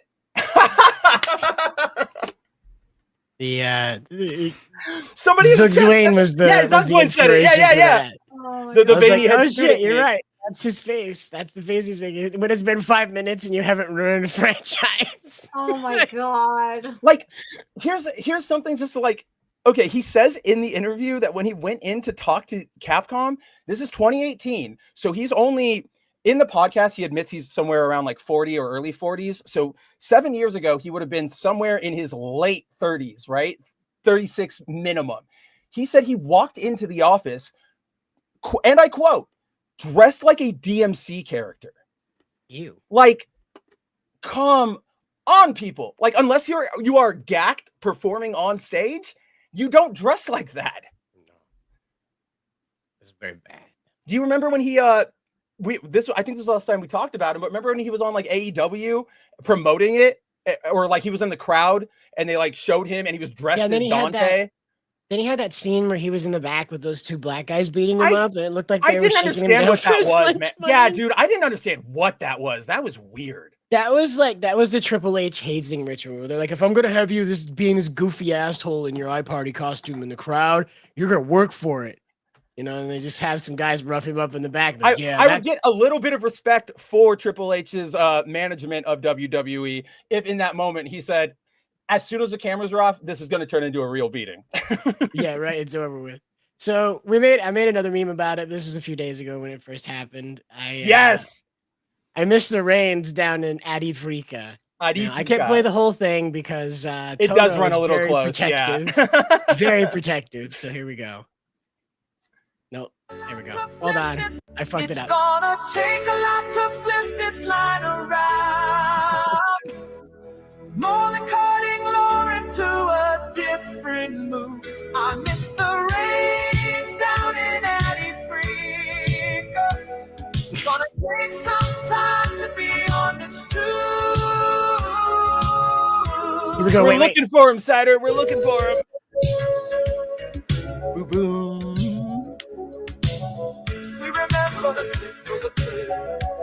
See, guys, all you got to do is change one note. That's what Vanilla Ice proved. No, we did this. You and I. And we went. I know, we went yep. to the jungle and we recorded this in real life. This actually happened. That's what I mean. I added the one different Nerdigans. note so that we could dodge around it. Nerdigans, how much can we pay you to do a cover of Toto's Africa before the end of the week? Before the end of the week. Oh, so she's like looking at Zeno, like, how much cat food do you need? As soon as Jacob said by the end of the week, I'm like, oh, he's got an idea for a new intro. Uh-oh. Now, okay, apparently not enough. You can't pay her enough. So there we go. It's not that bad. We'll get there. Absolutely not. So there you go. What about Britney Spears hit me baby one more time? Is that more apropos? Oh my god. Jeez. It's got to be in that Green Bay Packers jersey though. If that happens though, and we're on stream with, like, we will get flooded with like, die Jacob, Cider Spencer, get off. Like, I don't want to see you right now. That was a lot of words, and they were coming at me pretty fast, and I didn't have the context of them, and so I'm a little alarmed. I'm also kind of amused. I don't know what to make of it. So that's what happened with Adi Shankar, the wonderful Adi Shankar. The whole version of that song will likely never be posted anywhere. So sorry for you. We'll find a way. It's good though. I can tell you that it's good. yeah. It's the whole incident. It's the whole incident. Like, it's really fun. It has, like I told you on Friday when you sent it to me, like, it's been stuck in my head. Yeah. Well, again, I hate to keep baiting you guys on this one, so I'll stop. We will make over into this one though. This one's pretty big deal because we look like we have another Concord on our hands, ladies and gentlemen. Oh man. This is because we need more of those, right? Yeah. I just genuinely is Sony like gonna go bankrupt anytime soon? I mean, I probably not, because Japan conglomerates, they've got, if Sony's video games fail, well, they've probably got like some weird sushi cart in Hokkaido that is doing gangbuster business that'll keep them afloat. Well, this is what I'm thinking. If Sony Interactive keeps going this route, I think Sony Group Japan is gonna just like come in and like completely overhaul. I didn't think about that. It'll kill their brand if they keep if this. Let me just set this up. Let's explain the situation for those. Like, I don't disagree. I just didn't consider that. Whoa, yeah. So, before you continue, Cider, I really want to mention this. Remember what I was telling you guys? I think it was a month or 2 months ago that they were there was plans for like the management change at Sony Interactive. I think that was like the first step to this for the Sony group overhaul. That's what I'm thinking. You mean like this was like the catalyst event? You mean like this was the thing that made them want to do it? I think Concord was the catalyst. Gotcha. Yeah, gotcha. I mean, I would believe it 100%. So this game, Marathon, is in big trouble. Bungie, the company that brought you Halo and Destiny and some other regrettable additions, has officially... You mean Destiny 2 Star Wars Pass? You guys can download in 2 months. It's not even out yet. Like, pain. So Marathon is Bungie's attempt at taking a 1990s, early 2000s Macintosh, very basic, I think it's 64 pixel game, and force it to not 64. It must be like anyway, I don't know how many pixels it is, but it's not like N64 quality. Anyway, it was very if I say point and click, it's wrong, but the game was very basic in how it was visually executed. And so remember Doom, guys, where it's basically like you walk forward, click, like it. That's what Cider's saying. You weren't opening chests and getting clues, but it was very like WASD, no up or down, just WASD, click, click, click, click, click. Again, like Marathon was what it was. The lore of it is what brought me in. I love the lore of Marathon. I'm one of those guys that appreciates that Philip K. Dick style transhumanism of where it gets away from us. We're doing our best with the road. We'll talk. You want to get into Valis? You guys want to do a 5-hour stream on Valis? The road to robot hell is paved with good robot intentions, and that's kind of what the story of Marathon is. And then Bungie came in and they're like, yeah, but what if they were just murdering each other forever and it was lame? And then they did that. But then they were like, that's not enough. Let's steal somebody's art style for the third time. And then that wasn't enough on top of that. they decided to ignore the dev's suggestions to make the game playable. And so here we are with another Concord situation where everybody was patting each other on the ass saying that this is the next Halo. This is the next Star Wars. This is the next Oogity Boogity. And guess what? It turned out to be Terminator Dark Fart when it got out there for the alpha. Even Shroud was laughing his ass off at the auto targeting during the alpha. So imagine you're in a contest of a game where you kill each other endlessly forever, right? Like whatever. It's every shooter game imaginable. Yeah, I was gonna say, never heard that side. I've never played a game like that. There's an extraction aspect. So your brain's like, oh, this is somehow different. Okay. Yeah, right. No, yeah. So let's say they get you in that deep, right? Let's say then you get hooked by a guy across the map whose computer decided to pick up on you at like half a pixel on this guy's scope, and you get headshot sent out of the game, and his buddy loots all your stuff. Can you? That's auto aim feature for you. Okay, you can wall bang somebody from across the map. And so this thing really bad. This thing was so lazily slapped really together. small, yeah. What happened was they went out and found Anti-Real's art style. Okay. Now, apart from being inspired by it, we found that, well, rather, Anti-Real revealed that Bungie stole it 1 for 1 and turned it into a texture pack. But Anti-Real, being the artist that she is, decided she was going to play around with her works and stuck the comic loss on some of her work. Now, it's not a direct one-to-one of that comic. Now, loss is comedically, loss is comedically reframed through a series of lines that replicate the placement of the characters that are in that comic. And the joke is this loss? And there are billions of memes making fun. I'm not even joking you. Billions of memes. There are whole terabytes of storage dedicated to is this loss? And so she stuck that in there. Now the problem is that Bungie's texture team gave 0 shits when they were ripping her art style. So as you're going around murdering your friends in the alpha of Marathon, you run across loss. Just in a back corner, hanging out by itself. Nobody played this fucking game. These guys slapped it together and they're like, oh, well, the people playing the alpha will tell us if it fucking sucks or not. It's great. Like, was there anybody talking to each other at any point in this game's development? It's bizarre. Clearly not, because this guy showed up with his art style and nobody was like, oh yeah, let's just run this through Google Lens to find something similar. Nobody, even thousands of people who worked on this, guys, everybody from the marketing assholes to the guys who put the texture pack together to the people who worked out the sound effects that had to go around inside the map and figure out where everything was supposed to go. Those people, nobody along the way did a right-click Google Lens search. Not a soul alive. Or nobody was like, oh, hey, boss, like what? I remember, like, we saw this and this was in the image board, but that's clearly like somebody's work, right? Like nobody, a single, just, hey, buddy, like nobody said anything. It's the fourth time this has happened. The guy's like, I don't know how this keeps happening. I don't know.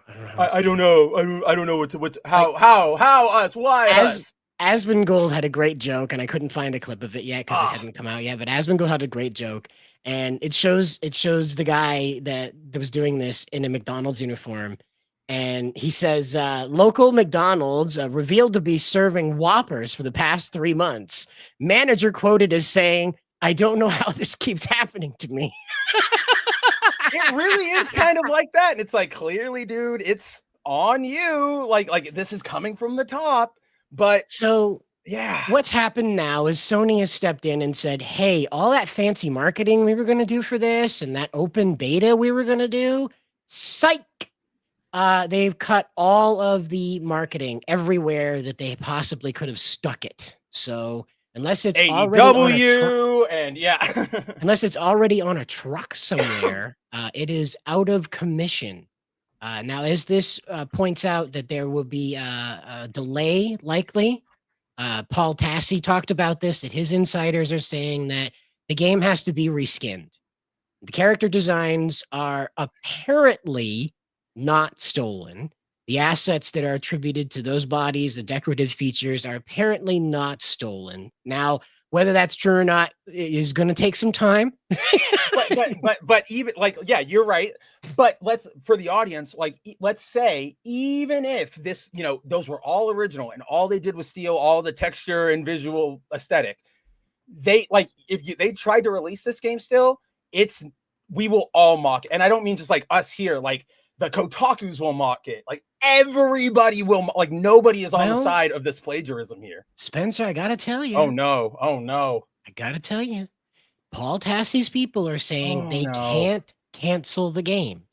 It has to come out. Fuck. It not only, because here's the kicker. In 2026, the majority of the staff's contracts expire. So if they don't put the game out and the game goes into 26, they don't have a dev team. Yeah. Period.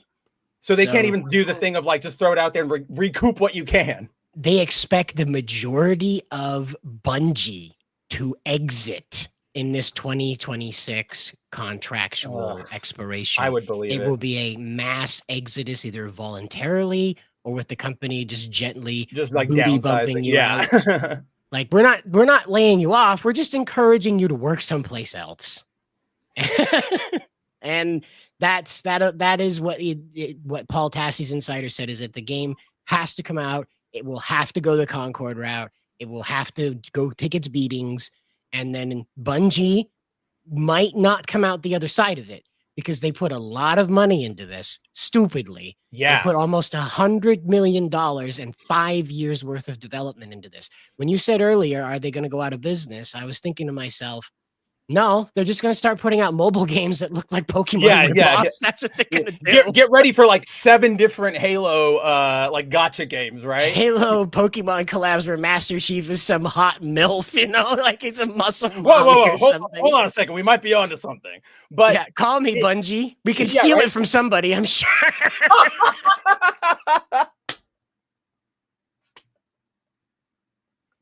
Nerdigans knows a lot of like buff anime characters, like female characters. We have the resources, Bungie.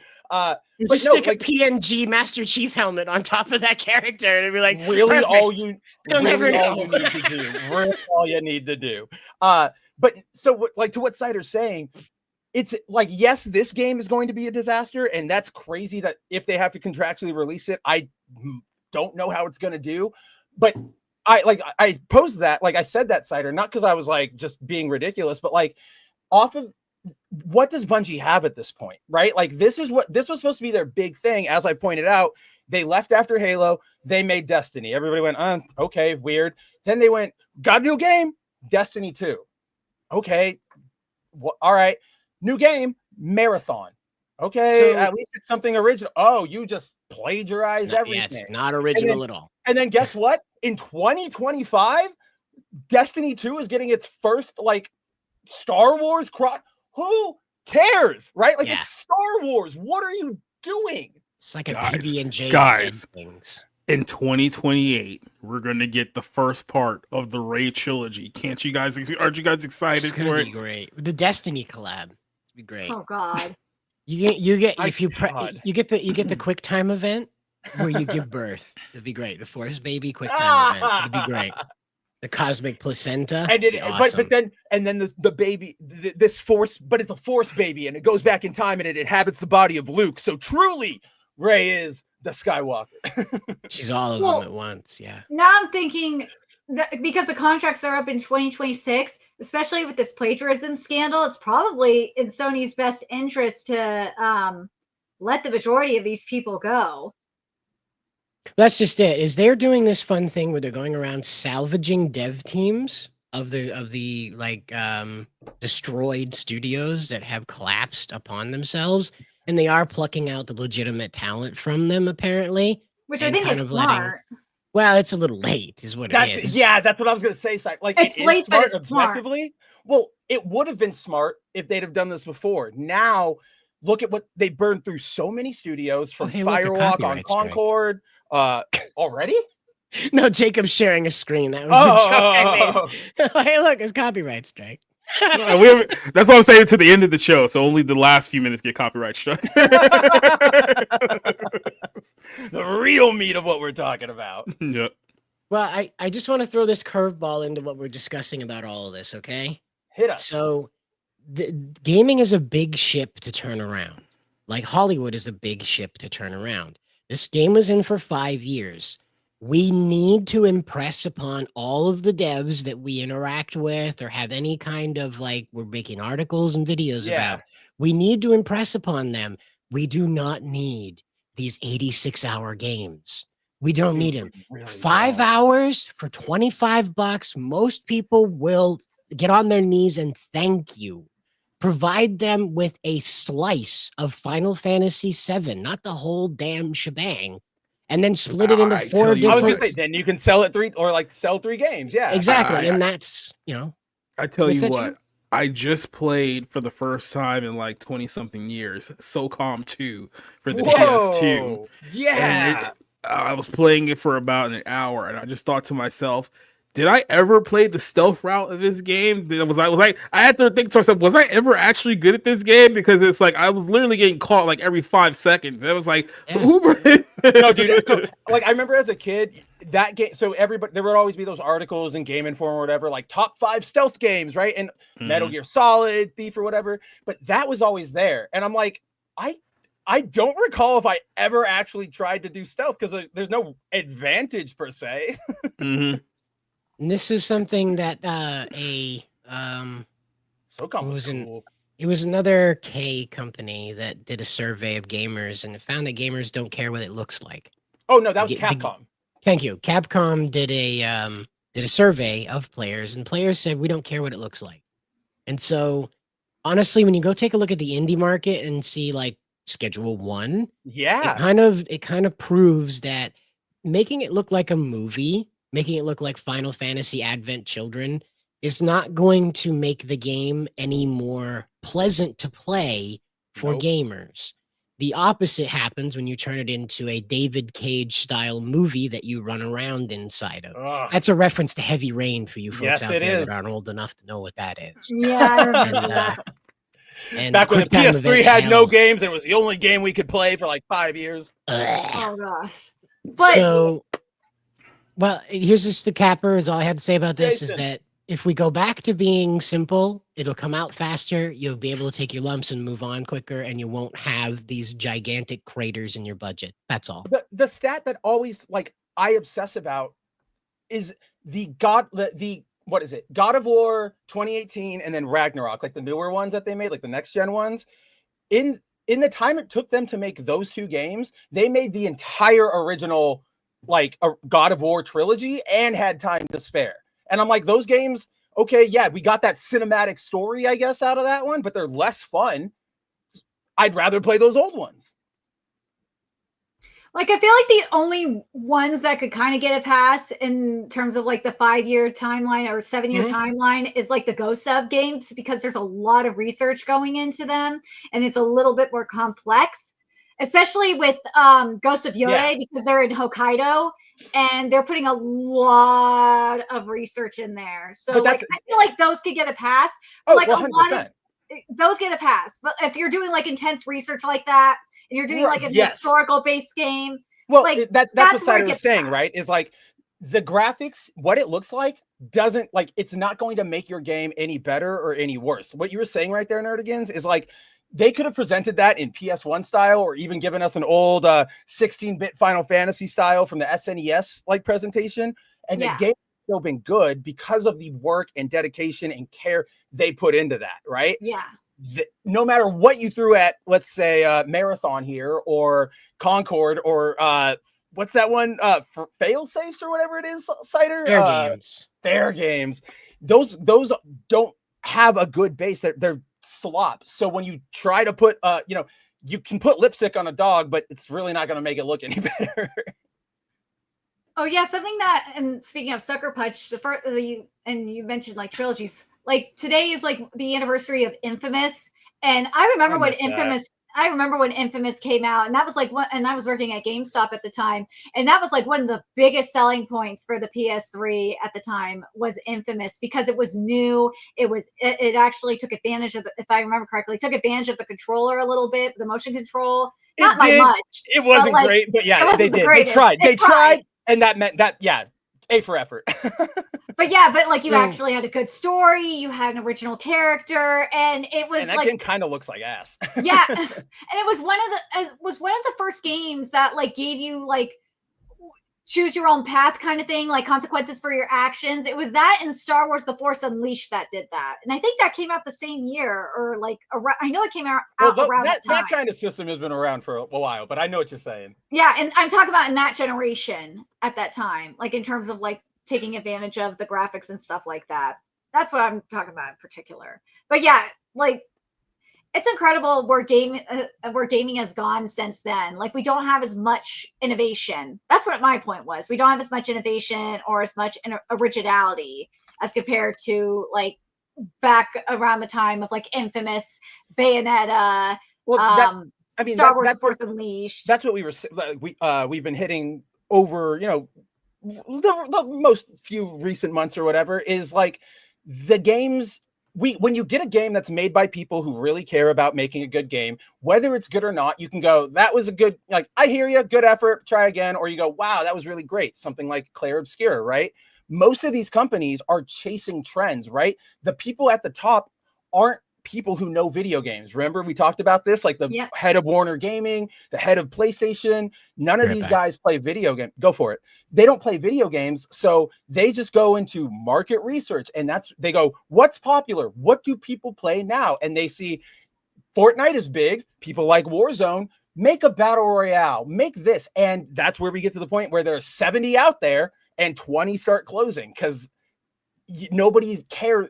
When you're just throwing that crap out there, they're essentially releasing straight to VHS games, but there's no delineating like tier system for that. I just can't help but think about the former PlayStation CEO and what they were talking about, just about like how what needs to happen is just releasing like just wacky and innovative games. And like I think about again that era of PS3 where the PS3 era where it was so experimental because you had MAG at the time, you had Resistance, you had like the Killzone. It was Killzone too, but still, but Killzone was kind of a little, you know what I mean? I do, but all you cited right there were 3 different first-person shooters. I know. So I'm going to clarify. I don't think it was a PS3 thing specifically. What you saw in those first 3 generations out of PlayStation when it was under Shuhei Yoshida's direction is that he was willing to take risks and say, that might not be a great seller, but it might be something. So that's where you get things in the PS1 era. You get Paul Rappa the Rapper. Really weird out of their rhythm game, but it worked. In PS2, you get things like Ico. In PS3, you get Tokyo Jungle. We don't do that anymore because now it's so cost benefit, blah, blah, blah. Oh, I don't know. Is that going to make enough money to justify the dev? It's all too corporate now. Yeah, that's what I was going to say. The word you're looking for is corporatized.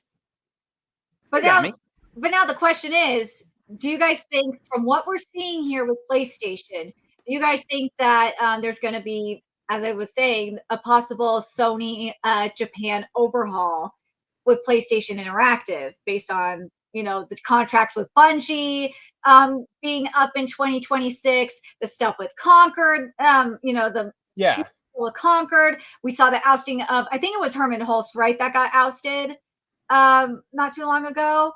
No, Herman ousted Shuhei. That was like 10 years ago. He ousted Shuhei. He went from Guerrilla Games, ousted Shuhei. Shuhei got kind of like shit on by the like upper management and he left.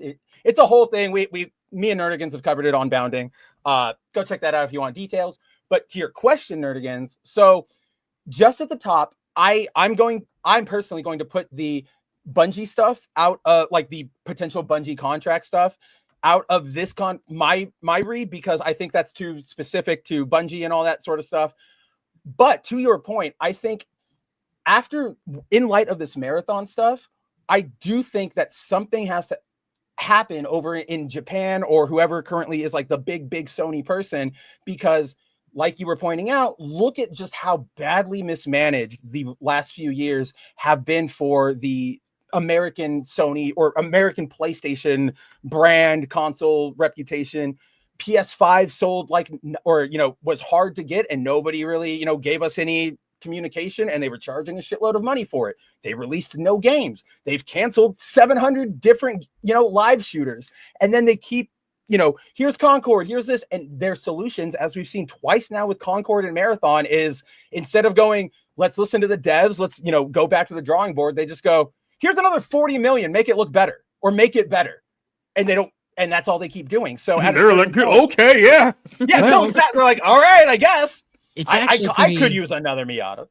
It's actually pretty handy that you bring that up, because Marty O'Donnell was on Side Scrollers last year, and he was explaining the Bungie way long before any of this became a controversy. Yeah. So here he is explaining how things used to work at Bungie. Now, if you don't know, Marty was the music of Halo. He was the guy that gave us all the stuff, that really cool space, Iraq, Afghanistan war and space stuff. So war on terror. Fallujah. Anyway, but Beware. Pat Tillman. It was, slightly tongue in cheek, a little bit irreverent, funny, and we make games we want to play. That was the thing. So if you, as a matter of fact, the Bungie toast, when we'd have our dinners, Alex Seropian would raise a glass and it's like, okay, let's toast to us and those like us. Wow. And I loved that toast because it was honest. It's like, come on, this fake, Miss America speech. I just want world peace. I mean, those are meaningless kinds of statements. So a toast where we say to us and those like us, well, those like us could have been anybody. We were open to everybody who wanted to make the same kind of games we wanted to make. Like, if you wanted to come in and make, a Barbie's horse world, we were like, yeah, that's not what we make, but good luck finding another job. But if you wanted to make a game where you kill your enemies, kill your friends' enemies, and kill your friends, you're welcome. And we didn't care anything else. I don't like that Marty hit friends twice there. What do you got to tell us? That was the yeah. All the other kids better run. But that is the philosophy we should be approaching at these things. But unfortunately, between corporatism and the decline of the youth and all the idiots out there and the feminists and the red pillars or whatever, it's all dumb. We're all in a really bad spot in terms of where we are with media. That's why we got to look out towards Korea for movies or Japan for comics, right, Nerdigans? Or until they ruin that too. I know it's coming. It's coming. As soon no, it's coming. I know it's going to be. This is my bet, Jacob. I will even. We can take this off. I will actually put money on this with you for fun. I genuinely believe if that Parasite remake ever gets made, that's going to be. That's it. That is the moment where you'll start hearing 3 months from there, every Korean thing is getting adapted. Yeah, now either that or when you look for Korean content, you start seeing the Americanization of their content where they're trying to embrace an American audience. So it's Americans would like that, but it's more modern audience stuff. Korean friends, yeah. Yeah, there's gonna be it's over. It's fucking over. And it will happen. It will. Where do we go? Oh, that's where we go next. We go to you gotta go to some outlaw state, like Indonesia or something like that. Indonesia's got to be on there's probably some awesome stuff coming out of there right now. What's this, Jacob? Oh, well, we're going to go ahead and wrap up this part, because we were talking about Kenny Omega earlier. He was the guy sitting there talking about the big part of the story. Then he had a little moment, because apparently AEW had a pay-per-view last night in Phoenix, and shockingly enough, Spencer was very, very close to couldn't just go into the show himself, but he wasn't dedicated to AEW like some people are. It's true. I'm sorry, guys. I let you all down. I am not all elite. So I know so little about AEW that I can't even give a slogan or anything. It's just I was not all elite. So they tried to do a cool little setup for a beginning of the match, and initially it's pretty cool, and then it falls apart very rapidly. And I want you to see if you guys catch the part where this whole clip kind of falls apart. I'll go to it. It's only 40 seconds, but here it goes. Alternative rock music. If you know the words, sing it along. Let's get this party started. Play that shit. Oh man. And copyright strike. Yeah.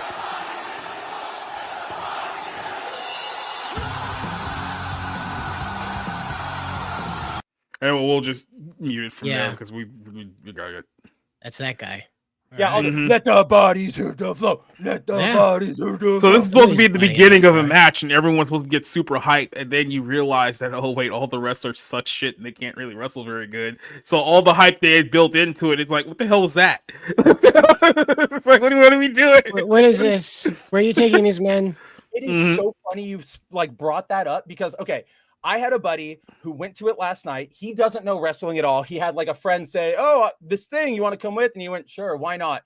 After he got back and he was like talking to me, he's like, there was this moment where they were doing like a 50-man free-for-all, and then somebody grabs like the mic and says, blast that alternative rock, and they started playing Bodies Hit the Floor, and he's like, like it works, I guess, like being in that arena, because he was like, that was the best part of the night, that was it. And I was like, all right, anything about the wrestling? Like I said, it was a great start.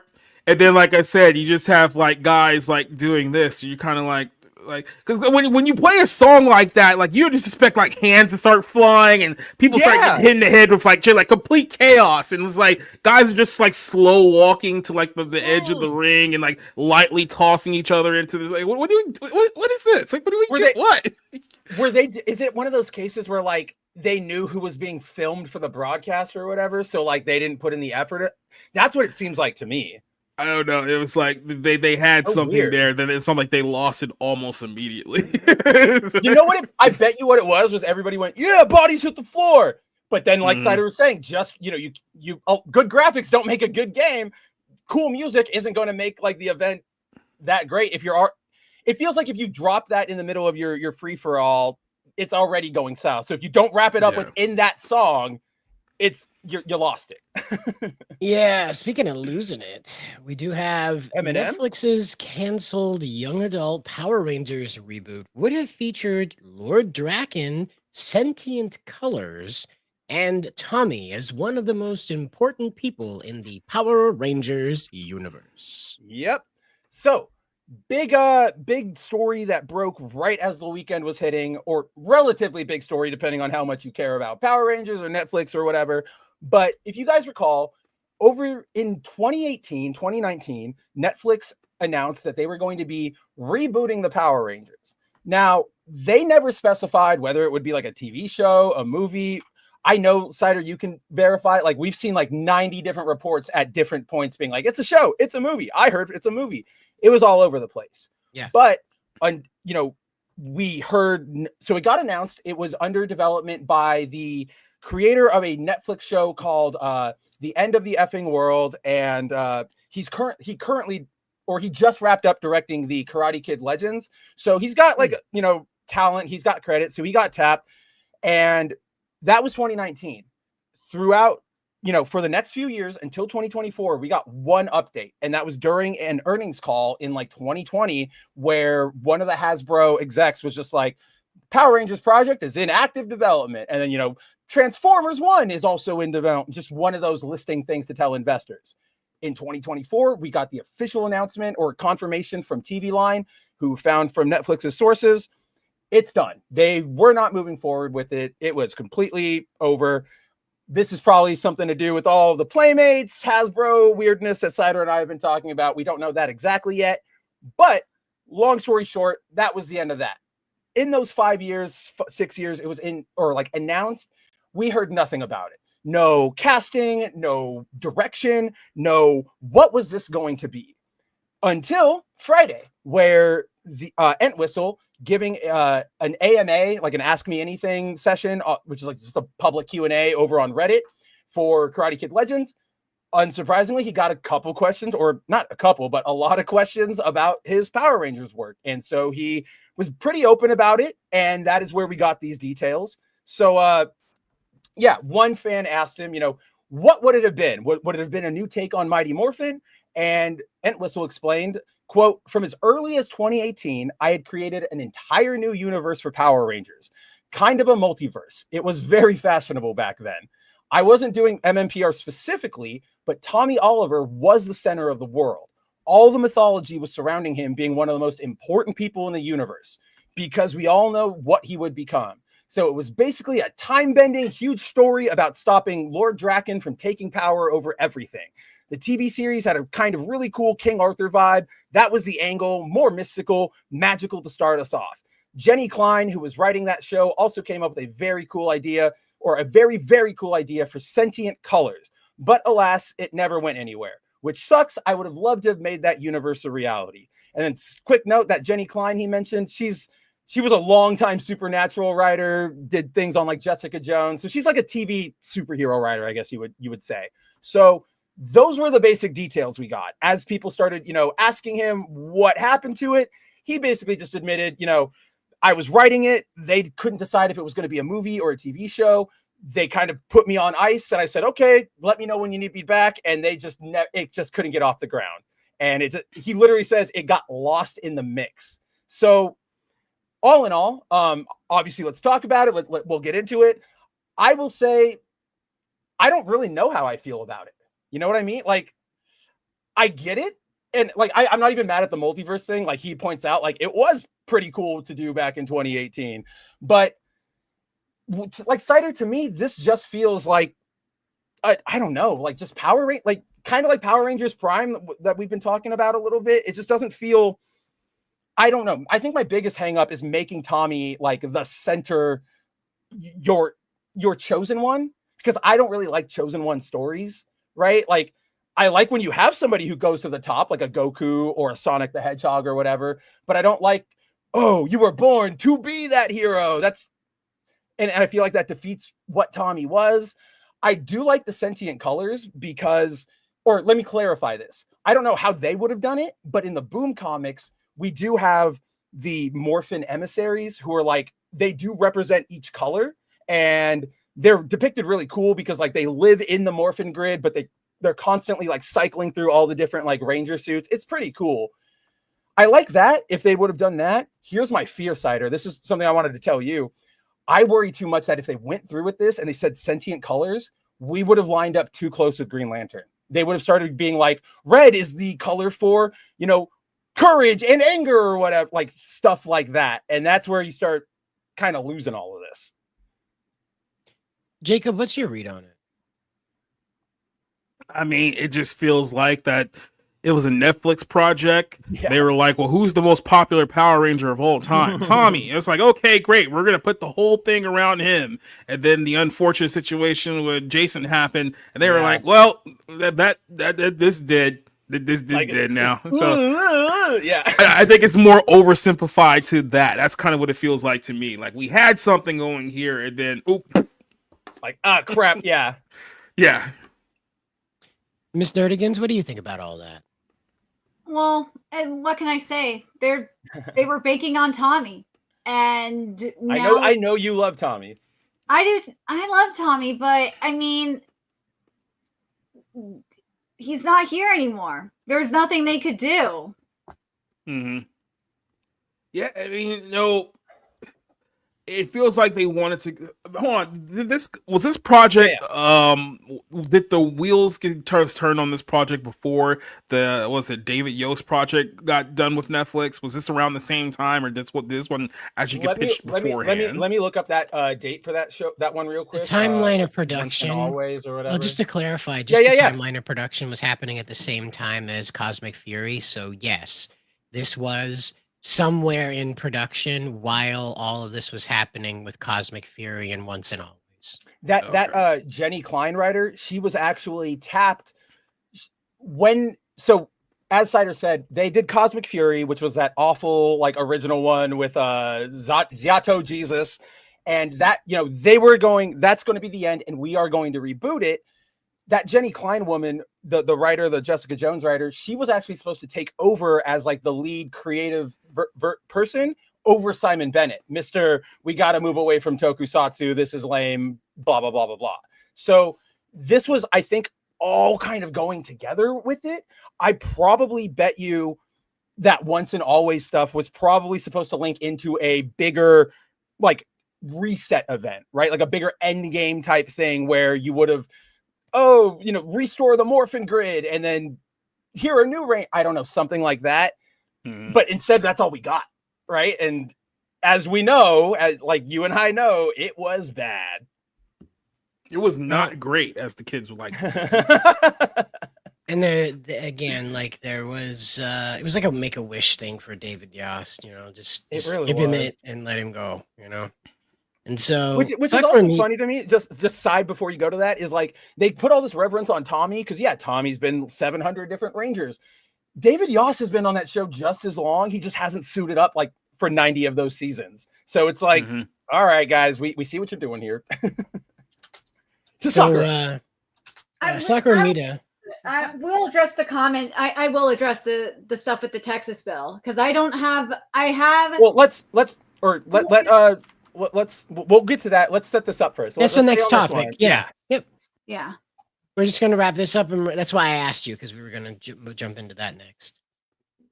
So Entwistle, this is what Sakura Mita had to say, and it says Entwistle tried to make this work by focusing on one Mighty Morphin Power Ranger character and adopting the Shattered Grid storyline without MMPR. Of course, this is the same thing as Lilo and Stitch 2025 by removing characters and expecting them in sequels to make up their absence. So, to a degree, I understand what you're putting on that one. That kind of follows through that they introduce Tommy and then they sequel bait you for the rest of the team. So they reverse and introduce this stuff because nobody cares about MMPR as far as like children. And so they use Tommy as Draken as the big bad that the children have to come together to defeat. Well, that's then why he introduces them to MMPR, and now there's a mentor program in the next movie that brings everybody back to go for like the father-daughter, big brother atmosphere between older Ranger, young Ranger in part 2. I think I get that angle. Yeah. Okay. Keep going. Sorry. No, I was just saying I get that angle. I understand that theory. That tracks for what Netflix would want to do to franchise their reboot of the franchise, especially if it was going to be a TV show. That this would be season 1 would be them battling Draken, and then season 2 would be freeing them from what the original MMPR from the issue that they were imprisoned in. However, Draken had them in prison, so it makes sense that that's how that would go. I personally don't think that this reboot would have landed because even in Entwistle's description, it continues to miss the core of what made the Power Rangers important. And like we were talking about earlier with solo leveling being like this hype beast, big action sequence thing, Power Rangers just sort of got drunk on how can we sell this toy. And I realize that's the reason for the show. In fact, that's why Japan we're not ignorant to that. Right. But the problem is that when it becomes the singular idea, then you try to morph meaning out of that. Not to make a pun. No pun intended. Yeah. You try to shape some meaning out of that. So you have Neo Saban that came back and very sloppily tried to handle Samurai and Megaforce. Yeah. Right. And Megaforce and Ninja Steel. And we'll never forgive them for destroying Gokaiger. But on the other end of this, you had Hasbro come in and they were like, well, we're going to create our own mythology, but we're going to do it like a 14-year-old on fanfiction.net. And they just referenced everything and rammed their OC do not steal characters into the middle of everything. And that obliterated the canon predictably and caused the crash of the franchise like that. Now, Netflix was going to come in and do this reboot where they wanted to create a young adult series, which was going to probably behave more like Riverdale in that there wasn't going to be a lot of people. The writer was on Supernatural. Yeah, it was probably going to lean a little CWE. You were going to see less dudes in rubber suits and more guys that were walking around in luchador masks from outer space. And you're going to see more of that kind of lean problem, into it, if you will. Right? How do we normalize? How do we normify these characters? Yeah, not normalize. Yeah, like convince you guys it's not weird. That's the problem. Right. Yeah. Instead of saying like this is normal, just roll with us. They go, oh, we know it's so weird. Let's make it super, understandable or whatever term I'm. You'll see this in 2017 Power Rangers. 2017 Power Rangers came out and tried to make sense of the Power Rangers. Zordon was no longer floating in a tube. He was in one of those, like, press your hand, the needles come out the other side things on a wall. Alpha wasn't a robot with a speech impediment. He was... they did that in the first movie. They did the floating tube. No, remember he dies and he comes out and he's like a physical person. Oh yeah, he's like a physical body, but like in the 2017 no, not the movie, pin needle thing. No. Yeah, I was just talking about the body. He's like an actual consciousness inside of this wall. He's not like a body on the other side of it. Stupid. You know, it's very bizarre. And another thing, like they tried to make sense of what it is. Like I said, Alpha isn't a robot with speech impediment anymore. He's a middle-aged comedian that can't find work. And then you have the teenagers with attitude are taking pictures of their vaginas and sending them to other people, landing themselves in detention. This is what qualifies as a disorderly teenager, apparently, in the modern age. Now, fast forward to Rita. They did they went way out of their way to turn Rita into like a cheap video game character, like a mid-boss. Really, though. They stole everything iconic about her and tried to do everything they could to be like, it's Green Ranger. It's the Green Ranger. Do you know she's the Green Ranger? The Green Ranger was a girl first. I wasn't opposed to that. It was the worst execution of all time. That's just it. It's so heavy-handed. Right. You know? And again, having her being a dead fish lady who's like in like Dead Fish, then she has this weird lesbianic sexual assault scene with Trini. And it borders into this, I don't know what to do with this because it was too campy for me to even take seriously to begin to understand. Ant Whistle has entered into the same thing by like, you know what we're going to start this whole thing off with? The end of the fucking multiverse. A multiverse war. That's Power Rangers to me, baby. Nobody's like, do these assholes save people's lives or not? Nobody stops to think about that anymore. It's just how quickly can we get to the exploding giant rubber suit? So I'm going to push back on you slightly here. Because while I agree with 98% of that, I push back on this idea of like, don't start it off with a multiverse war. Don't start it off with this big thing. Because dude, that's literally how Gozuger starts. With a literal multiverse war, with the MMPR like Zord being there dead on the ground where I forget which Zord it is, or Robo, let's be clear, it's Sentai, delivers the like final blow, and that's what sets us all off. So like that. So here's the thing. I think all of us, I did initially at first, I think we're too caught up on trying to think of this as like an extension and a genuine continuation of everything we saw. I actually think this was going to be like, we are restarting. We're going to do that big thing. We're going to start with MMPR, but then we keep going on. We have new teams. We have these things developing. Okay. That's where I think it was going. And with the Tommy thing, I think they were going to recast and just be like, we know the character, but here's, this is young Tommy or whatever. Because JDF does look very old when he was still around. And now he is unfortunately not around. So I'm not against a lot of what this was going to do. And I think that, the key thing, I think, how do I put this? What you said about where's the core stuff, the teammates, the personal stories. I think that's what's missing, because he says at another point, and I don't remember if I said this or quoted it. Sorry, guys, if I didn't. But he says like, oh, it was going to be so cool. It was going to be like a Star Wars type of thing. We know nowadays that like modern read of Star Wars isn't Luke's journey from, poor farm boy to hero, or Han's journey from, rogue who doesn't really care about anything to falling in love with the princess and being the rebellion's hero. They think cameos, they think big set piece moments, they think all of that stuff. So like, I think we would have gotten this thing where we would have started getting cameos later on. I think you're pretty close on that second season thing, Cider, right? Of like, oh, we've brought back the original MMPR. I don't think they would have been encased in anything like in that universe. It probably would have been a multiverse thing, right? Like whatever happened at the end of the war, they got caught in that explosion. They would have been recast. They would not be going and getting Walter Jones. They would not be going Amy Joan Johnson with her neat little acoustic guitar. They would definitely be recasting middle-aged adults to be these mentors that are suddenly freed from dragons imprisonment. Let me ask you this though. The only pushback I give against this is they brought back David and they brought back Zach and Kat for once and always or whatever it is, right? Yeah. MMPR, whoever, and this is not like to push back against you, but it's like whoever owns MMPR at a given time, whether it's Nick or Disney or Netflix or Saban, they love going like, here's an episode where Adam's back. Like they love. Hey guys, 50-year-old Power Rangers. This is not sad or demoralizing. Yeah, exactly. So like this that's is what I like, want to. could they have resisted? Could Netflix have resisted that? Maybe Entwistle could have. I don't think Netflix could have. Well, I think they could have because JDF. I'm very sorry to everybody. Yep, JDF's the only one that anybody remembers. I'm very sorry. Those you telling me that people don't remember the second Pink Ranger of the series? Yeah, right. The second Red Ranger, you know. Look, I the Blue Ranger that got like the Blue Ranger that got BTFO'd to a planet full of aqua people you can barely understand because of their voice modulators. But then you remember the Blue Ranger who awkwardly aged out of the role? Remember that guy?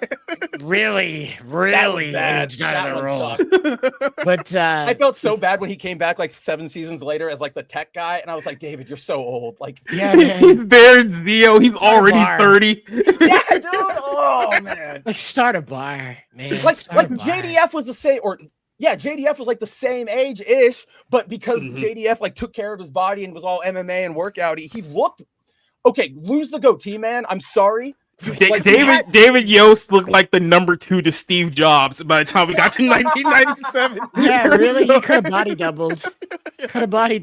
I didn't think Ashton Kutcher. David was right there. So this is where I say that they could have resisted because that's why. Because there's nobody they would have justified the price of getting that person back in shape or getting a team of them, like their schedules cleared up because they're grandparents now. They have like regular Jones jobs. Wasn't doing it. Walter Jones was in the House Party remake. Like, well, he's got a lot. To be fair, Walter Jones probably had some free time. He could have been a singular mentor, but again, he doesn't have. But no, I know I'm being pedantic. Yeah, he doesn't. There's nobody but JDF that had that kind of commercial draw, and that's why they wouldn't have done it. They would have recasted everyone, but this is why it would have been okay. Is because, like you said, they would have pivoted right out of MMPR. And probably into an original team. They wouldn't have bothered to try and progress into Zeo or Space or try to reformat any of the other teams. They would have diverted immediately into their new timeline. No, I actually do believe that. Yeah. And because they were making a big deal about Power Rangers Universe, and I have a feeling that's what it would have been titled. It would have been titled Power Rangers Universe, and that would have been these guys traveling between the multiverses, and that would have been like their there was that one that was on Twitch. I forget what it was called. It was Power Rangers something Force. But yeah, Super Mega Force. It was a role playing game they were playing, and they had like people from the show on it and stuff. Oh, whoa, that's cool. Neo Force, I forget what it was, but whatever it was, yeah, it was fun little thing that they did there, but it made it into the canon. The comics actually canonized it. So Hyperforce, thank you, Sakura Mita. It was Hyperforce. And that had got its own canon. It was in the Draken story. So that would have been the team they likely would have introduced there. And that would have been the multiverse jumping team. And that's where they would have introduced their new teams through, is that multiverse team would have been like, we found another group of Power Rangers we've never heard of before. Let's see if Draken affected their world. And ta-da, there's your vehicle to meet these new teams. Okay, I'm totally on board with you right there. Like I will give my nerd pivot is that I don't think they would have. Here's how I see that playing out is that big multiverse opening war we were talking about that screws up the like we see all the range, like that's going to be our big opening moment, like in Gozuger, where we see everybody in their ranger suits, right? Like we're in this war. There's putties. There's all the other enemies that I'm totally blanking on like nowadays. But we've got like every big thing, and then boom. That like multiverse blows up, the morphin grid blows up, right? So the one or two mentors land on, Zordon lands on Earth. He says, I've got these crystals, like use them, or these coins, and they use them. And he's like, it's only a fraction. That's why you're only able to access one team or whatever. And then after that, boom, like my morpher's down. And then that's when they go, okay, now you are, you're strong. You are the morpher or whatever the hell. And we get your sentient whatever. Yeah. Oh God, there you go. There it is. The sentient colors would have been just like I jump into like a possession thing almost, right? Like oh, now you're red. Like, oh wow, I think we nailed it. I think we decoded it. Ed Whistle, call us. But we're gonna end up pivoting out of a high moment let's get over into there. a let's hear from someone who's been a little quiet. I found no one's probably I go pee. talking about it because I actually did the research on this. I pulled up the text for the final bill that was just signed, or not signed yet, but it was sent to the governor's desk. So this is SB 20, which people are flipping out about. Personally, I usually don't get involved in other states' businesses. You could do what you want. States Californian. Hey, I was pissed off that out-of-staters fucked up Gavin Newsom's recall election. Newsom would be gone if it wasn't for you out-of-staters. But here's the thing that people are missing the point on here, and why, because people are like, oh, it's just an thing on AI, porn bans and whatnot. First of all, that law already exists. This is just what this is politicians, activist politicians, trying to feel like, feel important. That's what this law is. That's what it's trying to do. But what it really is with this language, it's unconstitutional, because SCOTUS settled this like over a decade ago. So what it says here, in terms of the possession, promotion, or production of certain visual material appearing to depict, a child, and it says here, it's subsection B, subsection 1 of subsection B, of subsection 2. God, I fucking hate legal jargon. It says here, a person commits an offense if the person knowingly possesses, accesses with intent to view or promote obscene visual material containing, obscene is a very dangerous word, because that's subjective. And this is where it gets even more dangerous.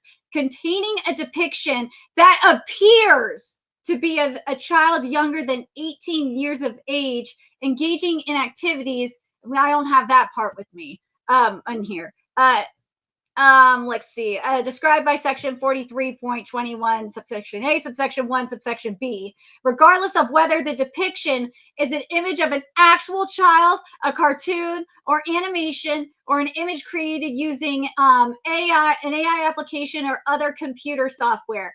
That is dangerous. So let me finish this real quick. This is people that are saying that this isn't going after anime are full of shit. It is. It's targeting anime. It's targeting cartoons. It's targeting video games. It's targeting the whole shebang. This is this happened as I said, over a decade ago. The SCOTUS already ruled on this. Courts are going to throw this out if it passes, or if it's signed into law at this point by Governor Abbott. And regardless, this part here, if the depiction that appears to be of a child younger than 18 years of age, this is how you get censorship in Pokemon games. That's why. It's because Nintendo of America and I should say reword this. It's the ESRB / Nintendo of America and Nintendo of Europe censor characters in Pokemon that are actually adults, but because they appear to look like they're underage, that's why they got to be covered up. Okay, now you could go. Yeah, so there's two ways of looking at this, and we'll be very blunt here about the first one.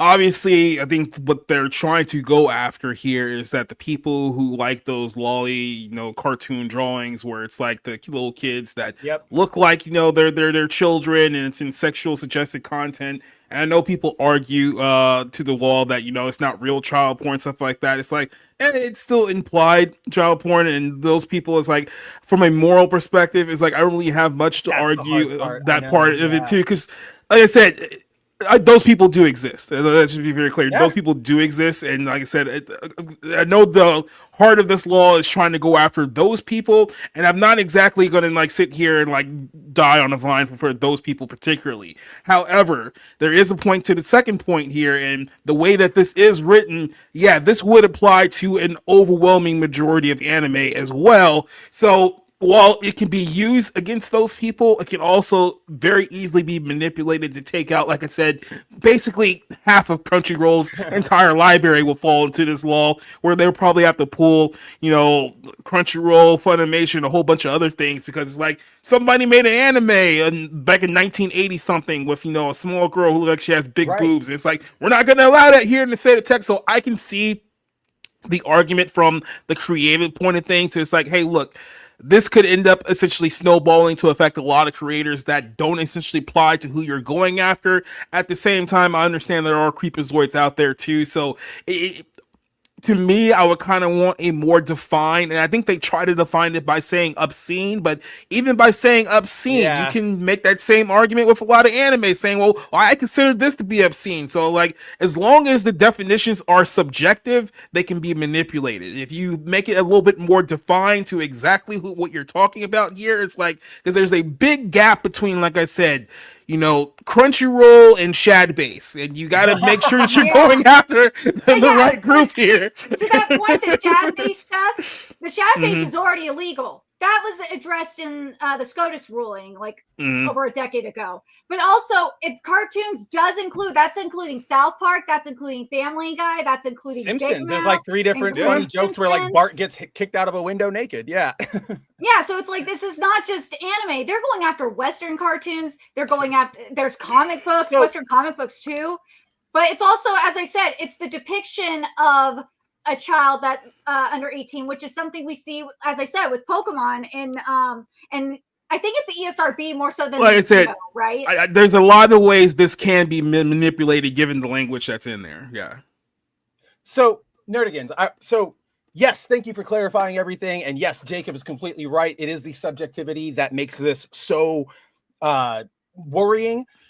Now, I will push back. I don't think they are targeting all this stuff, right? I don't think they're sitting there going, I hate anime, I hate video games. The problem is, like, I do agree with Jacob here. I do think this is specifically trying to, you know, if at all address anything, it is to address the lolly stuff, which I will be very clear. I don't like, I find it weird. I find it skeezy. I don't care about it, but, or not, or like, I not care. Like, I don't want anything to do with it. But it is a drawing. It is not of anything real. It is, unfortunately, it is legal. Now, like Nerdigan said, the Shadbase thing, what she's referring to, what her and Jacob are referring to are Shadbase and other artists who draw actual, like, this is supposed to be a human adult, like whether it's, you know, photorealistic or not, if they identify it. I forget who it was, but Shadbase drew one of those type of images about one of his critics, like daughters, right? Like his actual daughter. Yeah. And that's illegal because that's a real thing. Like that's a real child here, or like in being depicted, blah, blah, blah, blah, blah. I think the problem that's one of the big problems we as Americans need to remember is like, yeah, we don't have to like it, but freedom means something. So I wouldn't want a bill criminalizing lolly drawings, because that can also very easily roll into, well, now Simpsons is banned. Well, now, you know, this Bible that has a depiction of, you know, a young mother like Esther with her breasts out or something, just because that was the style of the time. That was the style of the time. Now that's also getting banned. It is really, when it comes to banning imagery and things like just solely on the basis of I don't like it, that's where things get really, really, really, really worrying. And that's why we have to be very aware about it. And I think the other thing to really drive home is that, how do I put this? It does not matter what the original intent is, like Jacob was saying. Let's say that they only thought that this was going to go after lolly. Well, okay, that's what this current, I don't know what they have, like their Congress, I think they have, like every state has a Congress, right? Like that's what they want right now. What about the next one? What about and it's forever. Well, now they don't care about lolly, but they really, really don't want to have attractive female video game characters. Yeah. Now that's obscene. Now that's, and it just keeps going. It is one of those things that I get it, guys. Like it skeezes me out too. And I don't like it. I don't necessarily support it, but I can't, in good conscience, as an American who believes in freedom, or like freedom of expression, where nobody gets, like, you're not hurting somebody. It sadly does have to be like allowed. Well, like that's how I kind of interpreted the SCOTUS ruling in a way. It's like you're not infringing on someone's rights with a drawing, unless it's an actual child. Like that's right. What it is. If that's why they specifically said if it's a flesh and blood child that you're drawing a picture of doing these obscene things, or like even filming and whatnot, and in the case of AI, you know what I mean. Yep, like that's infringing on their rights because that's an actual person that you're doing this to. Correct, you got it. So yeah, there's a point. But so like when I see like people, when I see like puritanical people going like are saying like ban porn, for example, in general, it's like, dude, stop. That's someone's porn does include hentai, by the way, because hentai is literally. Well, I mean, there's not even hentai. I mean, there's some, etchy. There's some etchy stuff that probably get wiped out just by that too. I mean, dude, we have seen like the fandom post people crap their pants about like the first Descendant people. I mean, let's be honest here. We had a 3-month Discord over like a 10-second clip of like a video game character's butt. So it's like, where do you think that this is eventually going to lead? Exactly. So, but yeah, like I said, it's just one of those things when it comes to government in general. It's like, you want them to tackle one specific issue, and then what they do is that they give you something that sounds like it's going to tackle that issue, and it's not actually going to do it at all. It's just going to be somebody's Trojan horse for something down the line. It's like, remember back during the COVID times when we passed like the Inflation Reduction Act, and people actually thought that was reducing inflation and only made it significantly worse? Yeah, that's exactly what it is, right? Yep. And let's be honest here, like for people who are generally on the right, we always like to tell the people on the left that, hey, look, your urge to have the government be in control of everything is eventually going to blow up in your face. So then you have the same people who are like, well, we want the government in control, but we want it in control in our situation. It's like, well, don't you think that same rule is going to apply to you as well? Like, this is something that's eventually going to blow up in your face. Yeah. Like, it's so weird that it's not even like a left-right, like only on the left or the right. It's like people don't understand that you will not have power forever. Like, it's so bizarre to me. But I guess to wrap this, unless Nerdigans, you got anything to add? Muted. I do. Oh, the thing okay, cool. is that really frustrates me about this whole thing is that I learned about like the situation while I was recording a bunch of content and I got behind. The thing is that people really need to learn how the government works and how the legislator works, because people were like flipping out saying, oh, it's passed in a law, and it was like still like going through the legislature, the House and through the House and the Senate. That's what I was looking for earlier. And I'm like, dude, it's right on their website. It shows you everything. And if you don't know what a certain term is, at Grok, look it up. True? It's another thing where it's generally like this. We all know there's people out there who, especially over the course of like the last like year or two, people have really been pushing, we need to ban pornography. And it's like, look, I get it. Nobody likes OnlyFans girls. Nobody respects them. We all see that degeneracy is on the rise here. At the same time, you have to be realistic enough to understand that the whole ban pornography, like one day we're going to ban porn and we're going to lock up prostitutes. Like, that's a pipe dream. It's just a pipe dream. And if it ever got close to anyway achieving that, there's going to be a lot more things that are going to go down that than just pornography. So it's like, so some things, it's like, here's the thing, and I'll simplify it like this, because I do the Bible Lens podcast a lot too. A lot of you guys who are in this whole Christian nationalism kick, that you actually think that one day you're going to obtain power and rule the world in the name of Christ. First of all, that's not biblical at all. I hate to break that to you. It's not there at all. Watch one episode of the Bible Lens. I know that. Yeah, I mean, I watch them all, but it's not going to happen. Simply put here, it's like things are probably going to get a lot worse before it gets better here. And even if things do get to a point where we finally rid the world of all these evils that you want to get rid of, you're not going to be the one to do it. Let me just make it very, very clear here. You're not going to be the hero of this story. Yeah. It's all right to cry, little boy. I know some big boys that cry too. And that's my simplified answer to this question.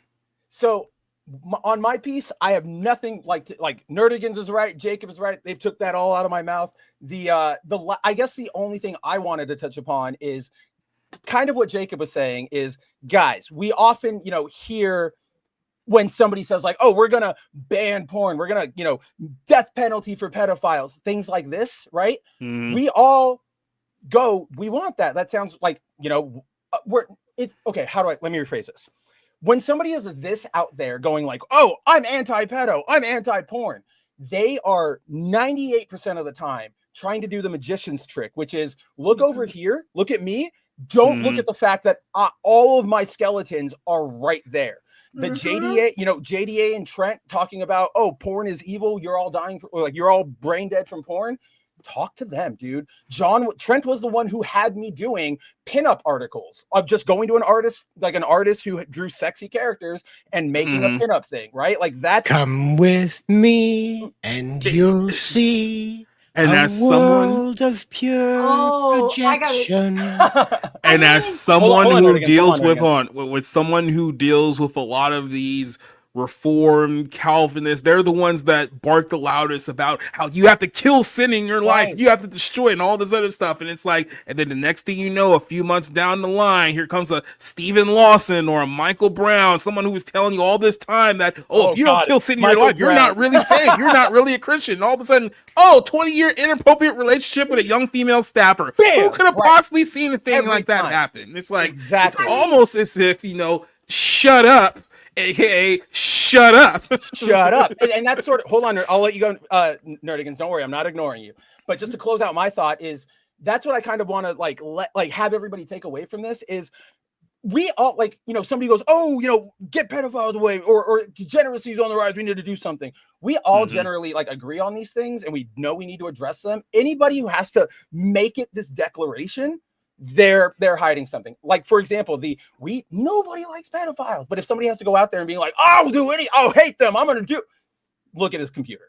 Yeah. Oh, you know. Now, if I wanted to be a petty little bitch, which I'm not, but if I wanted to be, I would say, hey, maybe you should, try to fix, the child, sexual assault situation in your own mega global Roman church before you try to regulate stuff in the state of Texas. But that's just me being a petty little bitch.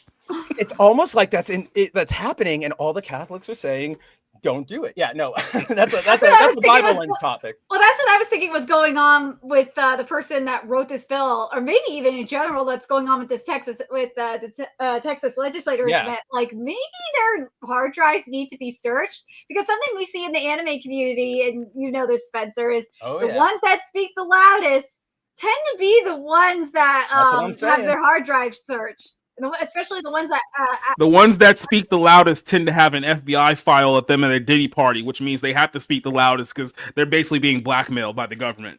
And you know what? When they can speak through the producers. I mean, look at Chibi Reviews. The ones that were attacking him were the ones that put actual CP in his deviant art. And wait, you're calling him a pedo? Yeah. You're calling him a pedo and you have CP? What? No, that's exactly what we're saying. Yeah, just the loud, the most guilty scream the loud. I don't even know if that's even true. That sounds like it's some weird Robespierre. But look, all this thing aside, I feel like if we don't let Cider go, we're never going to end this show. I know. Cider's probably going to get out of here for 8 hours. No, I just letting you guys talk about this because it's important to have this discussion. I'm one of those guys that's odd man out because I'm a stickler. I don't want the law to interfere with this, but we're not having a discussion. And I hope that the law, this whole prodding thing that Texas is up to, I don't want it to go through, but I hope we do get to sit down and have a conversation about just what we're meant to be fighting. Because this law is obviously based in how people are perceiving AI. You read a lot of the language of the law. It's meant trying to clarify that AI is also part of this restriction on depicting children, and it tries to really narrow that down. And in all honesty, with all the talks about AI and the hordes, that's a bridge that we haven't even crossed yet, because for a fact that in the next few months to few years, we're going to get to a point where someone's going to try to argue that, it's not real CP because it's AI generated. So it's not bad. This law has a passage that clarifies that this is, even if it is generated, if it's depicting what is considered to be a child, follows into that. So That's where they're like, trying you to, know, like that's the, like, you're hitting a symptom. If it's generating that from an image set, you need to go find what that image set is. You need to find that source. That's what I want to hope this brings a conversation out of, is that you can ban the AI as much as you like, but it'll find a way around it. Like everybody on Midjourney, you can say what you like. Even I do it. Midjourney, you try to find a way to get big booby anime girl. Oh, everybody. That's what everybody does with the first piece of technology. People do that with Gronk. Yeah, right. Yeah, there's a law now from the president there that we can't make deep fakes of big booby Nancy Pelosi anymore. Yeah, right. But you know, but that's, to me, I get your point, but to me, that's more looking at it of the bigger scale of AI. Be like, you're trying to put the genie back in the bottle and it's already out. Like, you know, now this law is late. It's too late. But then, you know, or no, sorry, Cider, close that. Or well, I just want to make sure that we, because I work with AI every day. Yeah, you do. So I understand how the AI works. So even if you go out there and you tell the AI, don't allow it to generate things that look like kids, there's going to be ways that they find a way to do this. The prompter will find a way. All right. The only way to really deal with this that's ever going to be affected is to put an end to the libraries themselves, the data pools that the AI pulls from. Now, there's a trick that some websites are doing now to where you cannot feed that in links to their pictures. So Midjourney allows you to just put a link in your prompt and it'll pull that image right out of the website into the prompt and then copy it or change it or whatever you've instructed it to do. So here's what websites are doing now is they're programming in a hard block to that. So you can't pull out of that. And so what we need to do is we need to get into getting comfortable with the idea that there are going to be parts of the web that are going to be no download, that they're going to be like, there's going to be spaces on the internet that there's laws in place that this type of content housed here forbids download. There will be ways around it, but it'll allow a place to prosecute to find these libraries that are being circulated. It's not that there isn't a law right now that allows that, but this will make the language very secure on what you're looking for. Because again, like this law is very broad strokes, that Sailor Moon can fall underneath this. These that Dragon Maid anime can fall underneath this. So it's very vague. That's the problem. The law that needs to actually be in place now is a law that allows people to allows the law to hunt down these libraries, specifically child exploitative libraries. And there isn't, because this isn't boomer overreaction, Gen X, whoever the people that aren't millennials, or at least early millennials that are a part of it maybe, but mostly people who did not grow up with the internet reacting to this as a like, well, if we tell the AI not to do it, it won't do it. If we tell them not to go find child exploited material, they won't go find it. And that's this law's attitude. If we just make it illegal, guys, they won't do drugs. That's the logic. But see, like here's where it, like, all of this starts to fall apart for me. Is like, I agree with you, Cyber. That's what we need to go after. All this guy is doing, or whoever put, like, whichever party, whatever, all this bill is doing is nothing. Because here's the thing, guys, to Cider's point. One, most of this stuff is already illegal. Like Nerdigan's pointed out, you know, drawing content of somebody who's real or doing things like that. That's illegal already. You're not allowed to, you know, have all of that gross stuff. Like, that is illegal. Here's the thing with the AI bill is the guy goes, oh, I'm here to actually care about AI. I'm here to track down all the AI pedo stuff. Congress, or that big reconciliation bill we just passed, it includes a 10-year ban on AI regulation. Period. Clear cut. No exceptions. So if a Republican is putting forth this bill and he's supporting, you know, the Trump administration and everything they're doing, then you aren't actually doing anything. You are just trying to inflame your base to get support, to make you seem like a hero for the next 5 years until somebody finds out you've been texting, you know, your daughter's best friend or whatever. Like, it's so frustrating, and I don't have a solution, but yeah, these types of things that are just here to whip you up into a flurry, whether it's on the left or right, we have to be better about not just falling into it because we agree with it. It happens all the time in California. Oh, it absolutely does. We see this Well, all the California time. sucks. I mean, Well, tell our me for years. politicians suck.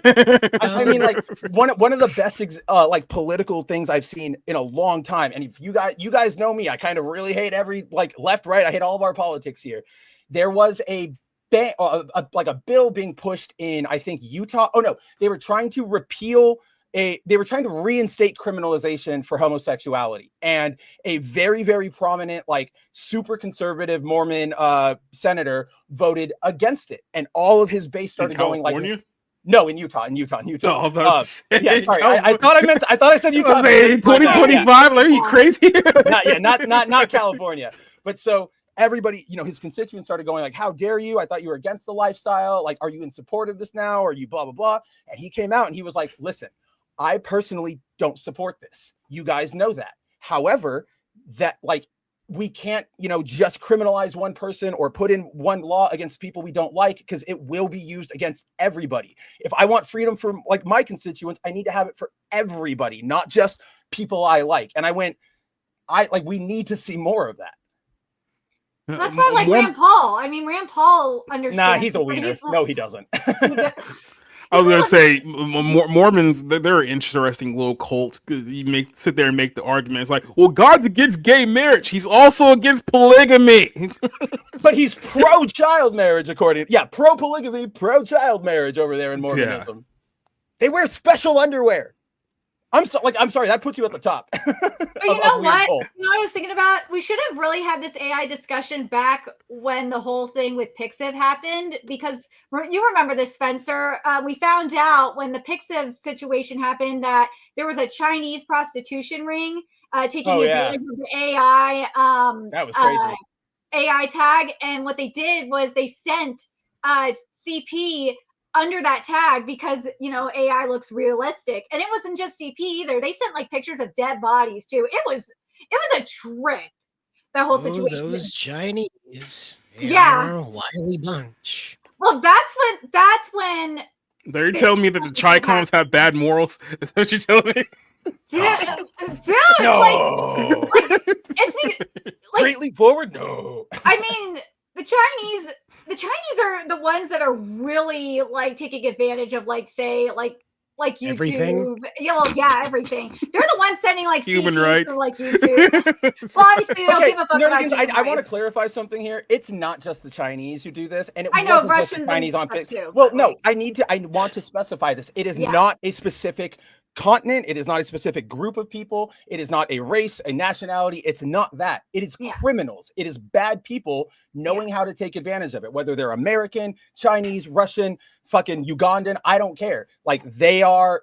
It isn't. We can't be going, oh, the Chinese are doing this. The Chinese are doing this, because then that gives everybody else freedom to go, yeah, the Chinese are doing it. I'm sorry. That was my bad. I should keep looking over there. Yeah, exactly. You get those Chinese. Yeah, that was just more specific for Pixiv. Yeah, I got you. Yeah. It's like, can you believe that they're doing human trafficking in Mexico, while the United States going, yeah, can you believe they're doing that in Mexico?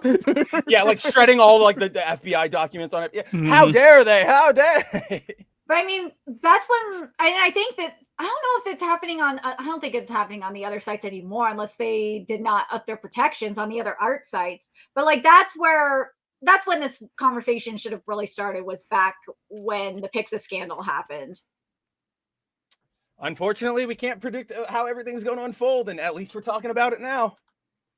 Yeah, but I think if this law does get signed, it's just going to get thrown out of the courts, especially like I think the state. Somebody's got to challenge it. That's my problem. Like Democrats and Republicans in Texas would probably both love to use this bill.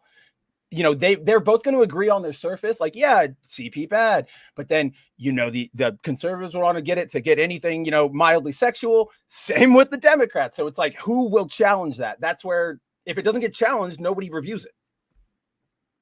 Right. And that's why I hope it starts a conversation. I hope. I definitely think Snyder's on the right track. That's what I want to hit. If Abbott is smart, he'll veto it, because otherwise it's going to look he's really not going to bad. fucking veto it. This is what I was saying, Nerdigans. He wants to appeal to that base. He's going to go, yeah, I'm the hero. He's not going to veto it. They also got him by the balls. Forgive the term because he's in a wheelchair, but they've also got him by the balls. He still has them. It's a child exploitative media bill. What's the headline? Governor of Texas vetoes child exploitative material ban bill. Like, but he's trapped. There's no way around that. It has to go through, which means the Texas Supreme Court will have a chance to take a bite out of it. You know who will challenge it, Spencer? The ACLU will challenge it because they challenge everything. I don't trust them to do anything positive. Well, speaking of things that might not be positive, I'm just going to close this out with a brief statement. There will be a time very soon when Gabe Newell beams video games directly into your brain. He saw what Elon was doing, and he said, hey, hold my internet beer, and decided he was going to do the same thing. So there you go. You'll soon have the Steam library in your brain. See, Jacob, this isn't the mark of the beast because it's in your head, all right? I specifically know that it will be on your paw. If you've read Deep Reputa, you know how dangerous this is because an AI will hack your brain and then get you to kill yourself. We don't even have to go that deep, Nerdigans. All the monkeys that Elon tried to use Neuralink on, he basically was putting Suicide Squad. I'm sorry here. Did anyone not see the Belko Experiment? It was a movie that James Gunn did like 10 years ago. Literally, a group of people in South America put brain chips in their head because their company told them, hey, it'll be easier to track you if you were to get kidnapped here in Colombia. Then they forced everyone into a building and told them you have about 30 minutes to kill like 2/3 of the people here, or else we're just going to start blowing people up randomly. So, don't do it. There's also that thing of like, don't put electricity near your vital organs. Like there's kind of that whole electroshock therapy thing that didn't help anybody at all. Well, you can put them near your organs for like pacemakers, but in your brain, kind of want to keep that. You know what's funny? So years ago, this is a movie that came out a while ago. I'm not sure you guys remember. It was called The Circle. It was probably about a little less than 10 years ago. This movie came out. It was like Emma Watson and I want to say Carrie Ann Gillian were in this film.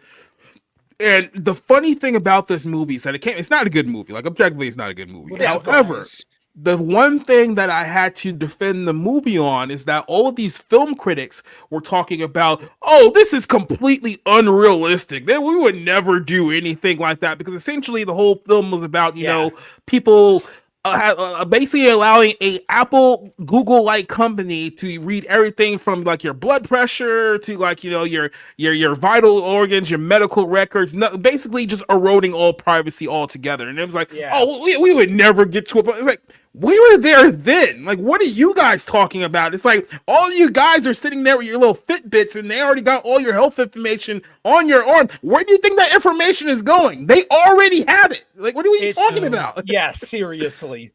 We understand that there's a control mechanism with these chips, right? And that they don't directly feed information yet into the brain. This is the optic implant. Operative word. Well, this is the optic implant that Elon is working on now, that your Neuralink will work up to your optic nerve, so a webcam will function as your eyeball, you know, that it'll that. And, you know, joyous day. Captures. Yeah, well, and that, how do I screenshot, you know, my vision? But what I want to present in that conversation is just that when you're worried about the AI coming in and taking over your brain, that's probably not going to be possible. But what can happen is the Zero system from Gundam Wing, in which the AI shows you information that portrays reality in a way that drives you insane to the point that you kill, to the point you perceive an enemy everywhere, a hyper-paranoia state, because it will have the ability to influence your senses. It will not have the ability to change your cognitive write-up. So a Girl Scout with a Neuralink is not going to suddenly turn into a chainsaw-wielding, menacing monster. However, she may be enticed by her Neuralink to think that a chainsaw through her mommy is going to save her from the dinosaur in the kitchen. And that's manipulative reality, exactly. But the Zero System's threat is that it would portray everything as the enemy, and that's truly my problem with the Neuralink, is that it will mistake some things. Well, not only that, like this film came out in a time before AI was even in the mainstream conversation, right? But even then, it was like there was this program called Sea Change, and it was essentially a small camera that can be inputted anywhere in your body that can be used to monitor you and follow you at all times, really not, and like had collected all this information on you. It's like it was like, oh, that's ridiculous. That's unrealistic. Have you guys seen Twitch recently? Is that not exactly what people do on Twitch to this very day? IRL streamers, anyone? Well, that's one of the things I think we've talked about this before, but like, remember when we were all like, they don't really need to Cider's point, like they don't even really need to trick us, right? Because like, remember when we were kids, when the internet was burgeoning, they said, never tell a fucking person any personal details, right? Use a screen name. That is why we have these handles, right? Cider Hype, Nerdigans, Mav, Society Reviews, because that's what we were taught. Nowadays, you go on a fucking, like a 12-year-old lies to get on Twitter, and then they say, here's a list of all of my mental health problems, my school schedule, the things I like and trust, and the things I implicitly distrust. And it's like, cool. You just gave me like a map to kidnap you. Like, it's crazy. Yep. And like I said, for people who pretend like, you know, these things weren't happening or it wouldn't happen, it's like, look, let me be honest with you. If you have a cell phone, doesn't matter which one you have. It honestly doesn't matter. 50-50 chance that your cell phone is either controlled by Google or Apple, which means that they have all your information already, and they've already given it to the government. They've had it for years, right? And you've brought in Alexa into your home, and you ask a whole bunch of stupid questions for Alexa because it's convenient. You order things based on Alexa. Guess what? CIA is probably listening to you right now. If you bought a new Vizio television with a camera attached to it, guess what? NSA is probably hacked into it a number of times, and it comes hacked. Yeah, exactly. So it's like, they don't need to trick you to get your information. You willfully brought all of this stuff into your own life that they probably already have all the 20 years from now. Go ahead. No, we'll just cut to the chase. 20 years from now, we're going to find out that iShowSpeed was America's 007. And he was going in and doing all this espionage work against China. Yeah. The flying car, right? With the flying car. I will really hate that timeline if that is true.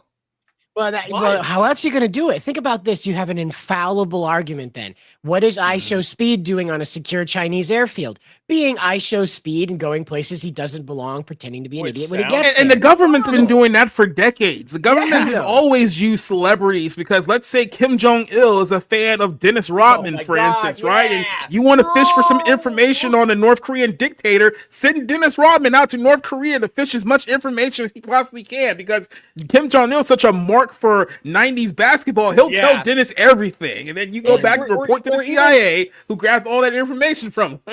Or even in the reverse, he's a right? Fat, lonely incel.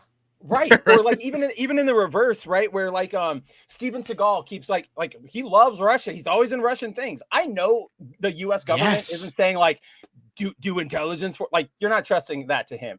But Putin's going, oh, this is a great like PR thing for me. I can keep showing Steven Seagal, American, tough guy, loves us. And it's like, of course, like, do you think if Seagal wasn't a celebrity, we would know he was even in Russia? No. Yeah. So the funny thing about Steven Seagal movies is his movies from the 90s look like modern Russian movies today. I know. So when people go and Google him, they see him doing all this crazy shit that modern Russian action movies are doing. So they probably love him. He's probably like this great betrayer of the West that saw the superior Russian way, and he'd been doing it his whole life. I can't. You see him? He was at that. Freedom day. That's what I was thinking of. That's he was like 3/4 of the camera. He looked like a Santa Claus impersonator walking by. That man's gut entered the frame 4 seconds before the rest of his body did. I wonder if Russia like just really, really loves that one fight scene Seagal did like 2 years ago where he's in the chair the entire time. Yeah, he's just pushing himself around. That one's so bad. That's where you're like, oh, dude, you a fatty fat. Oh God. You know what I'm talking about, Nerdigans, yeah. Hey guys, maybe Russia's just a really big fan of Half Past Dead. You ever think about that?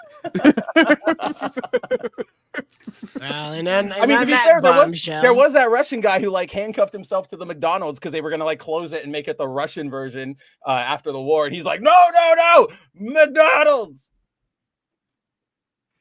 Yep. And on that note, yeah. Yeah, they to their own detriment if it's McDonald's. Good golly.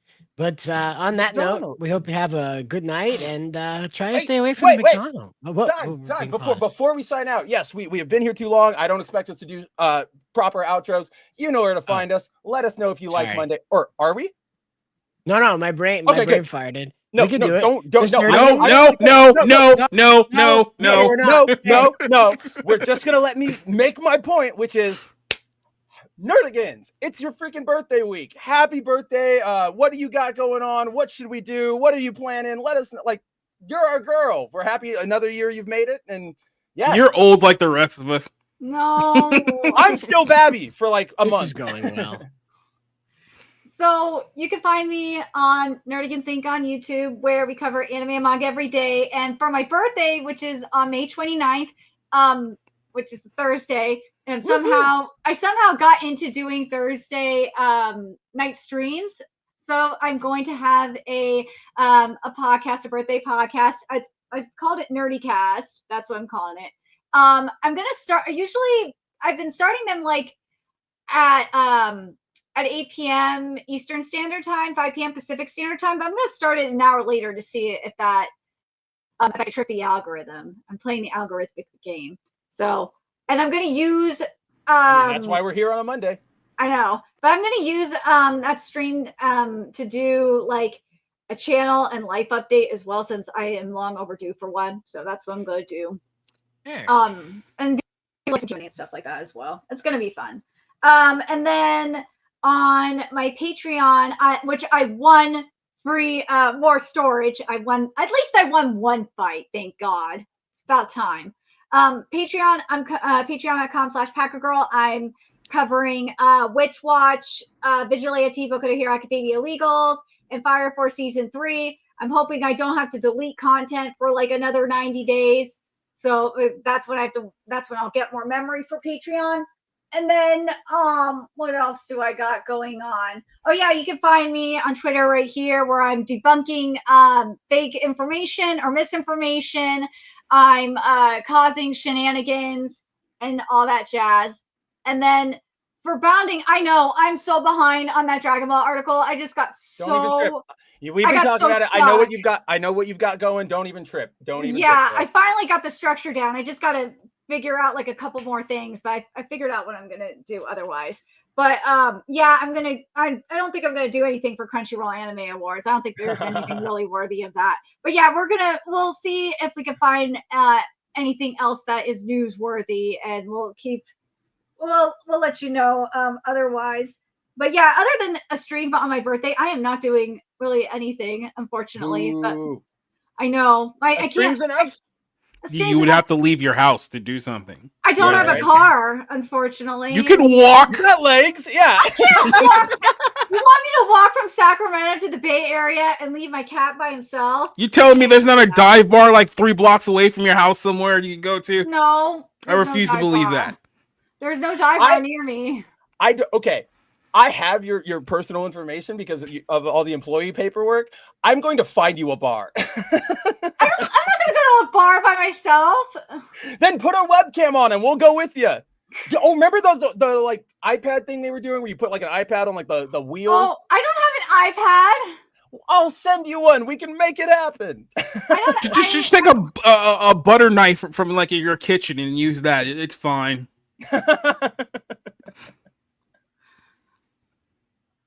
Well, all right then. On that bombshell, we're gonna get out of here before we sign up Miss Nerdigans to get kidnapped somewhere on live. It's gonna take a lot.